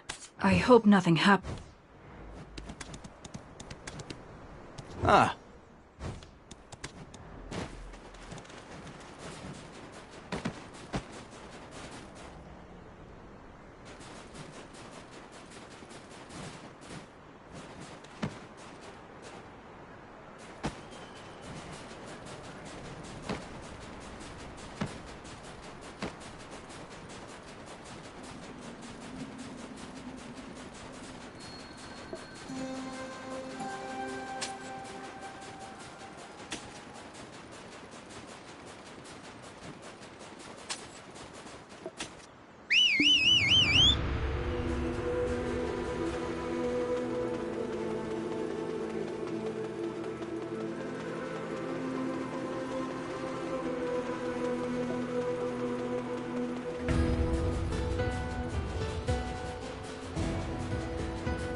meant to meet up with you right away, but the sky got all dark like it was going to rain, and when I looked up, whoosh!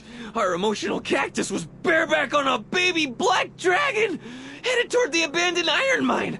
I have no idea why he's throwing himself right into the barbarian's den. I took off after him as soon as I spotted him, but he was way too fast. No small feat against an ex-member of the fleeing Fox Squad. Are you the one? Hello. I am Kaspara, the chief priestess at the Shrine of Silent Prayers.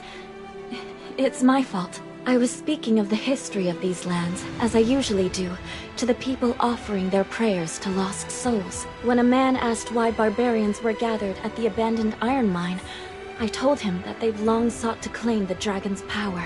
You heard what the priestess said, right? Oh, Grumpy's not expecting to just rush in and be greeted by the barbarians with open arms, is he? Huh?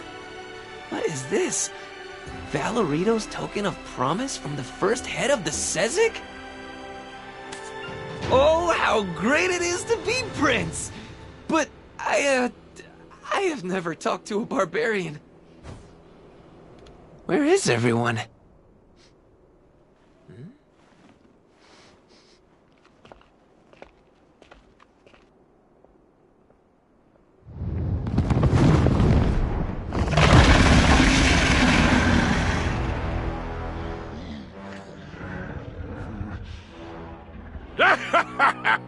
Come, everyone! Look at this guy, full of gusto! What the heck? Correct me if I'm wrong, but I don't think this is the reaction we were hoping for from this guy. This should be easy. You, where is Dayan, the one called a perfect being?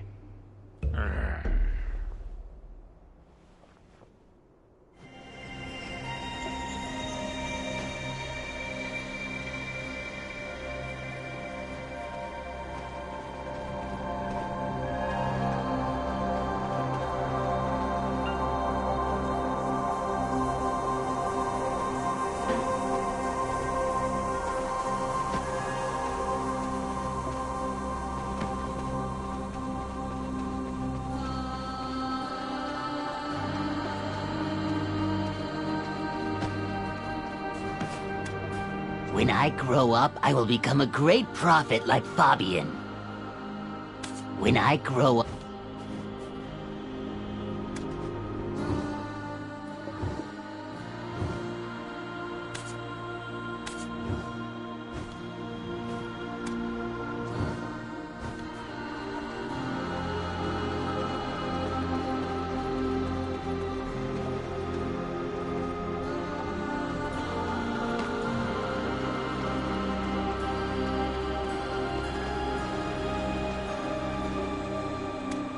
I have but one goal, to build a machine that will restore the Barbarian's Tower. I'd have an easier time focusing on research if I had an assistant, right? When I see a machine, I can replicate it perfectly in my head.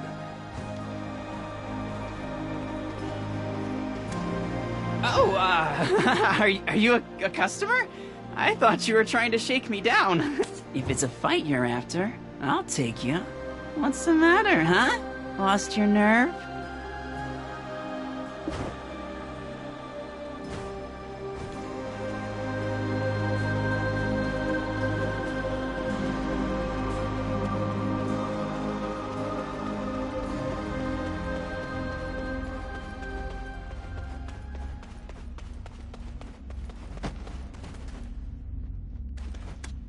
Barbarian's Tower?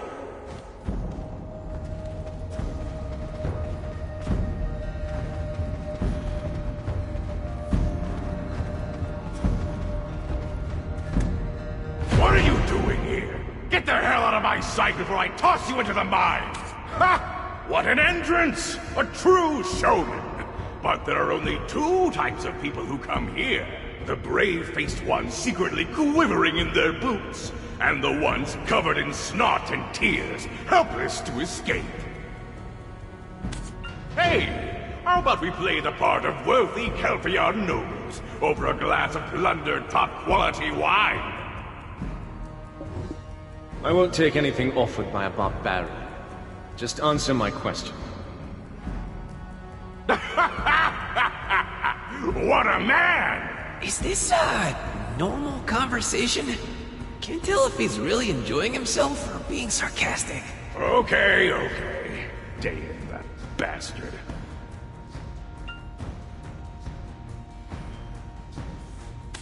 That little bastard deserves to be sold to the Ahibs and fed to the gargoyles. The first head, Valerito, came here to find Markthanon about 100 years ago, when the great battle between the Sherikans and dragons had come to an end. We promised him wings in return for the land of the Sherikans' descendants. He promised us reign over the land by burning Dregan. And just like that, for 100 years, we built the Barbarians' Tower out of pure black stones here at this abandoned mine. Barbarians' Tower? Did you name it that because you're barbarians? Look, you should know, most people use the term barbarian as an insult. Are you trying to, like, take that word back? Make it cool again? Shut your maw or I will shred it to pieces! That tower was the only source of power that could lift the curse put on Markthanon by the witch. The witch's curse? Hell, it might have something to do with the mouth we're looking for. Right. We have no idea what it's called, but it sure is a terrifying mouth. Bugs crawling all over the inside of it, like a creepy tunnel. The bugs that poured out from that mouth devoured Markthanon's body whole. But the pure black stones had the power to seal up that mouth. The taller the tower, the closer we were to liberation. We needed someone to keep record of this historic moment. And that person was Dayan. Yes, he came to us on his own, saying he respected Markthanon, although he had been kicked out of Dregan. He must have appeared as providence for those of you seeking to shed yourself of the barbarian vestments. No wonder many flocked to him. Dayan, that bastard up to no gooder. He blew up the Barbarians' Tower that we toiled over for 100 years! How come? It was an opportunity to awaken Markthanon again. Could it be because he wanted to become the hero of Dregan or something?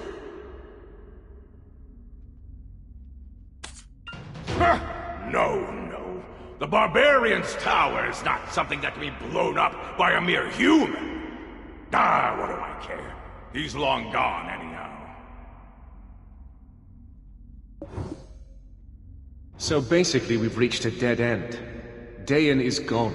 We have no means of getting a clue about the trial. Let's just go. But there must be some hint about the trial buried somewhere around here. This is where the tower of pure black stones exploded.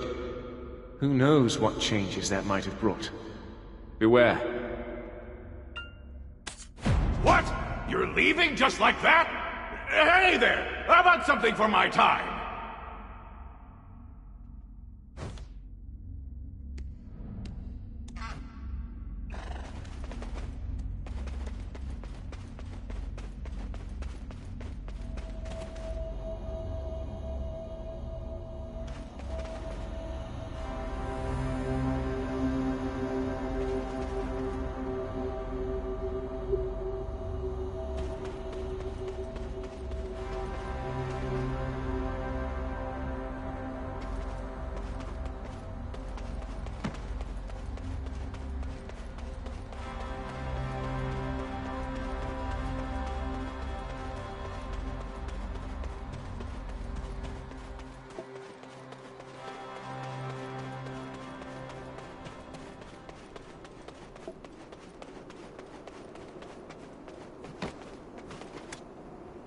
I think that barbarian Alvaro is in the best of moods.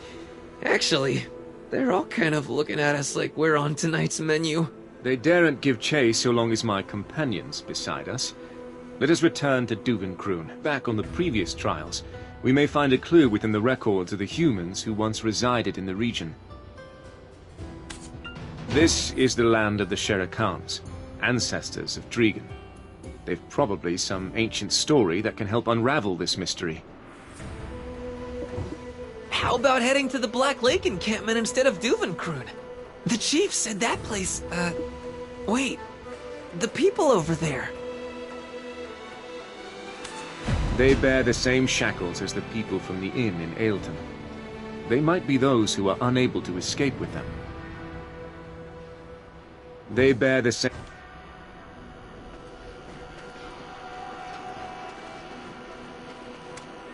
You're from Ailton, right? Thank goodness. You've come to rescue us, right? Yes. The village ruled by a wise white fox. Those who escaped first promised to come save us. I'm truly sorry, but we're in the middle of the den of the barbarians. We never promised such a thing, nor did we come for that matter. But you want us to just leave them here? We can't save everyone. A leader understands that some sacrifices must be made for the sake of all, though your heart may be racked with pain and pity. You must not shed tears. There will come a time when you yourself will be the sacrifice. I understand. Then please, I ask only one thing. I drew a map in secret so that I might flee this place.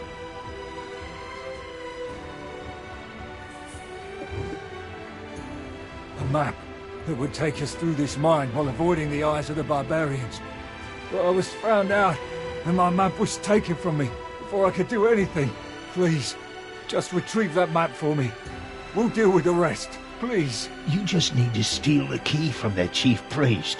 Actually, these barbarians, their senses have been a bit dull ever since the day of the explosion. All right, you get your mitts on that key. I noticed they like swaying to funky rhythms, so I'll teach them how it's done. That sly fox. They don't even budge a little when we whistle loudly. See what I mean?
When I was alone, I felt true despair.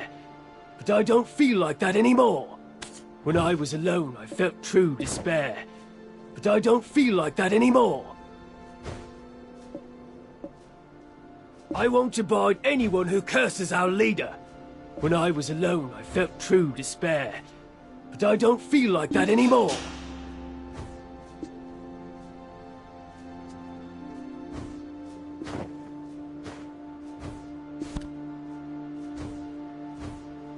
When I... It's tough making friends with the Seziks here. There's no chance you passed through Kusa, or that you brought anything from there.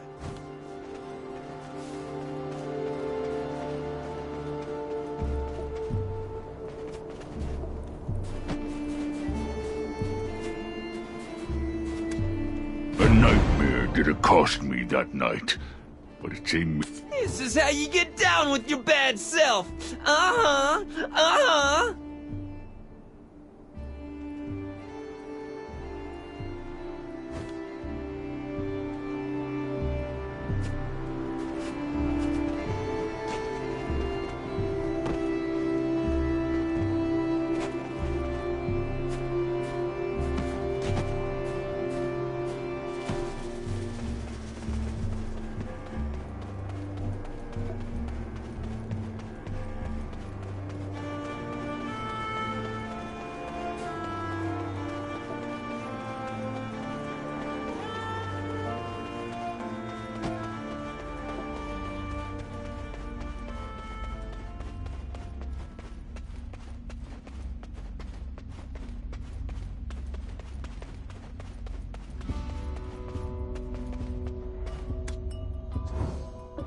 Why is the box so big? Let's deal with this quickly and go. We won't be able to distract them with the dragon for too long.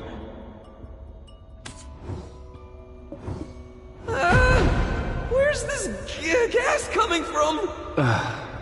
That dumb fox. Thought you were too clever for me? Thought you'd slip through my hands? So naive. You went straight for the bait! I'm so sorry we deceived you. I really did want to escape. I didn't think you cowards had the spine. All right, run far, far away. I'll show no mercy if you're ever caught again! Damn it. My body. You're in the barbarian's den. Did you really think that you'd get out of here alive? You look like you've got what it takes to get us back our stolen kingdom. Oh, and let's toss in that giddy fox as a dessert for Marthanon. Well, good luck surviving in the Murowak Labyrinth. Unfortunately for you, there's no way out.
You're late.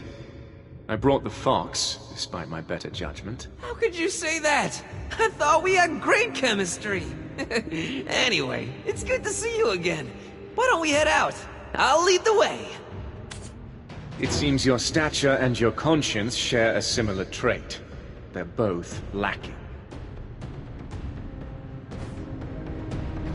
I was absolutely certain this is the way out, but why is it blocked?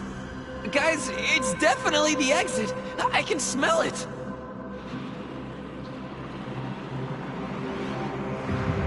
Marthanon? It's a dragon! They've What do you think, Markthanan? They are the ones who will give you a new lease on life.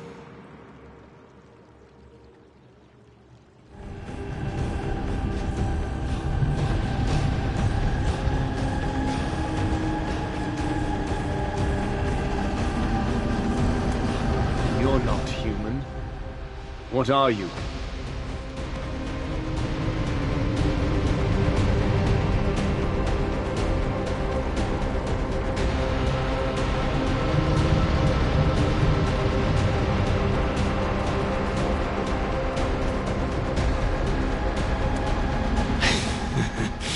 We've been awaiting your arrival for some time. Markthanan belongs to me now. You're not human. What are you? I am the Chaos of Origin. What are you doing here? I was offering my aid to the dying Markthanan, just as I once gave my aid to Labreska. What poor souls. Labreska, who devoured the hearts of her own kind. The 7 witches who sowed their own ruin. The humans who were taught their wisdom and became dragon slayers after being covered in the blood of Markthanan's daughter.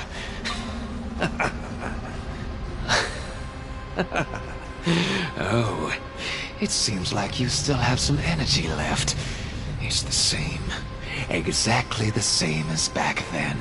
She would gather all the strength she could muster to resist my whispers of Silverthrone will never return. He has abandoned you. But where in the world did she get such strength? It is indeed a wonder. But now you, with a vessel like you, I could do anything. Were you the one who poisoned the oak pill? Why are you even doing this? It's been some time since I parted ways with Labreska. But little seems to have changed. This land seems untouched by time. It's just too boring here. The peace was unnerving. It needed a little chaos. So I gave it some serious consideration. How could I spice things up? Then something caught my interest. Towers flooded with magical power and a sealed abyssal flame. Poor souls. But then, dragons always are. Imagine the flame I've been longing to find, blossomed from the grave. Anyway, seals are meant to be broken, right? What's inside? What could happen? Such thrilling prospects. That's why you blew up the Barbarian's tower. The overflowing magical energy. The poisoned oak pill. That was just the spark. Yes, that's right. Absolutely right. I was quite disappointed no one noticed the changes to the mountain. I kind of like you. Please, no trying to cut the line.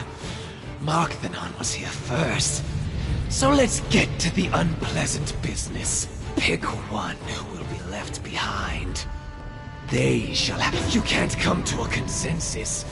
All of you will die and be doomed to rot here for eternity. Pick one, he said.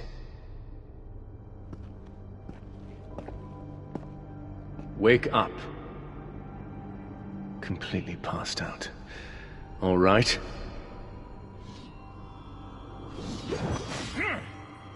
This moment's come faster than anticipated.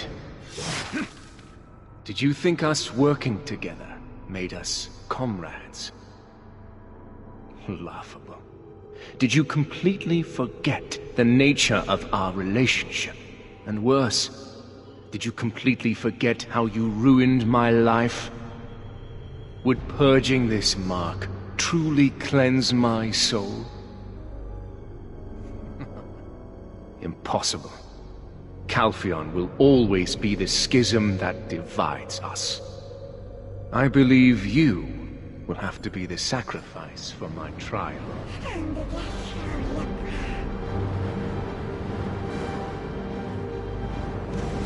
I have no such thing as comrades. It has always been, and will continue to be that way! Only once you cease to exist, can I be free.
Hey, what you guys doing over there?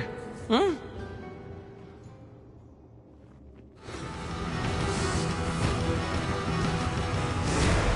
If your life is at stake, I shall let myself be bound.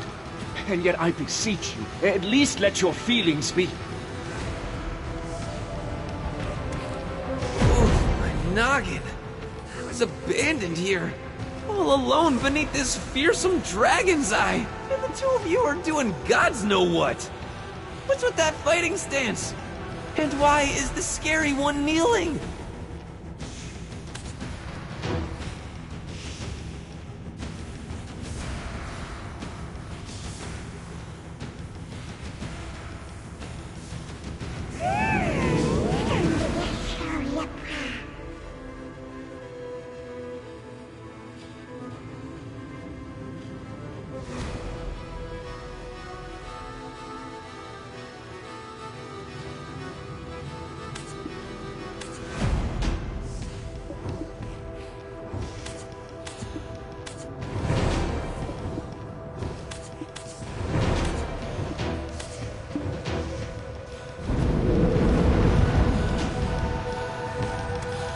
If your life is at stake, I shall let myself be bound.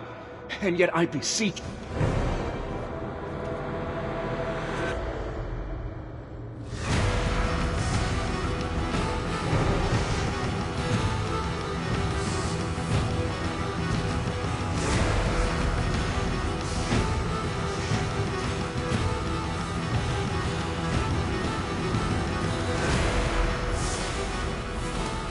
If your life is at stake...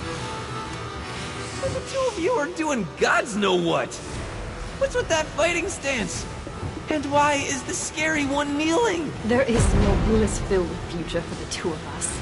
Jordine, when I said I care not what form you're in, it was simply bait to beguile you, you traitor. If your life is at stake, I shall let myself be bound. And yet I beseech you, at least let your feelings be... Hmm? What's going on here? Are your deepest doubts coming to life? Well, okay, hear me out then. They say certain aromas can induce nostalgia. Roig Mills gave this to me over at Oweena's Tale. It said he completely forgot about it.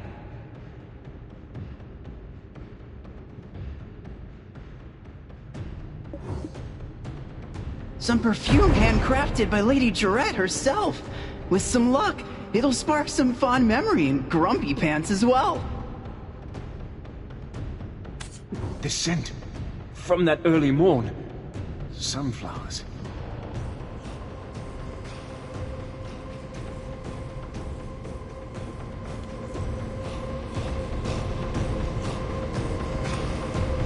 The scent. That was but an illusion of Dayan. Fie. It appears I wasn't myself. My father always said, saying I love you is like making a wish upon a shooting star. To witness a falling star while, at the same moment, also being with the one you love. Can you imagine the odds of making that happen? He said if that ever occurred, you best stick with each other for the rest of your lives. You spoke of love. Love never betrays, so don't you worry. Regardless, I extend my thanks. Yes, it can be useful. No. Why were you hiding that until now? What are you playing at? I swear I just forgot about it. But you can bet I won't forget this moment. You'll never live this one down. My deepest doubts came to life, you said. What illusion did you see? Speak, now!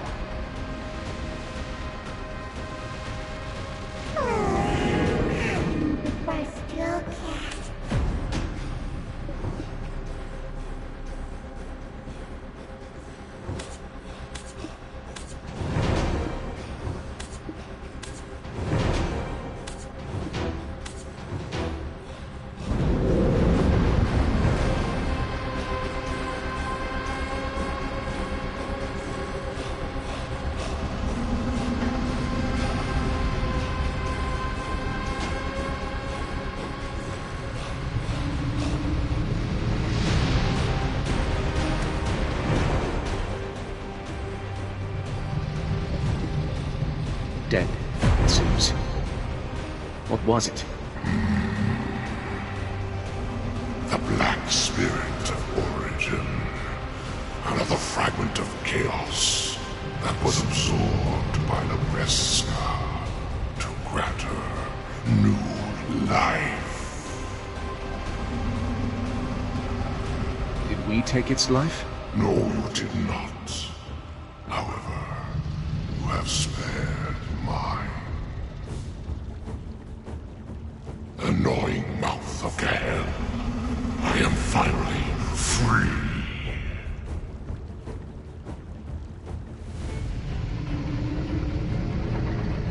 Why would you give this to us?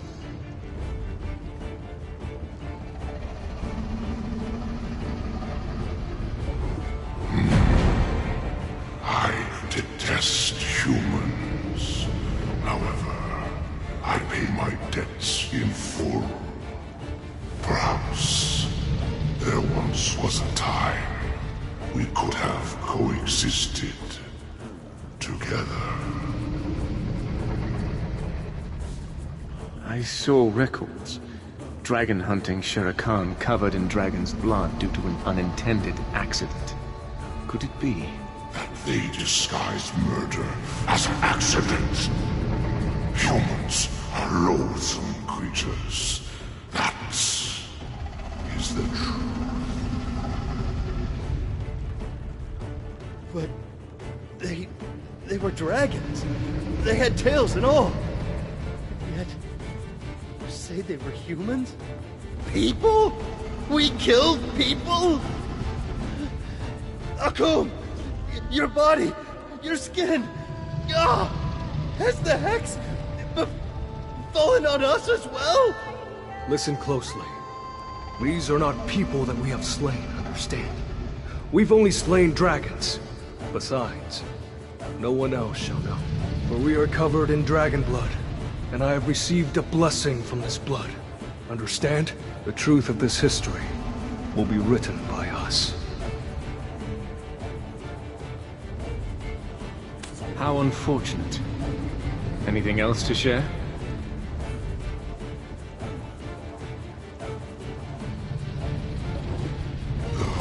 Despair, lingering in the wake of Labreska's death, has brought forth in this world an entirely new form of despair. Guard yourself.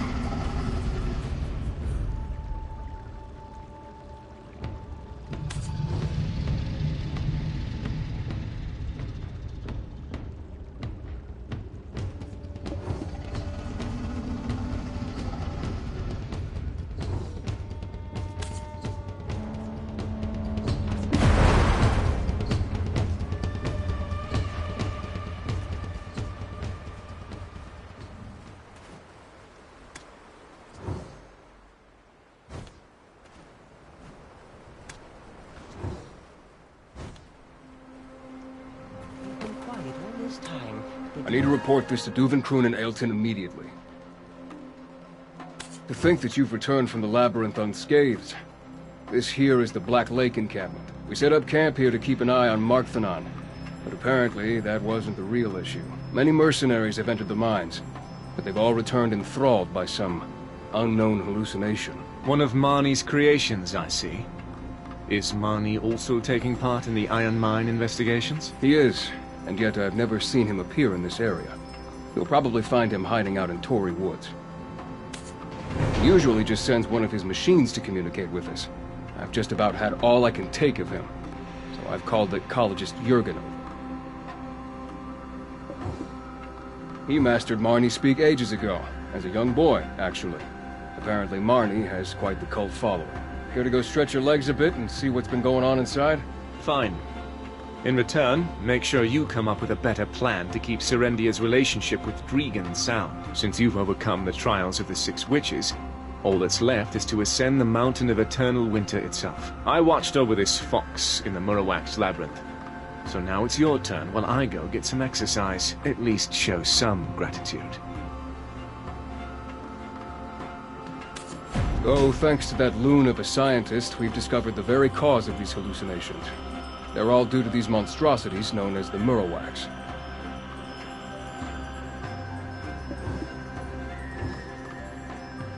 Oh, thanks to that loon of a scientist,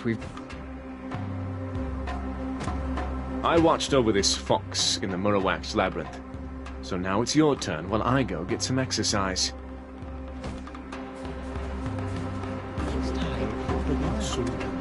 I got my start studying hill ecology.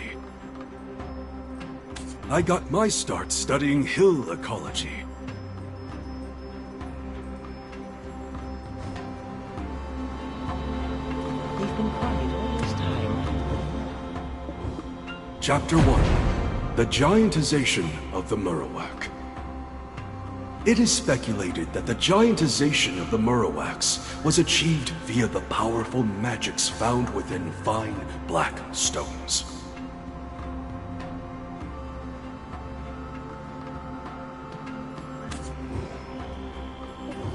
Chapter 2. The Origins of the Murawak. Records regarding the Black Camp tribe state the following. Upon the death of the Six Witches, the chief of the Black Camp tribe declared himself the Great Founder and united all 6 tribes under one banner. The Great Founder was an ambitious man, blessed with the wisdom of the 6th Witch Kahel. He was able to successfully command Queen Mercedes and her loyal legion of Murawaks. However, even with the collective wisdom of the witches at his disposal, he was unable to overcome the dragons that threatened them. The 5 tribes who had left their homes to join the Great Founder were enraged. A confrontation thus ensued, during which he was stoned to death. Akum, the Great Founder's son, witnessed his father's death. He vowed then that he would someday reunite the tribes again.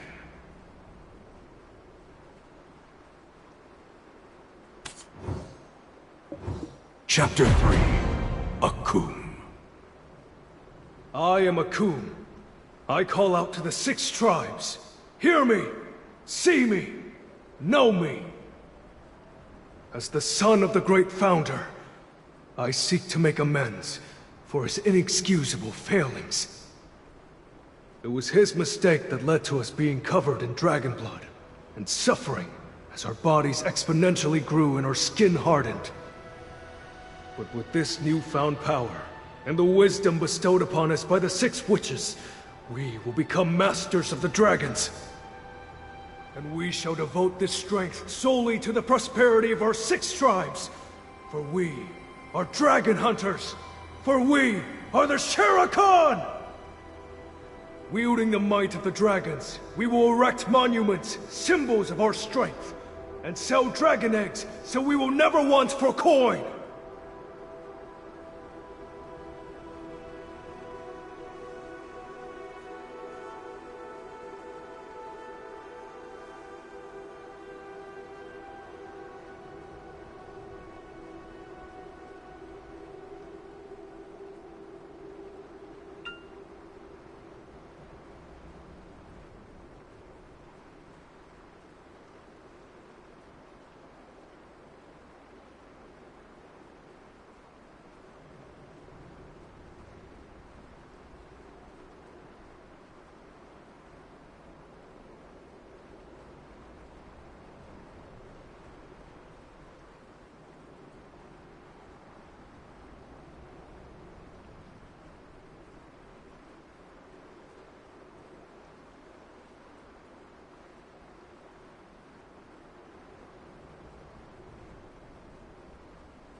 They've been quiet all this time.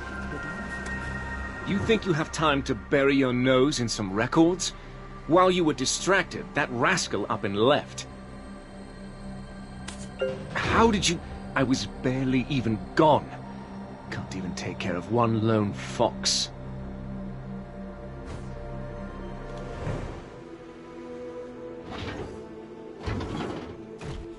There he is. Such enthusiasm is the prime virtue of all my specimens. Oh, a smart guy. And you let everyone know it? Of course. Of all the specimens I've seen, you are the second most perfect yet. Perfect, you say? Well, you've got a good eye for sure. And what do we have here? 2 more specimens? I'll finally be able to create a friend for Tori as well.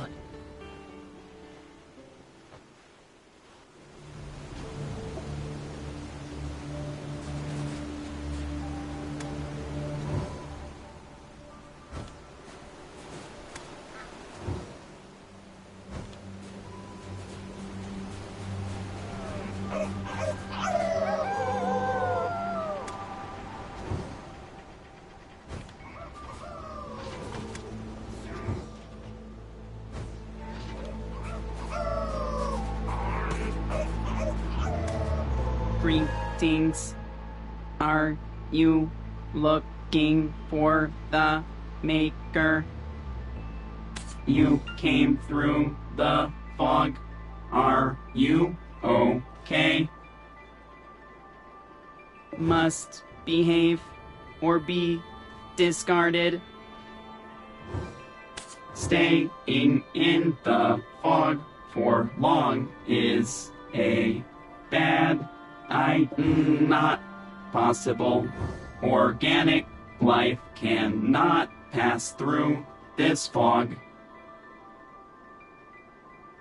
Not possible.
I'm always on the lookout for new materials for my experiments.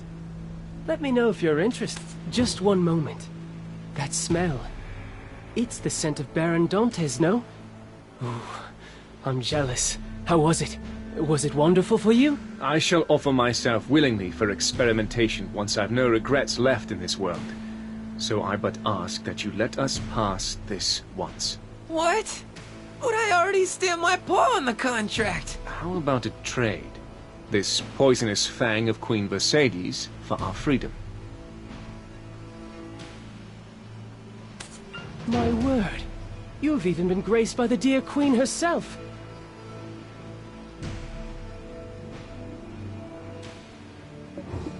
The Queen at Bronte's Bolt? Truly remarkable you all are. I guess it'd be a waste to experiment on you. I do want to share a bit of my work. What do you say? We're strapped for time. We must head to the Mountain of Eternal Winter. So I'll ask you this only once. Is there any way to stop Queen Mercedes from planting the winter tree seed? That's it. That's exactly what I was experimenting on. I've something to share with you regarding that mountain as well. Please, please give me a chance to awe and amaze. Look, on behalf of all geniuses, I assure you, we won't regret letting this man speak. What do you say? One look, that's all. It'll be a waste of time to stop you, it seems. Huh? Wait. Ah, Tori! You fool! I'm sorry. My faulty specimen, it's in one of its moods again. This time it has dumped all my research and materials into the Black Lake. Could you go retrieve them in my stead? I don't mix well with water.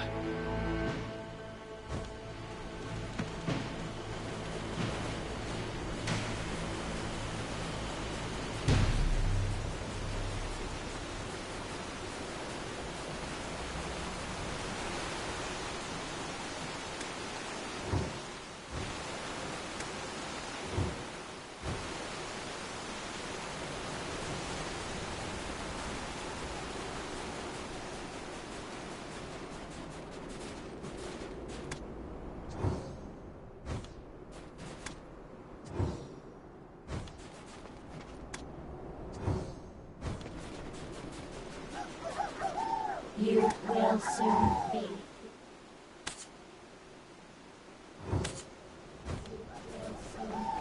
Discarded.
Could you go retrieve them in my stead? I don't mix well with water. Ah, thank you. That Tory. Anyways, let us see. The hardships I faced thanks to those O'Nells. I finally relieved myself of that stress here. The source of the swamp mutant's growth. Ah, no, wrong one. Ah, here it is. Signage of ethnic groups. The phenomenon of Queen Mercedes planting the winter tree seed, all leaving the swarm for a distant area. At first I speculated some attractant to be involved. But after examining the poisonous fang your friend handed over earlier, I found some traces of parasitic hosts. In other words, they're not doing this of their own free will. I think I know the very culprit. I see them from time to time. What was it in your tongue again? Dayan? You mean that black spirit? Yes, that's right. That very one. I wonder, why won't one possess me? If I could get my hands on one, I'd surely be able to invent incredible things.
They've been